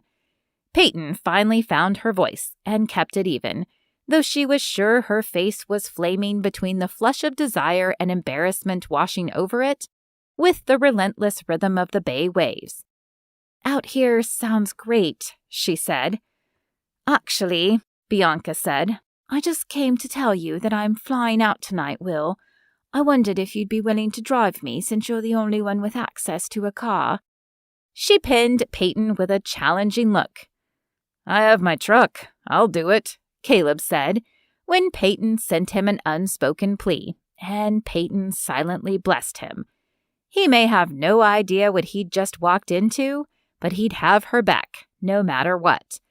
Bianca couldn't argue without looking ridiculous, so she gave a sharp nod and whirled to go back into the hotel. "We'll set up the table," Mr. Cecil said, nodding toward one that could fit all 5 of them comfortably. "Caleb, you best eat quick since you've got an airport run." They sat and picked up their sandwiches. Theo and Henry both looked like they wanted to laugh still, and Mr. Cecil calmly ate and remarked on the progress toward listing the hotel. Peyton didn't have much to say, but kept her gaze firmly off of Will, who sat beside her, also largely silent. Caleb's eyes kept darting in between them and frowning slightly. "I am the dumbest dummy in Dumbtown," Peyton decided, because that kiss had just made everything exponentially worse. Chapter 17. Will. "That kiss was perfect," Will told Peyton, an hour later when Caleb had left with an angry Bianca, and the others had returned to work. They stood in the living room of the beach house, and she looked desperate to be elsewhere. What it was." "Bianca totally bought it," he clarified when she couldn't finish her thought. "Oh, Bianca, yes." "I think it worked because she thought she'd interrupted us, which made it more believable." "You think so?" Peyton sounded disinterested, like she'd rather drop the whole discussion. "She's gone, isn't she? For good?" "If you say so." Peyton was distracted, and it pricked at him. She'd excused herself from Mr. Cecil's on the grounds that she needed to tweak a few things for her client's website. But she'd already placed a huge emotional distance between them before she'd ever crossed the grounds to leave. She was withdrawing, and he was terrified to let her out of his sight completely, or at least not until he understood what had happened between them during that kiss, because it had figuratively knocked him on his back, and he wasn't sure how he was supposed to recover from it. Peyton was the one he always talked these things through with, but it was Peyton who seemed to want to drop the whole subject. Straight off a cliff, in fact. Peyton, are you all right? Can we talk about... Later, she said, with a vague wave of her hand. I need to take care of my client, and you need to pack. Am I going somewhere? To the Wayfarer. She looked at him strangely. Caleb will need his room back. Mr. Cecil already said it's fine for you to join the other gents. Right, of course. He watched as she climbed the stairs up to her room, studiously avoiding eye contact. Clearly, she didn't want to talk about what had passed between them, so much so that she was booting him from her house completely. His stomach clenched, a knot of anxiety forming inside it. Something extraordinary had happened during that kiss. He'd never felt anything like it. If she'd felt anything like he had, the simultaneous shock of lightning coupled with a sudden enlightenment worthy of the Buddha, she might need time to process it on her own. He could give her that. He could use a bit of head clearing himself. He climbed the stairs more slowly and slipped into Caleb's room, pulling his clothes from the drawers to pack and move over to the Wayfarer. But when his hands fell on his swim trunks, he decided that was a far better way to clear his head. A few minutes later, he waded into the cove for a swim, letting the warm water and cool breeze work their magic on him as he swam the breadth of the bay twice, his shoulders exhausted as he returned to the start. He waded back to shore and sat on the sand, letting the afternoon sun dry him as he considered the events of the afternoon. He'd experienced the most incendiary, spectacular kiss of his life with Peyton Shellhouse, his best friend. Was it the element of surprise that had made it so electric? He'd thought so in the first fuzzy minutes afterward when he'd struggled to make normal conversation over chicken salad sandwiches, like he hadn't just had a huge part of his life upended only minutes before. But now the calm of certainty, of the cove, of the sun, of Peyton's gentle essence settled over him. He hadn't seen her that way before, but there was no way to ignore the truth of that kiss. He'd been blind to the truth in front of him all these years. He and Peyton had something worth exploring, but unlike any of his relationships in his past, they had a solid footing of friendship to build on, a foundation as strong as the Colosseum's. It was a monument that had endured, and so had their friendship, because their friendship was real, and so was the flame that had burned between them during that kiss. He collapsed against the sand and threw an arm over his eyes to shield them while he thought about what to do next. It was the problem of putting the genie back in the bottle, he realized. The only way forward was, forward. There was no going back. He couldn't unknow what he had learned during that kiss. He was old enough and experienced enough to separate simple lust from something deeper. And his love for Peyton was already as deep as it got. But the kiss had peeled back a new layer he hadn't seen. He lay there for a while, remembering the shape and feel of her in his arms, and his mind drifted back even further, to the countless phone calls, FaceTimes, texts, and emails they'd exchanged over the years. The way they'd confided in each other over disappointments and losses, cheered for each other's successes, advised each other through sticky family and work situations.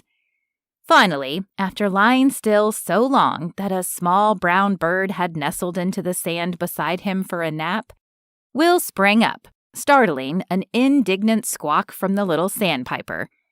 There was no question of what to do next. He knew.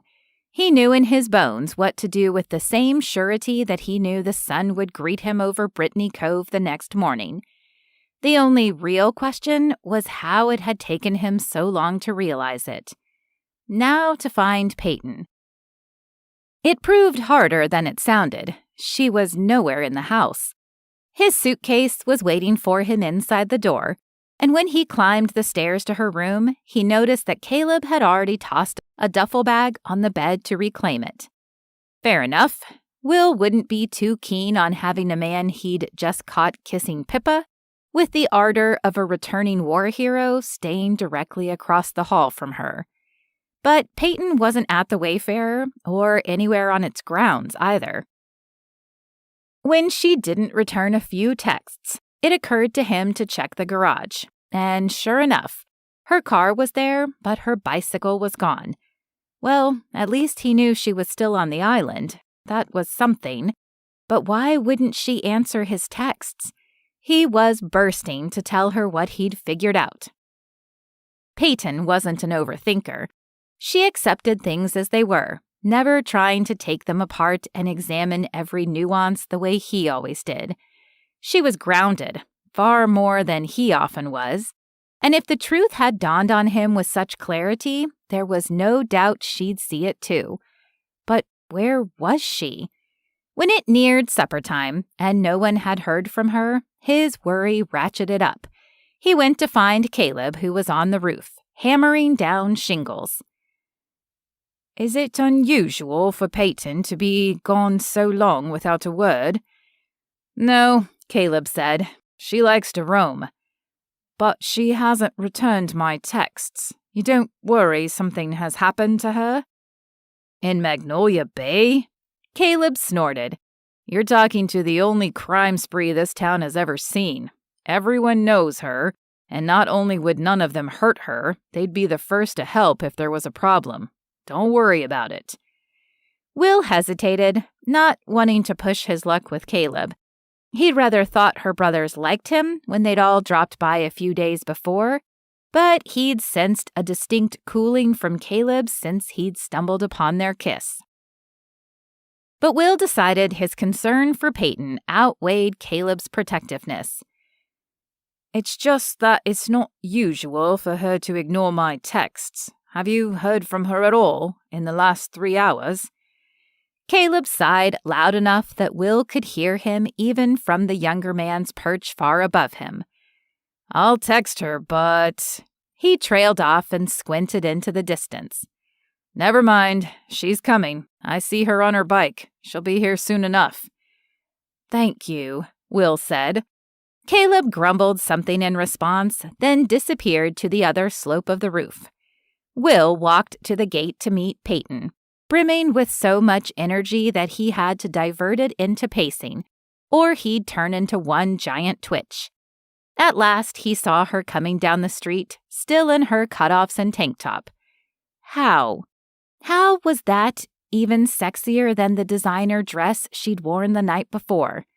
The woman was a witch, he thought, with a small shake of his head as she slowed the bicycle. Hey, she said quietly. Hello. I've been worried. She waved a hand. No need in Magnolia Bay. Can we talk? She heaved a sigh much louder than the one he'd just gotten from Caleb. I guess so. Let me put the bike away. A minute later, she rejoined him on the sidewalk. Walk by the bay? He asked. She stepped from the sidewalk to cross to the beach and answer.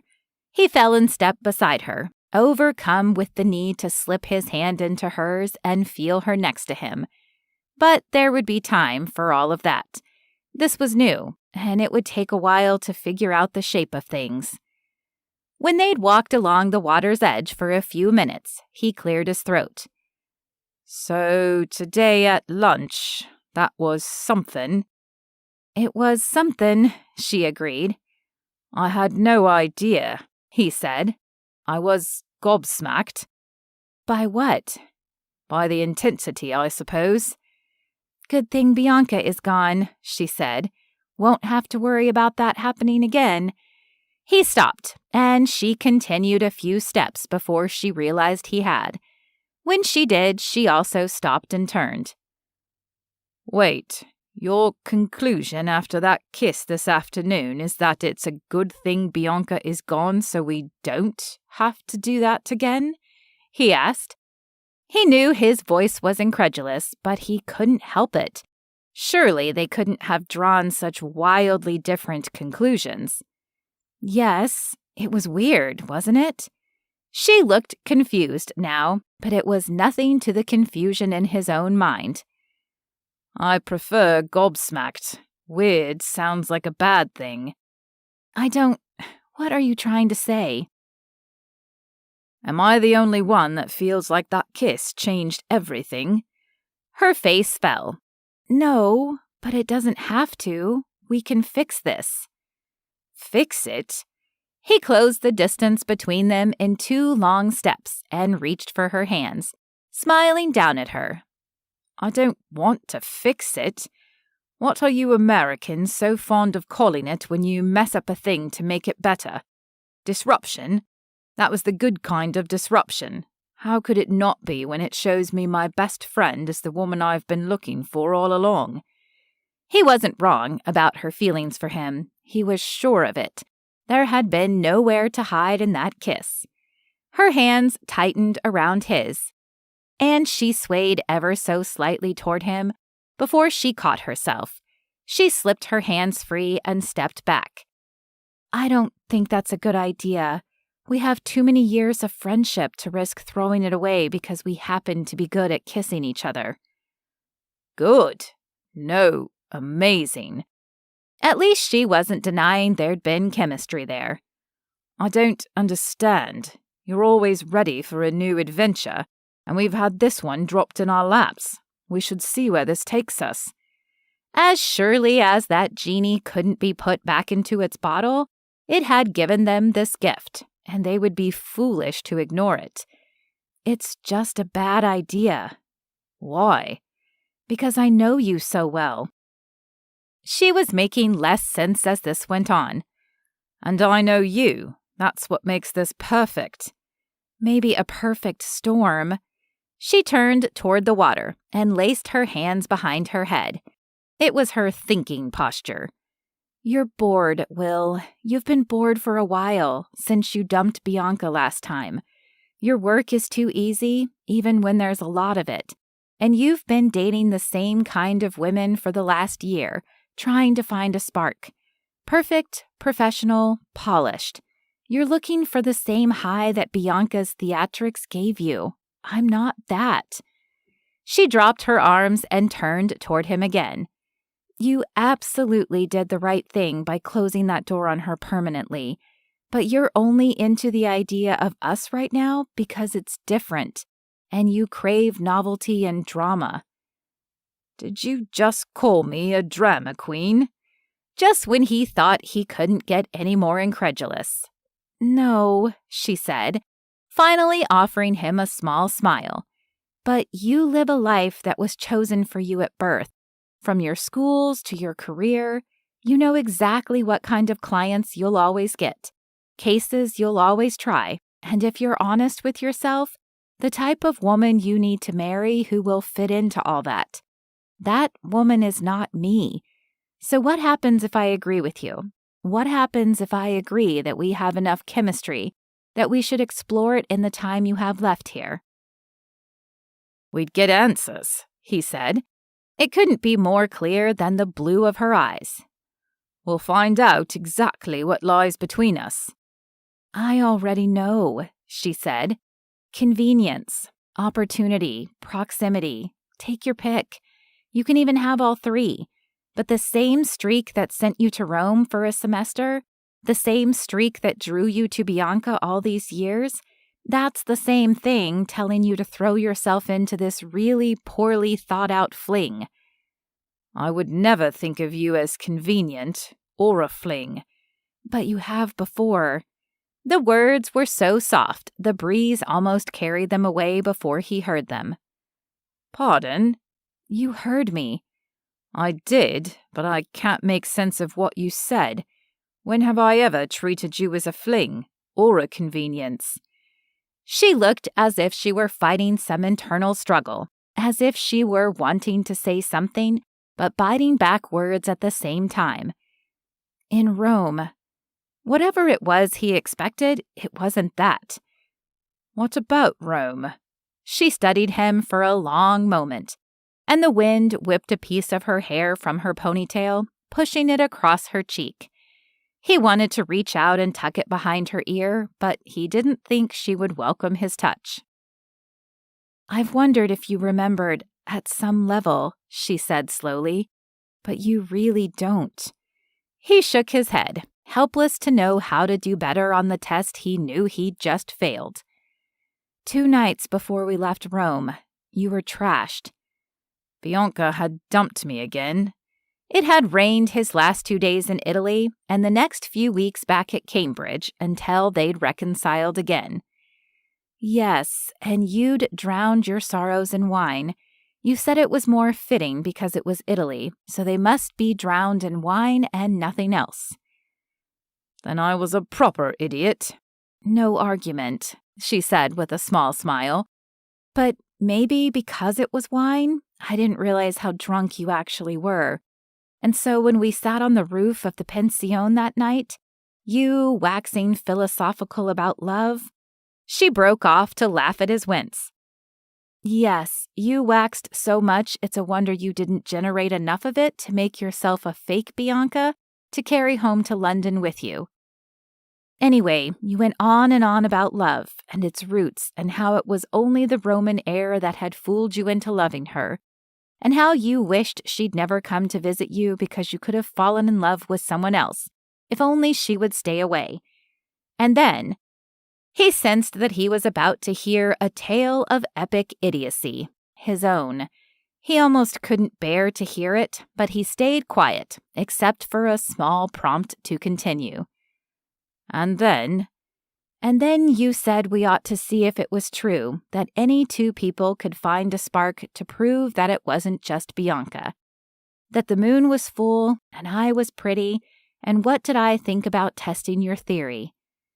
I didn't. You did. She patted his arm in such a sisterly way that it set his teeth on edge. He didn't want her sisterly comfort. But to be fair, I'd had enough wine of my own to think it was a stellar idea, and so we kissed. And did he want to know what came next? No. No, decidedly not, but he needed to if he was going to understand her objections now. And it was nice, she said, after a pause longer than eternity. Nice, he repeated. If ever there was a word that condemned by faint praise. She smiled. The kiss doesn't matter. What matters is that it stuck more for me than it did for you. You had no memory of it the next morning. Afternoon, she amended. It took you a long time to sleep off that hangover, but I did. I remembered. I'm so sorry. It sounds like I behaved like a tosser. Nothing new where Bianca is concerned, she said, grinning at him. Well, he appreciated having his familiar teasing, smiling Peyton back. He didn't like that she reappeared the more she put herself firmly back into the friend zone. The thing is, that kiss did stick with me, but by the time I was ready to bring it up, you were back with Bianca, and I'd returned to finish my last college semester, and it seemed like it was working out for the best. Now, do you see? I've had the experience of working through how to see you as a friend when we could have been more. It wasn't fun. I don't recommend it. If it was tough after one drunken evening you don't remember, can you imagine how much worse it would be now? I would like to go back in time and thoroughly thrash Wheel of Rome for his stupidity." She laughed at that. Give him a break. He had some growing up to do. And watching you with Bianca these last few days, I think you've done it. "Oh, now you're just lying to make me feel better," he said. "What kind of grown and emotionally mature man has to play games to get rid of an ex?" He gave a low groan and scrubbed his hands over his face. "I am a prize idiot." "Don't be so hard on yourself," she said. "You've matured enough to recognize that you've outgrown her, and that's more than some guys do. There's no shame in asking for a little help." She sat on the sand, flowing down to it with the grace of someone completely in her element when caught between sand and ocean. She patted the spot beside her, and he sat too, thinking through everything she'd told him. Truly, how could he have been so blind 5 years ago, not to recognize the real prize when he'd had Peyton in front of him? How had he been so blind not to see it in the years since? Peyton seemed to think she'd convinced him that they were a bad idea. But if anything, her story only underscored the obvious. He'd always known, at some level, that Peyton was the one. He couldn't unsee it. He couldn't unknow it. But he couldn't change her mind in this moment. He knew her well enough to know that, too. He would bide his time and think hard about how to convince her. He slid his arm around her and drew her against his side. She relaxed into him, her head resting on his shoulder, a pose they'd assumed with each other many times over the years. In the past, it had always spoken to him of comfort and familiarity, and perhaps that's how Peyton viewed it now. But though he held his peace for the moment, he recognized this connection for what it was now. Not comfort, not familiarity, home. Peyton was home. They created a home for each other, in each other, that neither of them had anywhere else, and he would find a way to help her see it, however long it took. But he desperately hoped he could find it in the next 5 days, because this would get much harder when he had to return to London. Chapter 18. Peyton. Peyton left Will on the beach to think at his request. She returned home and showered the sand from her skin, then ducked into the kitchen to eat the stir-fry Caleb had made for her. "Thanks for coming," she said, as she sat down to her plate. "Sure," he said. "Been itching to start on the repairs here anyway. Bonus is rescuing my big sister for once." "I don't need rescuing," she protested. "I just wanted one of y'all to get going on that roof." "Sure. That's why you called home the brother that would kick the Brit out of his bedroom, huh?" "Shut up."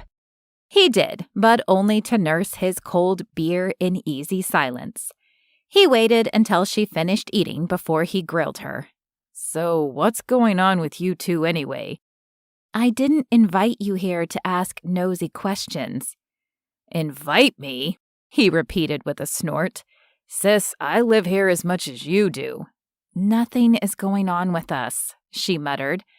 "A whole lot of nothing from what I could see from that makeout this morning."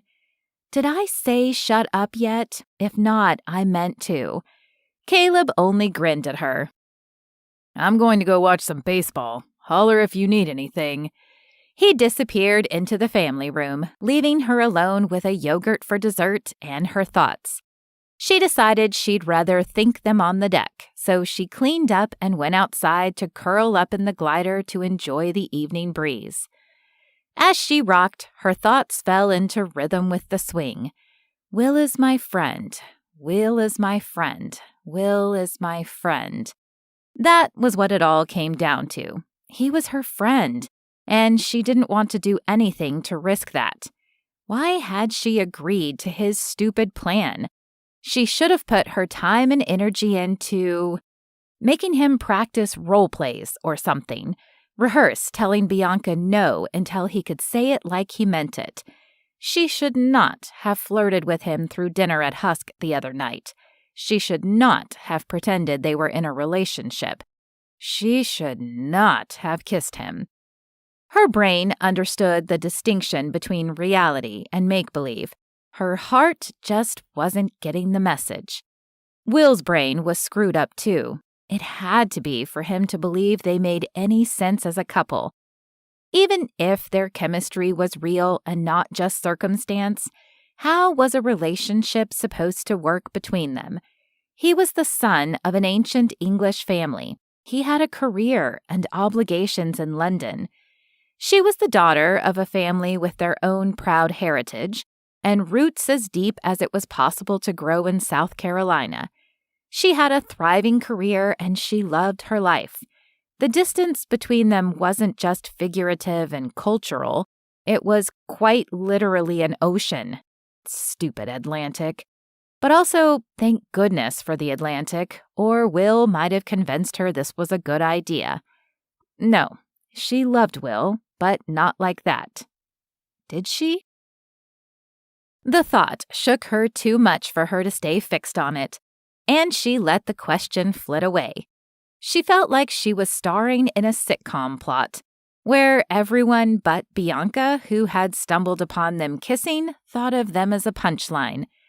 Will had confused himself, that was all. The very fact that he'd stood on the beach and suggested they explore a relationship like it was so easy, that was the whole problem. She didn't even realize how long she'd been subconsciously guarding against the hurt that their forgotten kiss in Rome had caused until they'd kissed again today. And if that's how she felt after one kiss that only she'd remembered, how much damage would it cause for them to date only to inevitably fall apart? She pulled out her phone to text him. "I'm so glad we're friends." There. It would reinforce to him that this was how things needed to stay. But when her phone vibrated with an answering text, she wasn't so sure he'd gotten the message. His reply was simply, "It's a good place to start." To start? No, she was not going to be on the receiving end of Will's single-minded stubbornness. She'd said friends, and that's exactly what she meant. He'd see. She'd make him see. Chapter 19. Will. Peyton and Will were meant to be together. She'd see, Will vowed, as he answered her text. Because now that he'd seen how it could be between them, he couldn't go back to how they were. The only move here was ahead, into new territory, into new adventures and possibilities. But Peyton would need to be convinced. No, he corrected himself, not convinced. He believed fervently in respecting boundaries. Wasn't it Bianca's refusal to accept his that had always sent them on their toxic merry-go-round? Peyton only needed to be shown that it was possible, that they were meant to be more than friends. The more he thought about it, the more roundly he cursed himself for not waking up to that truth sooner. Pippa had hinted at it once after Peyton had come to visit him in London, and Pippa had joined them for dinner. "She's lovely," she'd said, when Peyton had excused herself to the restroom. "That's who you should be with. She's worth 10 of Bianca, maybe even 100. But Will had laughed it off, dismissing it as one of Pippa's regular anti-Bianca complaints. In reality, his little sister had simply been telling him the truth. This would take a careful campaign. Grand gestures, the kind Bianca always demanded, would only make Peyton dismiss him as unserious. But he'd never been more serious about anything in his life. Not about Bianca, not about the law, nothing. None of it compared to how much he wanted to convince Peyton to give them a chance. He began his campaign carefully Saturday morning, getting up close to dawn and ordering shrimp and grits from Lou's. He ordered an extra portion for Caleb, but hoped the younger man would make himself scarce while they ate it. Then he let himself into the beach house to brew coffee. Truth be told, Peyton was liable to run away with any half-decent sort who appeared in her kitchen with freshly brewed coffee in the morning. But Will added a few touches only he could. He pulled up the New Yorker on his iPad and marked a story he thought she'd enjoy about digital art, and set her place with yellow napkins he found in the kitchen drawer because he knew it was her favorite color. When she padded downstairs a few minutes later, lured by the scent of the brewing coffee, she stood in the kitchen doorway and blinked at him sleepily. Will? She was adorable, irresistible. How had he never noticed before? Good morning, sunshine. I brought you breakfast, and some for Caleb, too. Have a seat, and I'll pour your coffee. She wasn't awake enough to argue. She sat quietly and blinked at him some more. After a few sips, her gaze grew sharper. Peyton was waking up. Any chance you can play hooky today? He asked. No. Yes, he countered. That's not how this works. Haven't you heard no means no? She asked around another sip. She was definitely caffeinating if she sounded amused rather than annoyed. All right then, why not play hooky? Even if I could rearrange work, I still need to help Caleb with repairs. Then I can help too. We already talked about this. Mr. Cecil needs you. No, he doesn't. Between the gents and Danny, they're handling the last of the major cleanup. I'd be underfoot over there. He pretended mock indignation at the look she shot him. Are you insinuating I'd only be underfoot here too? Sorry, I didn't realize I wasn't coming through clearly. Let me say it outright. You'll just be underfoot here. Have I not proven my worth with a hammer? She studied him with narrowed eyes for a brief moment. I suppose you aren't the disaster I expected you to be. Come on, Pete. I'm not around much longer. Why should I spend that time with the gents when I see them all the time? Let me work with you. She sighed. Fine, but on the condition you don't talk anymore until I finish my coffee. You got it. Another minute passed.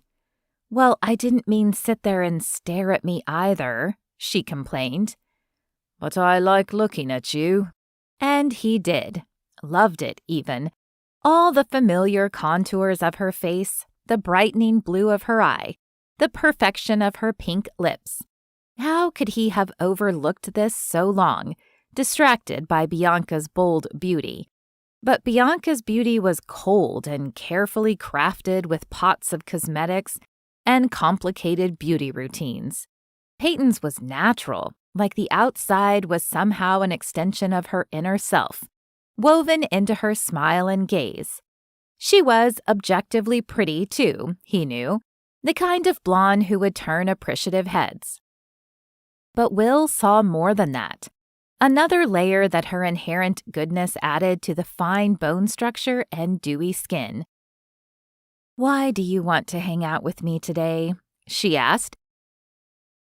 After a few more sips, she watched him with narrowed eyes, as if she suspected his motives. The whole point of jumping on a plane was to come see you. We've hardly seen each other in the last 2 years. In fact, it's been since Rome that we've had this kind of time together. But it's running out. I'll need to get back to London soon, and I don't want either of us to wish we'd spent more time together after I'm gone. I see, she said, setting her mug down to run her finger around the rim. So you're basically doing me a favor by inviting yourself to hang out with me? Basically, he said, grinning. She rolled her eyes. Fine, but new condition. You behave yourself. He feigned innocence. Whatever do you mean? You know exactly what I'm talking about. The beginning of a frown crept around the corners of her mouth. You'd best spell it out for me in any case, he said, enjoying this but pretending to be serious. Don't want to mess up. Will. Peyton? She gave something like a growl and sipped more coffee, but immediately set the mug down again. Rather harshly, actually. I mean, your Bianca is gone and there's no need to pretend anymore, so no more of that stuff. Will suppressed another smile. What stuff? Pretend dating stuff. No hand-holding or moony gazing, and definitely no kissing. Moony gazing, he repeated. I'm not sure I follow on that one. Could you demonstrate for me? When she only growled again, he laughed and rose to refill her coffee cup. All right, no hand-holding or moony gazing or kissing. He let his gaze linger on her lips a second too long, so she would have no doubt he was recalling the feel of them beneath his. The warm, silky, incredible feel. His voice was a bit huskier than he intended when he concluded, We'll just be Will and Peyton in the best possible Will and Peyton way. He was very careful not to say usual way, because he felt the old call to adventure in his blood, the one that had never failed to lead him to new and better things when he listened to it. Peyton would see they were meant to be together, but he only had a few days left to convince her. Chapter 20. Peyton. As the coffee kicked in, Peyton's mind began to buzz with everything still left to do around the grounds.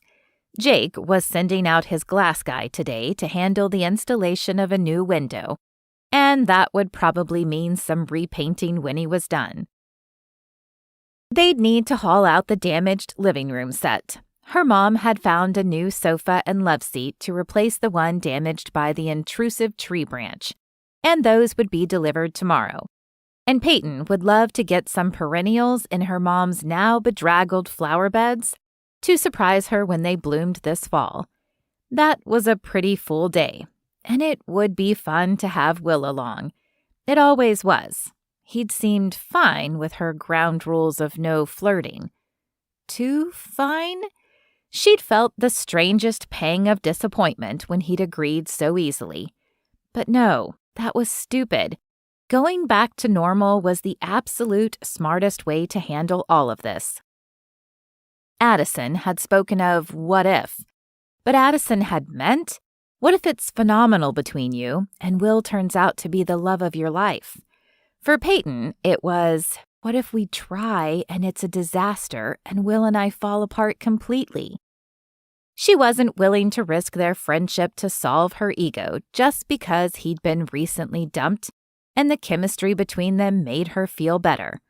Still, Will loved the idea of hard to get. It was why he'd pined after Bianca for so many years. If there was any sneaky little corner of his heart that was still harboring a plan to change Peyton's mind, he'd soon see she meant it. They would stay friends. It was the only way to ensure they would always be friends in the future. What's our first task today? Will asked when she came downstairs, freshly showered and dressed in shorts and a tank top. I feel overdressed. He was wearing neatly pressed shorts and a collared shirt in a soft sage green that made his deepening tan even more gold. Peyton lost her train of thought for a minute. Will had always been objectively attractive, but his easygoing personality had often put him in the category of cute rather than sexy. Why did he suddenly look sexy? Peyton, he asked, and she realized she'd been staring at him. She blinked, a soft wave of warmth prickling her cheeks. You're probably overdressed. We'll be grubbing in dirt, painting, and hauling old furniture to the county dump. Maybe your painting clothes from yesterday would be better. They reek. She shrugged. I'm used to stinky boys after my brothers. But you'll probably be all right if you just change to a clean shirt. I'll find something for you. All right, be back in a few. Caleb's dresser yielded some truly obnoxious choices as T-shirts went, so she picked the least garish one and brought it back down for Will, who stepped back in wearing sneakers, his paint-spattered shorts, and nothing else. Wow, he really had been putting in some good work in the gym. Here. She thrust the T-shirt at him, and he pulled it over his head, her breath coming a little easier when his abs disappeared from view. He held out the hem so he could read the shirt upside down. Sumter Original Brewery, S.O.B. Beer. He squinted at Peyton. She snorted. If the shirt fits... My mother is quite lovely, I promise, he said. I believe you. Lady Highbury had been kind of distant the only time they'd met, but she'd seemed polite enough. It wasn't a hidden message. Caleb just likes beer shirts. I like beer too, but I don't think I own this many shirts that say so. I said he likes beer shirts. He mostly wears them because it drives my mom a little crazy. He doesn't even drink that much. Anymore. She muttered that last part under her breath. Thankfully, her little brother had settled down a bit in the last year. Got it. Well, I'm ready. What's first?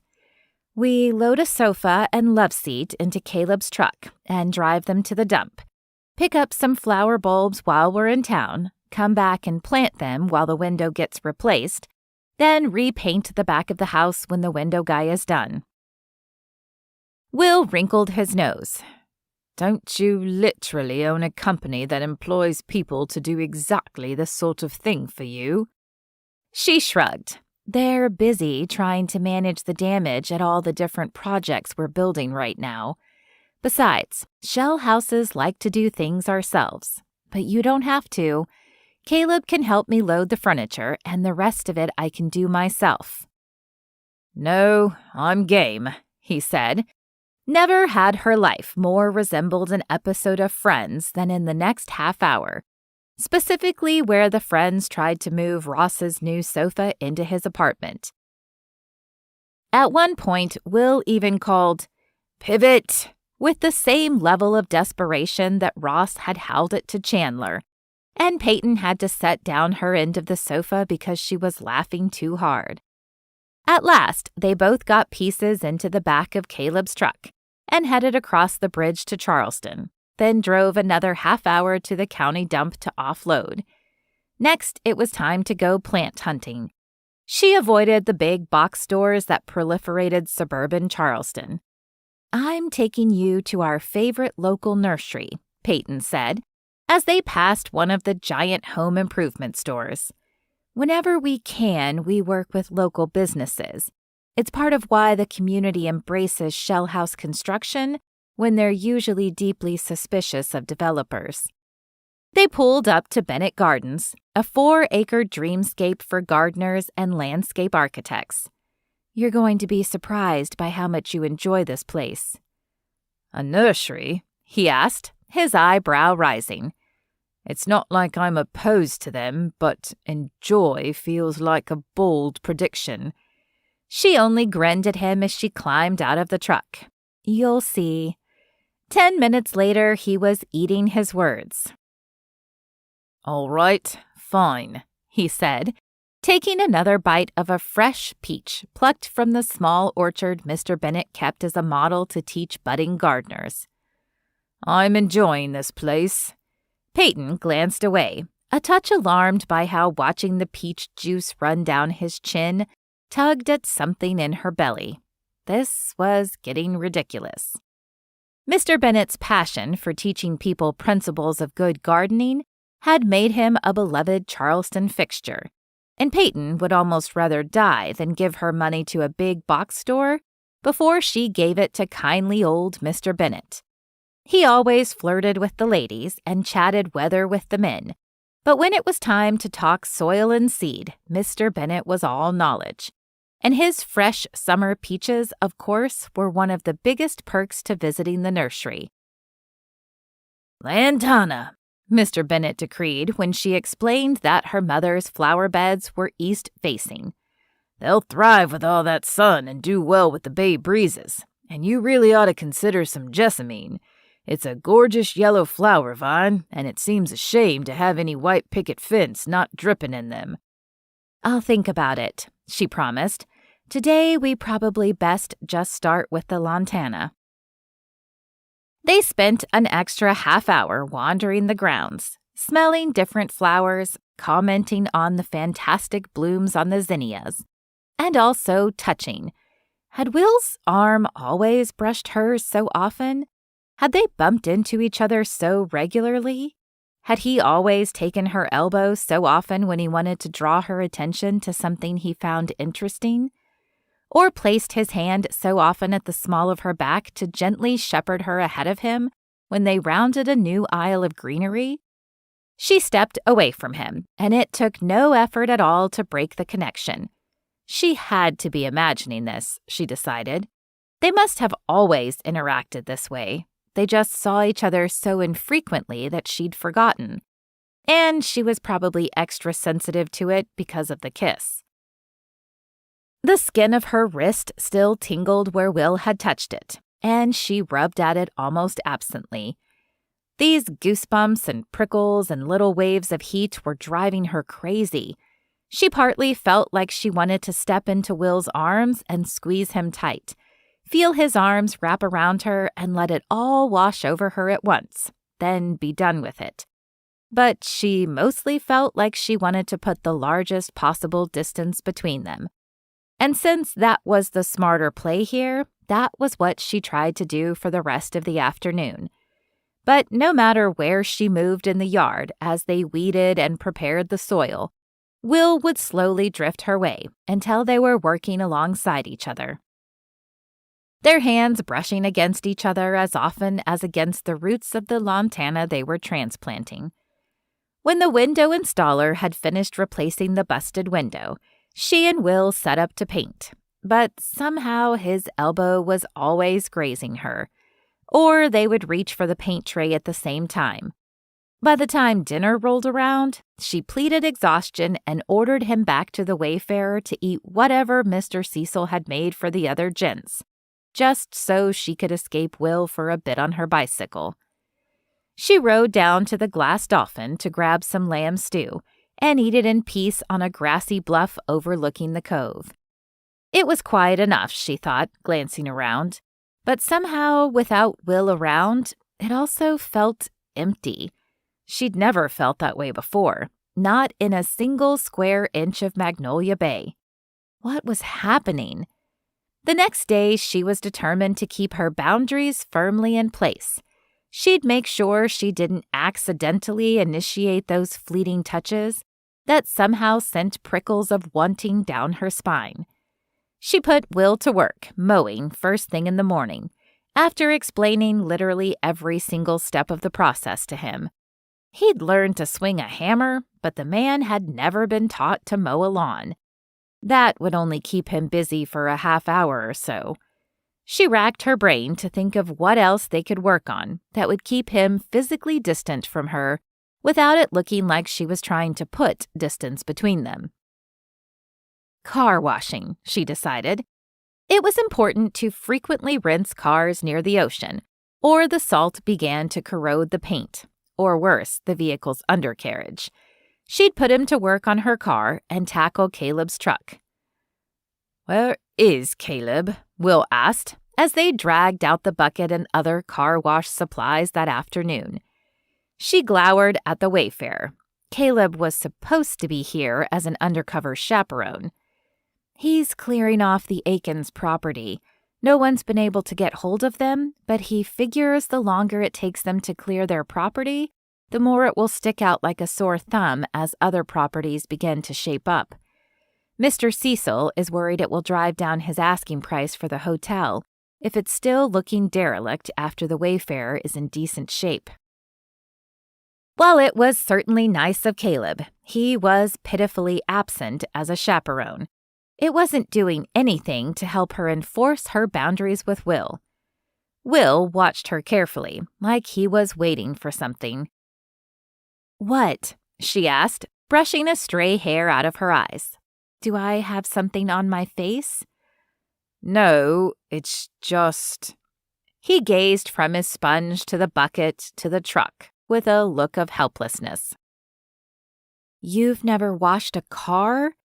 He shrugged, his smile sheepish. You'd be lost in this world without me, she teased. Yes, he said, but there was no teasing in his voice, and she quickly dropped her eyes before she tried to read something in his that wasn't there. Do it like this, she said, scooping up the hose. Spray off everything, starting from top to bottom to knock the worst of the dirt off. Then you dunk your sponge, squeeze out the extra, and go back over everything with a good scouring, top to bottom again. She demonstrated rinsing her car. She'd assigned Will the truck since he was taller and could reach higher. Then she handed him the hose. I think I've got it, he said, promptly pressing the trigger of the nozzle and spraying her thoroughly. Oops, he said, when she shrieked at the splash of cold. Guess I don't. But his tone made it clear it had been no accident. She pulled her damp shirt from her skin. It actually felt nice in the already warm air, but that wasn't the point. If she'd learned anything from having brothers, it was that her best weapon was taking revenge when they least expected it. It was the only thing that made them ever think twice before pulling one of their pranks. She narrowed her eyes at Will, already contemplating how she'd get even. He swallowed and looked nervous for once. I'm going to pay for that, aren't I? Definitely. Now wash the truck. He did, and they fell into the same easy conversation they always did. He talked about an annoying woman who was hoarding books she didn't even want.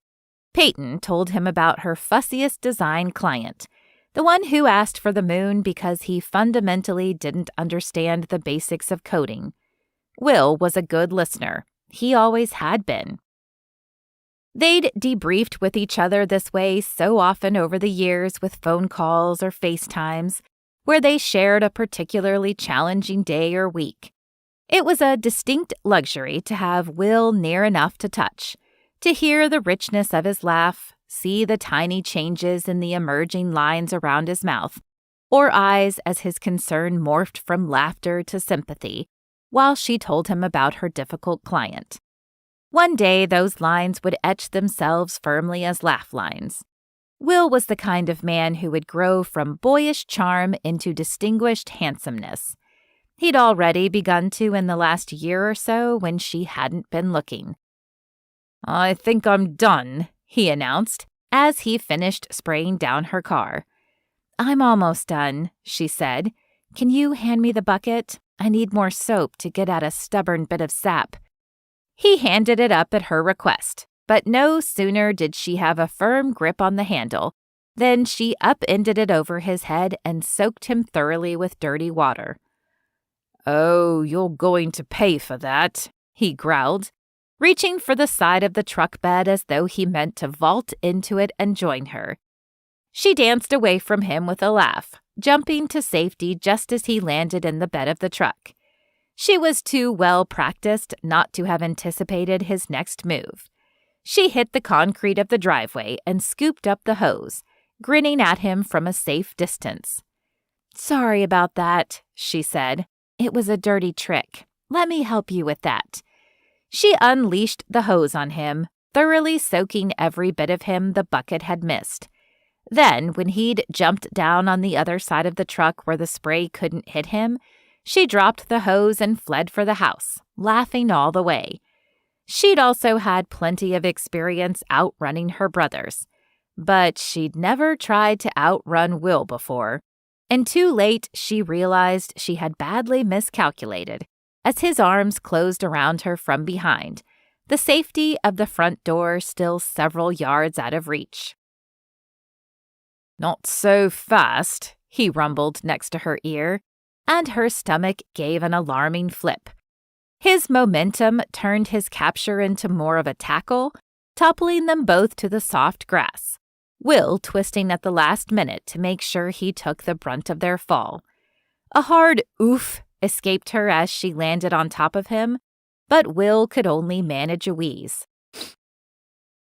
She tried to catch her breath, but it escaped her, and she knew with perfect clarity that it had nothing to do with having been knocked over and everything to do with the warm, solid chest now pressed against her palms. They lay there for a minute or two, Will appearing so dazed she wondered if she needed to check him for a concussion. Her blinking, trying to get her world back on its axis. Finally, she slid her arms to the ground on either side of him and pushed herself upright to sit beside him on the grass. Yeah, that helped her breathing. After another minute, Will struggled up too. "Sorry about that," he said. "Didn't mean to knock you down." She waved her hand to dismiss the worry in his voice. "I'm a veteran of Shell House family turkey bowls. Full tackle. It's fine." Will looked so perplexed by this that she burst out laughing. "Football? American style? On Thanksgiving Day? The day we celebrate having gotten away from England to do things our own way?" "I thought that was 4th of July. "It's both. We needed 2 full national holidays to express our joy at being out from British rule." "I hadn't realized you colonists were still so salty about all of that." "We have long memories." They grinned at each other, and she was glad for the moment of normalcy. She needed it. Desperately. Whatever that almost moment had been just now, she was tucking it safely away in a locked box, not to think about, or wonder about, or worry what if. There would be no what if, except the what if of what happened if she and Will ruined their chemistry completely over some temporary and unwelcome good old-fashioned lust. She absolutely never wanted to know the answer to that question. Chapter 21. Will. 2 days. 2 days was all he had left before he had to return to London.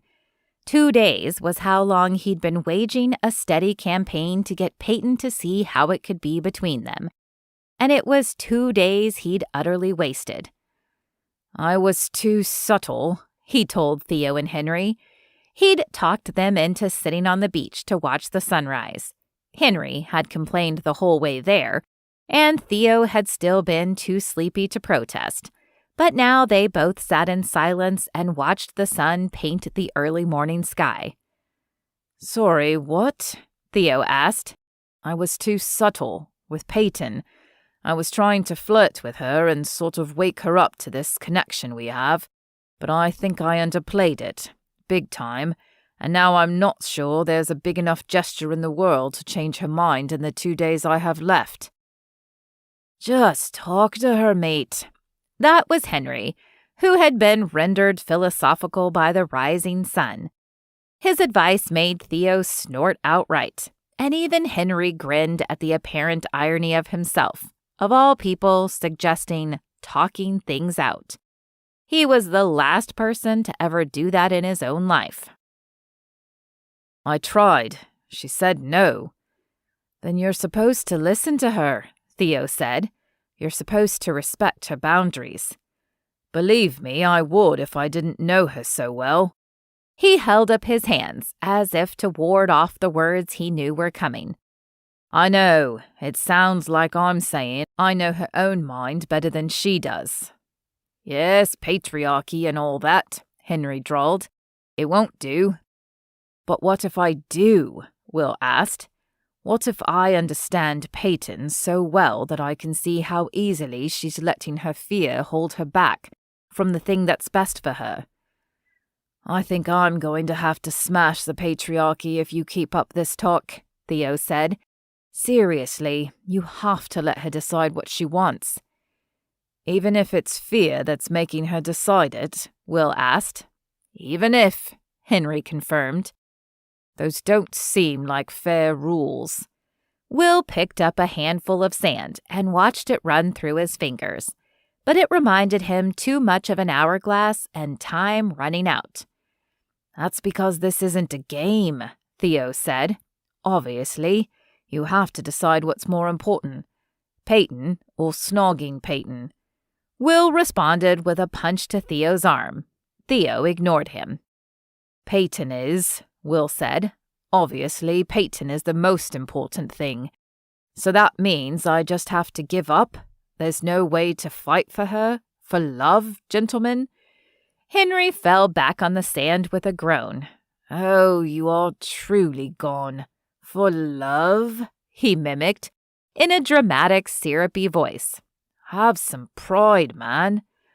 No, Will said. I have none, and I'd give up a lot more for Peyton. Theo sighed. Well, it doesn't sound like you two can go back to the way things were. I can't, Will said. My feelings for her have changed. Or not changed. I guess I've just woken up to them. If it's true that she senses this grand love between you, what's she afraid of? Theo asked. No one walks away from an epic love story. Will dropped his head to his hands. She thinks this is a rebound for both of us, that it's a temporary thing and will ruin the friendship if we act on it. The gents all fell silent. At last, Theo spoke. She could be right. Will shook his head. Not about my feelings, and she's dropped a couple of hints that make me believe with all my heart that it's not true about hers. At this point, I think we'll do more damage to this friendship by trying to pretend that it's all there is between us. Doomed if you do, doomed if you don't, Henry offered helpfully, still flat on the sand. Yes, how can I convince her it's worth the risk? Will asked. Why does she think the two of you don't have a chance? Theo asked. Will shrugged. Little things like living on different continents. Henry snorted again. Be helpful, Hank, Will complained, deliberately using Henry's most loathed nickname. You're just lying there snorting and cracking jokes. Henry straightened. I think she's right. The small matter of your roots being in two totally different places is a very big deal. So unless you can prove to her that it's not, your problems start and end right there, before you ever get into questions of whether you're both rebounding or anything else. Will stared out at the sky, which had found its muted early morning blue, the last traces of the dawn now gone. I don't know what to do. Sorry, lad, Theo said. I wish I had answers. As the warmth began to creep in with the sunshine, the other two gents excused themselves to go hunt for breakfast. But Will stayed on the sand, staring out across the ocean. In an earlier century, he'd have been a sea captain. He just knew it. The lure of adventure was too strong. He'd have spent all his time exploring new lands and sailing the oceans, fighting the elements, making his own way in the world through his wits, cunning, and a handsomely outfitted clipper. Instead, he'd be flying, not sailing across it in 2 days' time, a trip made in a matter of hours to step into the bustle and anonymity of London to litigate the dead boring library Lady Smith Whittington insisted on quarreling over with her brother. Nothing in him wanted to go back, but what reason did he have to stay? "What's bothering you, son?" Mr. Cecil asked him a couple of hours later when he found him on the grounds of the Aiken house next door. "What makes you think there's something wrong?" Will asked. He'd talked far more than he usually did about his feelings already this morning. He had some sort of feelings hangover, and he didn't much want to dig into them again. "In my experience, people only invent hard physical labor for themselves when they're trying to work something out. Can't think why else you'd be over here clearing debris for folks who don't even care about the property." Will straightened and wiped the back of his wrist against his forehead. "It's something to do, unless you've got something you can put me to work on." Mr. Cecil shook his head. "No, you fellas have done a real good job at my place. It's not the most ideal way I'd like to put it on the market, but I don't want to invest what it would take to get it all turned out fine. I'll do well enough selling it this way, I hope. I'm not as old as Peyton likes to treat me, but I'm old enough that I don't need a huge profit to fund my last years. Will didn't like to think of Mr. Cecil leaving by dying or selling. He'd come to think of the old man as a fixture in just a short week. I can't imagine this place without you, he said. You shouldn't. Won't be the same. It's the way of things, I suppose. They all change. Some better, some worse, some just different. But I'm ready, son. In fact, the real estate agent is coming first thing in the morning to give me an estimate and get this ball rolling. I suppose the only thing left to do is wish you good luck, then. Will held out his hand for a shake. Appreciate it, Mr. Cecil said, grasping Will's hand with surprising strength. You'll be heading back home soon, I guess. Yes. Will said it with such a weary sigh that it startled a laugh from Mr. Cecil. You sound thrilled about it. It's fine. It's just... He glanced in the direction of the beach house, though he couldn't see it from the Aiken yard. What's going on there anyway? Mr. Cecil asked. Nothing, apparently. Oh, that's not it. It is, according to Peyton. But I'm right that you'd like to be more than her friend? Mr. Cecil asked in the tone of someone who already knew the answer. Will sighed, and it drew another laugh from Mr. Cecil. Y'all young people think you invented love and all its troubles. You didn't.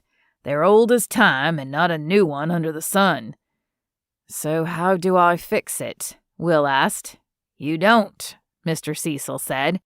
Not this. You lean into what it is. That cleared up nothing. Sorry, I don't know what that means. But Mr. Cecil was already heading back to the Wayfarer with another laugh. I'd wish you good luck, Will, but I don't think you'll need it. Then what do I need? Will called after him. Courage, the old man called back, before disappearing around the fence to the Wayfarer grounds. Will considered Mr. Cecil's words for another hour as he cleared more debris from the Aikens' yard. The sun beat down hard, and the humidity stuck his clothes to him like a second skin. But still he dragged and heaved, and thought. He thought about the way Peyton's eyes glinted when she teased him, the way her brow furrowed when she worried about him, the way her mouth tightened when she felt indignant on his behalf, the way her smile stretched when she turned her face toward the sun, the way her body relaxed in this place more than he'd ever seen her relax. Peyton had never been a tightly wound person, but there was something in her that softened and unfolded completely here in Magnolia Bay. A part of herself that he'd never realized she held in reserve until he'd seen her in her element. He'd always wished he had a place like that. Not having one was probably the root of the restlessness that drove him to seek adventures. And when he couldn't pursue them, to drown out the call with endless briefs and court appearances and work. But now he could see the truth. His place of peace had never been a place at all. It had always been Peyton. As he stared out at the bay, at the sun and tides that had shaped her character, the answer came with perfect clarity. He knew what to do, and Mr. Cecil was right. This would take more courage than life had asked of him so far. That, a whole bunch of money, and 2 equally restless friends. Good thing he had all 3. Will found the other gents in the guest garden, staring at the empty fire pit, both of them quiet, neither of them particularly happy. I've got good reasons for wandering about with a long face, but why are you both sitting here looking like adverts for mood medicine? Henry glanced up at him. Just got a call from my father. He's angry I haven't submitted my plans for the Lansdowne estate restoration he wants to bid on. That would do it. They're perfectly capable of drafting their own plans. If they don't want to give you credit, they shouldn't expect you to do the work. If only it were that simple. Henry's lips twisted into an even more sour expression. They just say duty like it's a magic word and that's supposed to be the end of it. Isn't it? Theo asked. A magic word, I mean, because it has never failed to reel me back in. What are you whinging about? Will demanded of Theo. The constant burden of managing other people's millions, catering to them at every turn, and constantly dealing with their scrutiny of my choices and the expectation that I do magic with the markets. Now Will's spirits flagged a bit. He shook his head to dispel the miasma of their gloom. That's enough. Come on, we're going for a walk. I've walked through the whole cove. It takes 20 minutes to do a full circle. There's nothing left to see, Henry said. Shut up and come on, Will said, and they both stood without further argument. There was something in their training as younger brothers that made them instinctively respond to a barked command. Will did it too. He'd just gotten used to doing as George said, whether it was, "Will, mix a drink for your friends, won't you?" Or, "Will, don't be daft. You can't join the Royal Navy. Read law, far more sensible." The only time he'd disobeyed George in anything important was when George had said, "A semester in Rome? What a waste of time. No doubt you'll eat pasta and chase women until you're sick of both." And look how Rome had turned out. It had given him Peyton. He'd never regretted a single one of his adventures. So why had he quit going on them? "Follow me," he ordered, marching them round the side of the building to the front of the sidewalk running in front of the Wayfarer. "Now look, tell me what you see." "A hotel past its prime," Henry said. "Beat up, but better than when we got here." "I think it'll do all right for Mr. Cecil," Theo added. "I've been doing a bit of research, checked fair asking price and cost of living. He'll be fine so long as he doesn't gamble his nest egg or blow it on wine and women." "You mean live like you?" Will teased him. "That man's soul is married to his coral," Henry said. "No danger he's blowing his money on women." "Ah, coral," Theo said with a nostalgia, like he too missed the woman. Will understood. She'd come alive for him through Mr. Cecil's stories of her. "And you, Henry?" He turned to the other man. "What else do you see?" "A missed opportunity," Henry said. Will watched his friend study the building, his eyes brightening, his gaze sharpening, an expression Will knew well. Henry's mind had begun rebuilding the Wayfarer, turning it into something that was both itself and far more than itself all at once. "Almost correct," he told Henry. "I didn't know this was a test," objected Theo. "How am I almost right?" Henry demanded. "I'm always right." Theo shoved him. "You said the Wayfarer is a missed opportunity," Will said. "That's only half right. It's simply an opportunity." "For what?" Theo asked. "Look at the cove," Will said, turning as he spoke. "Look out at the beach. How do you feel? How has it felt being here this week for you?" "Hot," Henry offered. "Sweaty," Theo agreed. "And?" Will asked. It was their habit to speak in jokes and insults. He wouldn't be deterred from leading them towards something real and true. "When you're not pouring sweat from dragging branches and swinging hammers, when you've walked through the town or sat on the sand when the tide is in, how have you felt? Rested? Maybe even peaceful?" Theo wouldn't meet his eye, but Henry studied him thoughtfully. "I have at that, yes. Shame to go back to London." "Have you ever felt this relaxed anywhere else?" Will pressed. "Either of you?" "Fiji," Theo said. "But did you do any work there, or did you just lay on the beach drinking?" "Study with the judgment, mate," Theo said. "That's exactly what you're supposed to do in Fiji." "I know. It's my point, really," Will said. "You felt almost that relaxed here, even though you were doing hard physical labor all day. Have you slept or eaten this well in ages?" "No," Henry said slowly. "I haven't." Me either, Theo admitted. It's so wholesome. He appeared rather startled to hear himself using the word. You mentioned missed opportunity, Henry. Will turned to the other man. That was your architect self speaking. What did you mean? This was built in colonial style because that's the dominant narrative in the local architecture, Henry explained, gesturing toward the hotel behind them. But it's not a building in conversation with its setting. Now he nodded toward the blue waters of the cove. If the new developers have even an ounce of imagination, they'll design a building that marries the DNA of the cove to whatever they design. Do you think they'll do that? Will asked. Theo narrowed his eyes. You've gone barrister on us. That's the voice you use when you're building a case. What are you up to, bloke? Will smiled, prepared to deliver his concluding argument. Are either of you anxious to get on that plane tomorrow and return to London? Are you desperate to return to your lives there and the plans our parents have laid out for the next 50 years? As though you aren't preparing to do the exact same thing, Theo said. At least neither of us is leaving the woman of our dreams behind. I'm not either, Will said, refusing to be baited. Being here has only underlined for me how much I don't want to return to London. Not the city or my life.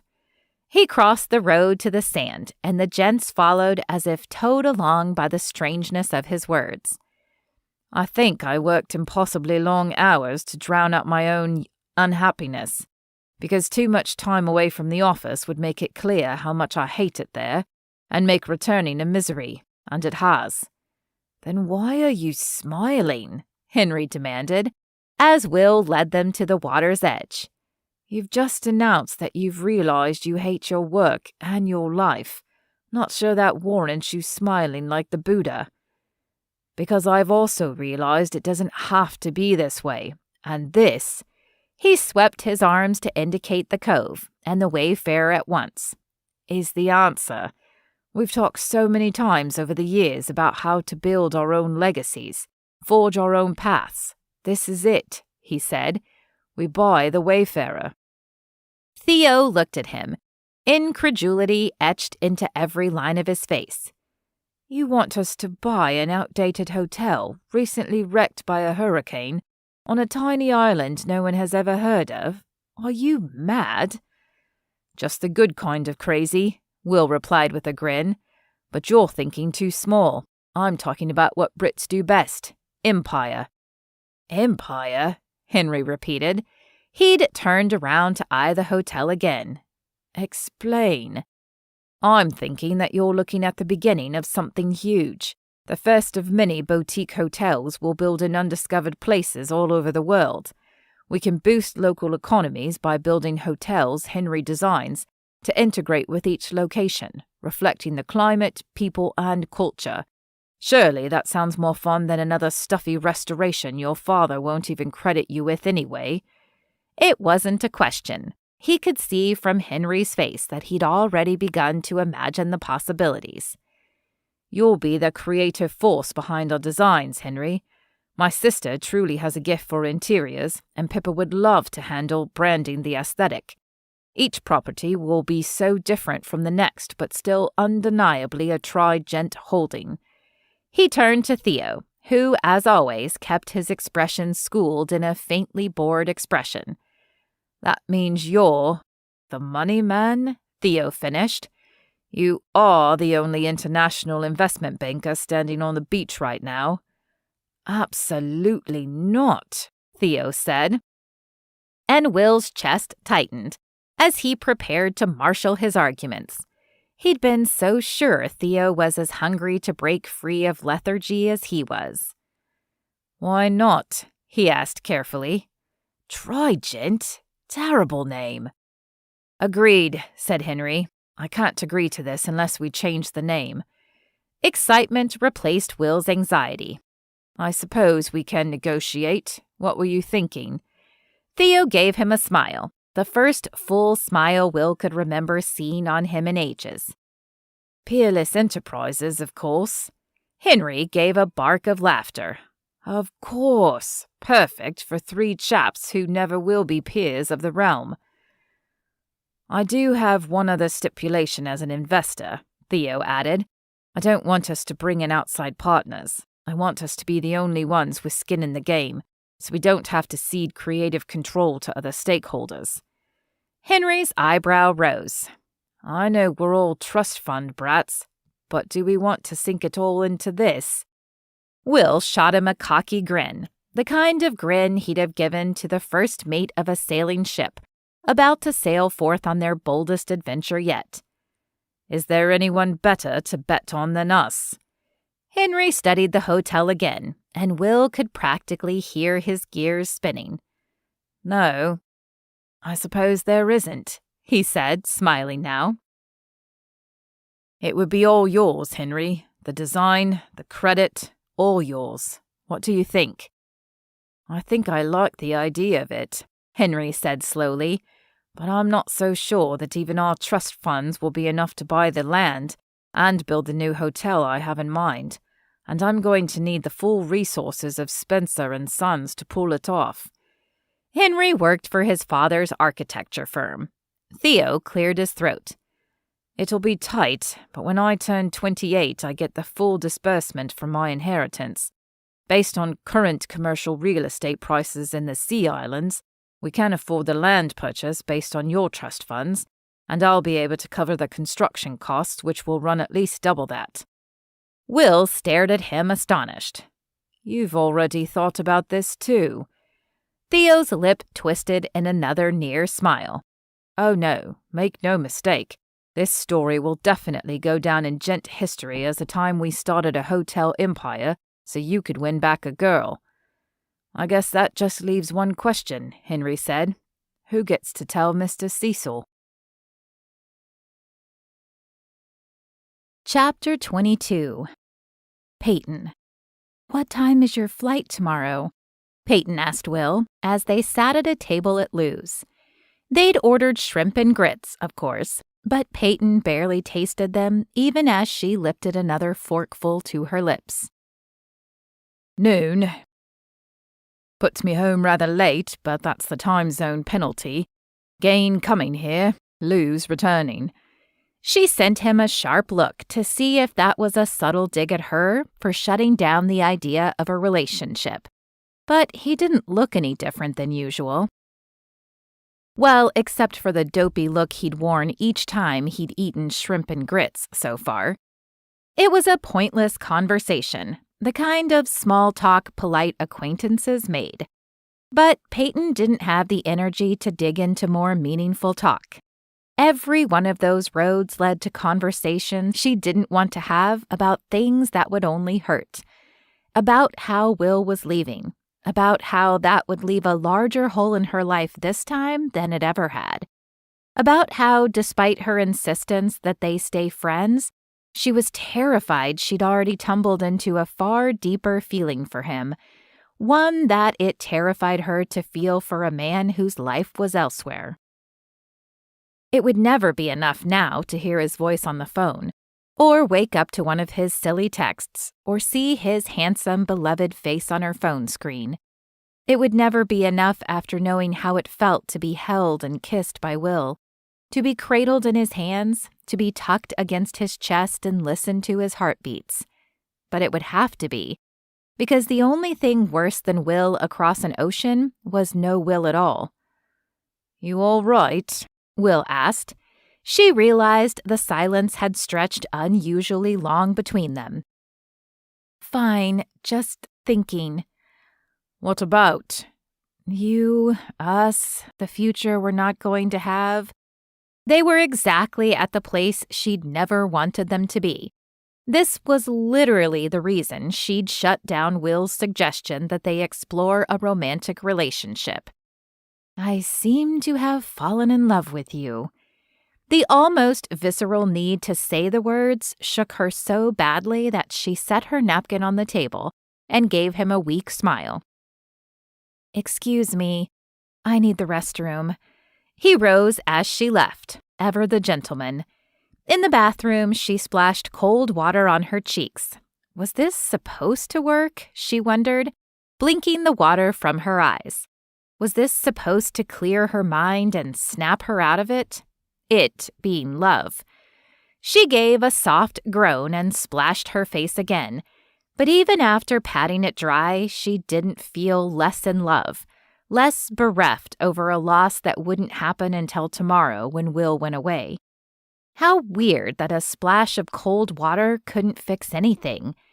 She threw the damp paper towels in the garbage can, wishing they had more heft to vent some of her frustration. She'd never really understood the impulse her brother sometimes had growing up to break and punch and throw things when they were mad. She got it now. She wished she could run all the way to the edge of the Atlantic and scream her frustration to the waves, kick at the surf, pound at the sand. Who was she even mad at? Will, for that kiss. Herself most of all. She'd known better since that night in Rome. This possibility had always lurked beneath the surface for her, this potential to fall for Will in every possible way. And she'd leaned into that kiss in the guest gardens anyway, had drunk him in like the Spanish wine they'd savored together, absorbing the taste and feel of him until she came to her senses far too late. Somehow, she rearranged her expression into one of neutrality, a face that said, "Hi, friend." But the second Will saw her walking back to the table, his brow furrowed. "You sure you're all right?" "No, I'm in love. I'm great. Much better. Worse. So much worse." "Good." They ate in silence. It felt painful to her, but the pleasant expression never left Will's face. Finally, she set her fork down with a loud clatter against her plate. "Do you even care that you're leaving tomorrow?" He looked up, startled. "Of course. I hate my job, it turns out. Would rather loll on the beach indefinitely." "Right, the beach. You don't seem stressed about returning." "Saving that for the office." They didn't say much for the next few minutes, until finally the server came to clear their plates. "I'll take the check," Peyton said. "No, she won't," Will objected. "It's the least I can do after all the help you've given us over the last 10 days. He looked as if he wanted to argue further, but eventually he gave a short nod and muttered something that sounded like, "Best to start pinching pennies now." They'd chosen to walk over in the mild evening air, and as they wandered back to the beach house, Peyton's fingers itched to slide between Will's, wrapped up in his warm, strong palm. Instead, she clasped her hands behind her. Will didn't seem to have any such thoughts on his mind, his hands resting casually in the pockets of his shorts, his eyes traveling over each house they passed, every little cafe or shop, each person on the sidewalk as if he were memorizing all of it. When they reached her gate, he stopped instead of following her up the walk. "Aren't you coming?" she asked, pausing halfway to the porch when he stayed put. "I think I'd better turn in. It's going to be a packed day tomorrow." "But it's your last night. I thought we could share a cold beer and hang out one last time." "Hang out," Will mused. "No, I don't think so." No follow-up, no explanation. Maybe he was upset with her after all. "I'll see you in the morning, Peyton." He turned and headed toward the hotel, and she watched him walk away with her heart. It hurt. It hurt in places her breakup with Connor couldn't touch. That had been about pride. This was about so much more. About the ways their lives had intertwined in ways she could only see now. She trudged into the house, straight up to her room, and collapsed on her bed to stare at the ceiling, wondering if she should run straight over to the Wayfarer and bang on Will's door, to insist they'd been wrong, to insist that they needed to explore this new facet of their relationship. She almost did. She got as far as her bedroom door once, but as her hand closed around the doorknob, she remembered the placid look on Will's face at dinner as he'd enjoyed his grits. Her hand fell away. He hadn't looked like a man on the verge of losing love. He'd looked like a man who'd thought, why not, about a vacation fling because she was there. And their ease with each other had lit a spark, and when she'd refused to fan the flames, he'd contented himself with grits and bay swims. It's what she'd feared all along, that she was a shiny diversion, a break in the monotony that stifled him in the rest of his life. She climbed back into bed and resumed studying the ceiling. It felt like she lay that way for hours, miserable. But at some point she'd fallen asleep because the sound of persistent knocking at her front door woke her up, morning light greeting her when she cracked her eyes open. It wasn't the watery light of first dawn either, but the full, warm rays of a day well underway. Then the doorbell rang. No one rang doorbells in Magnolia Bay, not unless it was urgent. She scrambled from the bed and hurried downstairs, still in the cotton sundress she'd worn to dinner, now wrinkled. She hadn't wanted to take a minute to change. "What's wrong?" she demanded when she jerked open the door to find Mr. Cecil on her doorstep. "I was fixin' to ask you the same thing," he said, studying her, a bit taken aback. "It's almost 9 o'clock. Thought you'd come see your friends off this morning." "Right, yes, of course. I'll go change and come over." "Never mind. All my guests checked out." She blinked at him. Maybe her brain was still sleep fuzzy. "They left? Without saying goodbye?" He nodded. "I'm guest-free. I'm surprised at you, girl. It's not like you to lapse in your manners like that."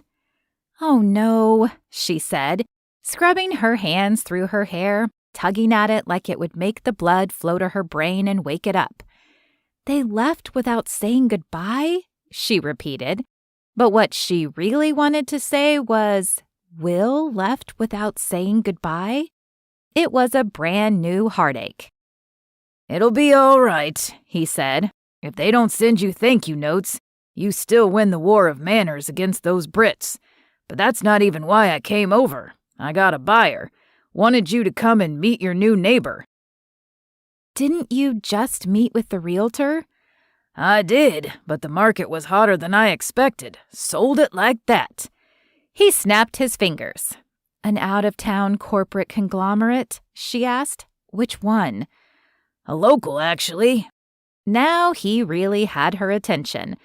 Families with places on Sweetgrass Island had money, true enough, but not buy a hotel money. "This I have to see," she said, stepping out on the porch.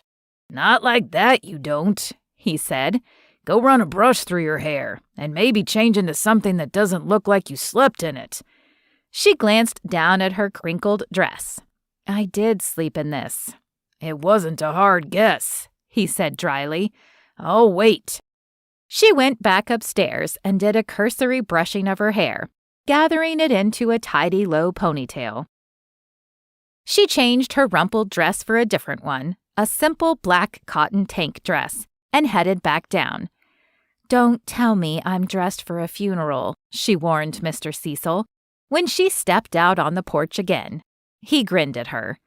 "You look sophisticated. Let's go." He held out his arm for her, and she took it, accepting his escort to the Wayfarer. "Tell me about the buyer," she said as they walked over. She was trying to be excited for Mr. Cecil, but this was too many sad things at once. Whoever bought the hotel would have a huge impact on their quality of life at the beach house, and Mr. Cecil would be leaving.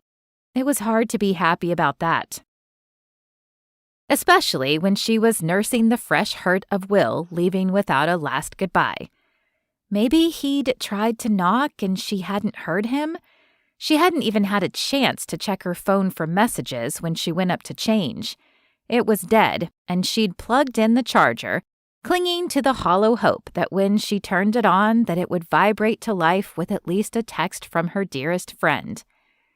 How could she feel like she was losing him completely when the whole point of staying just friends was that she wouldn't lose him completely? How had this all gone so stupidly wrong?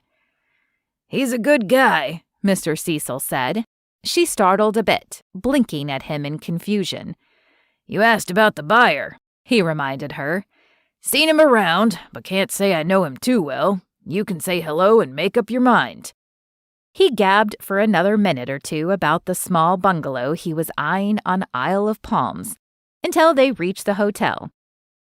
But when they stepped into the lobby, it was empty. "Must be out back," Mr. Cecil said. "Come on." He led her through the French doors that opened to the guest patio, and when she stepped through them, she found 3 handsome and very familiar gentlemen smiling at her. Will? She was relieved he hadn't gone yet, but also confused. She turned to Mr. Cecil. "I thought you said they left." "I did not," he said, his voice nearly crackling with glee. "I said my guests checked out." "But—" "Meet your new neighbors," he said, grinning. None of this made any sense. He patted her hand. "I'll go get you some coffee." "But—" She paused, trying to gather her thoughts. "Where's the new owner?" 3 hands gave her small waves, their smiles growing wider. "That would be me," Will drawled. "And me," Henry added. "And me." Theo even offered a slight smile. She really needed that coffee. This still made no sense. She stared at Mr. Cecil. "But you said the new owner was local." "I am," Will said, "or will be soon. I'll get that coffee." Mr. Cecil turned back toward the hotel. "I'll help," Theo said, leaving Will's side. "Me too," Henry said, following. When it was just the 2 of them left in the gardens, she took a couple of hesitant steps toward Will. "Explain this to me?" she asked helplessly. He moved toward her, holding his hands out for hers. She slid hers into his, and now, for the first time, the fuzzy edges of the world began to sharpen and resolve. "You know how you didn't join your family's company because you wanted to make your own way in the world?" She nodded. "We've all felt the same for a long time. The gents, I mean. Henry did join his family's business, and Theo and I have each chosen careers in the handful of acceptable fields for men of our station. But we're shriveling. We're not even 30. We're too young to shrivel." "So you bought a hotel?" The pieces were beginning to fall into place now, and she kept her tone light, even as her heart began to accelerate. "Meet the first gem in what we hope will be a string of jewels, boutique hotels in untapped markets, designed to blend into their surroundings while simultaneously boosting dozens of local economies." He nodded at the wayfarer. "We're thinking of renaming this one the Coral Monarch." Coral was a grand lady. She squeezed his hands, too overcome with hope to tackle the implications of this new development. "She deserves to be called a queen." "So do you," he said. "But unfortunately, I'm not even in line to be an earl, much less a royal. But everything I have, everything I hope to build, I want to share with you." He cleared his throat and gave a hard swallow. "I'm staying, Peyton. For us, and it doesn't feel like a sacrifice. It feels like the beginning of something new and exciting, but also deep and peaceful and real." He released her hands to slip his arms around her waist and pull her closer. "I love you, and I'll accept your decision if you still want us to stay just friends. But that's not the kind of love I feel. I feel the kind that turns into forever. Will you leap with me?" She answered by throwing her arms around his neck and turning up her lips for his kiss, which he delivered with a half laugh and half groan. His mouth met hers, warm and firm, as he welcomed her home with a kiss that curled her toes and sent a wave of heat blazing through her. "I love you, Will," she whispered against his lips. I love you in a way that probably would have sent me racing to the airport to catch you and tell you before you left. I love you in a way that would have gotten me on a plane to London if I'd missed you, ready to drop everything and move there if that's what it took for this to work." "I wish you'd said that before we bought this place," Theo complained behind them, and she whirled to find they had an audience. Mr. Cecil and Henry grinning at them too. "You're stuck now," Peyton said firmly. "I'm not letting any of you go." She thought she saw the faintest wash of pink on Theo's cheeks at her words. "There's worse things, I suppose. Come on, gents," Theo said, ushering Henry and Mr. Cecil back into the hotel. "I think there are about to be even more wildly un-English expressions of love and affection out here, and I'm simply not built for that." They disappeared into the hotel, and Peyton turned her gaze up to meet Will's again. "They're both so grumpy," she said. "How is it possible I love them too?" "They have a way of doing that to you if you let them hang round long enough." Will tightened his arms around her waist. "Just so long as you always make space for me in that heart of yours." "No need to make space," she said, pressing a soft kiss against his mouth. "My whole heart is yours." And as Will liquefied her joints with a kiss so deep that her knees buckled, her last rational thought was that it always had been. Epilogue. Will's head poked through Peyton's apartment door. "Are you ready? We need to go. We're going to be late for dinner." "There is no such thing as late for dinner at Lou's," she reminded him. "Just let me finish up a few lines of code." He walked into her apartment, but instead of making himself comfortable on the sofa like he usually did, he began to pace. To the window, to the couch, to the window, to the couch. It took all of 2 minutes for Peyton to throw her hands up in frustration. "You're making me dizzy. Sit down. Relax. Pour yourself a glass of wine or something. I'll drive us to the bay."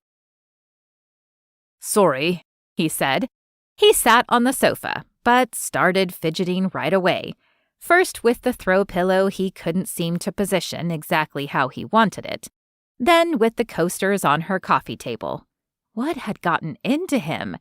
He'd leased an apartment in the same complex, and finally, last week, he'd been able to move in completely.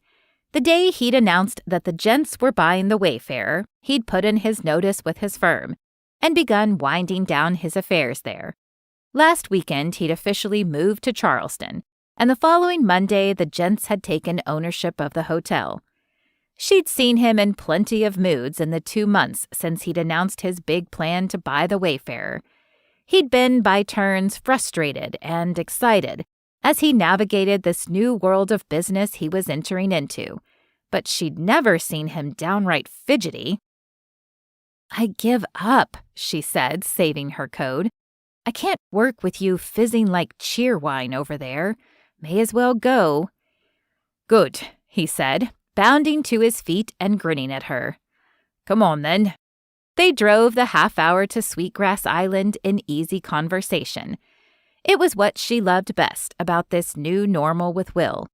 All the words of love and the delicious sweetness of their physical chemistry had done nothing to change who Peyton and Will were at their core. They still talked and shared and commiserated and supported the same way they always had. "Does life ever feel perfect to you?" she asked Will, as he set them on the bridge toward the bay. "Sometimes I feel greedy that the good things keep piling up for us, but I wouldn't change it for anything." "Nor would I." He sent her a quick glance and soft half-smile before he threaded his fingers through hers and rested them on the console between them, his thumb feathering over her knuckles. She loved it when he did that. Addison teased her that she had domesticated a wild Brit, getting him so comfortable with easy displays of affection. But Peyton saw it differently. This was a side of Will that had always been waiting to come out. She'd simply created space for it. When they exited the bridge, Instead of taking the turn that would lead them to lose, he kept straight. "Wrong way," she said. "We're making a detour." "To where?" "You'll see." When she realized he was heading to the east side of the island, she thought he might be stopping by the hotel. He checked it obsessively, even though her brother Jake wasn't sending out the first crews to start work until the following week. When Will turned south instead of north toward the bay, she grew even more confused. "Will?" "Trust me." Finally, he turned onto one of the small side streets about a mile south of the cove and parked a block from the beach, even though there was plenty of parking beside the sand. "Come and see this," he said, releasing his seatbelt and coming around to open her door. "What am I looking at?"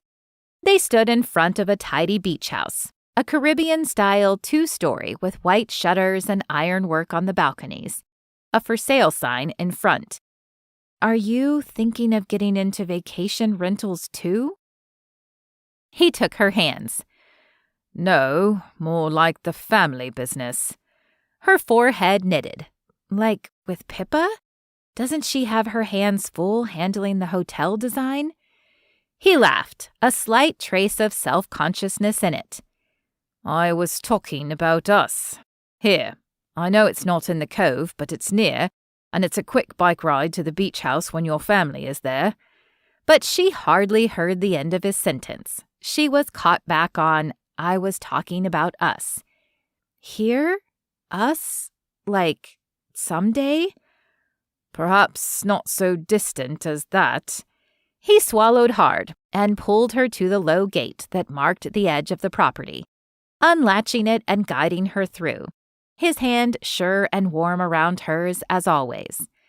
But once they stood on the walkway to the porch, he let go to slide his hand into his pocket instead, and she immediately missed his touch. "I love the idea of someday," she said, smiling at him. He looked so nervous, but they'd talked about someday many times over the last 2 months, since they'd made the leap from friendship to love. There was nothing to be nervous about. "I'm doing a terrible job of this," he said. "What I mean to say is that someday is too far away. What about now?" He withdrew his hand from his pocket, and in it sat a ring box of deep blue velvet. He knelt and held it out to her, and Peyton's hands flew to her mouth to stifle a gasp of surprise. "Peyton's shell house," he said, smiling up at her. "I know we've only been officially dating for 2 months, but we've known each other in all the ways that count for 5 years. I don't need any more time to be sure of my heart or my dreams. You are hopelessly woven into both. And I couldn't be happier about that. Will you dive all the way into these new adventures with me and do me the honor of becoming my wife?" "Yes," she said, the words muffled by her hands. She dropped them and spoke it loud and clear. "Yes, William Charles Maxwell, I will marry you." And they sealed it with a kiss. I hope you enjoyed Peyton and Will's story. Get the next book in the Gentlemen of Magnolia Bay series, The Royal's Enemy. www.amazon.com. To sign up for my newsletter or to learn more about me and my books, find me at www.melaniejacobson.net. This has been The Royal's Best Friend, written by Melanie Jacobson, narrated by Lorena Hoops, audio copyright 2023.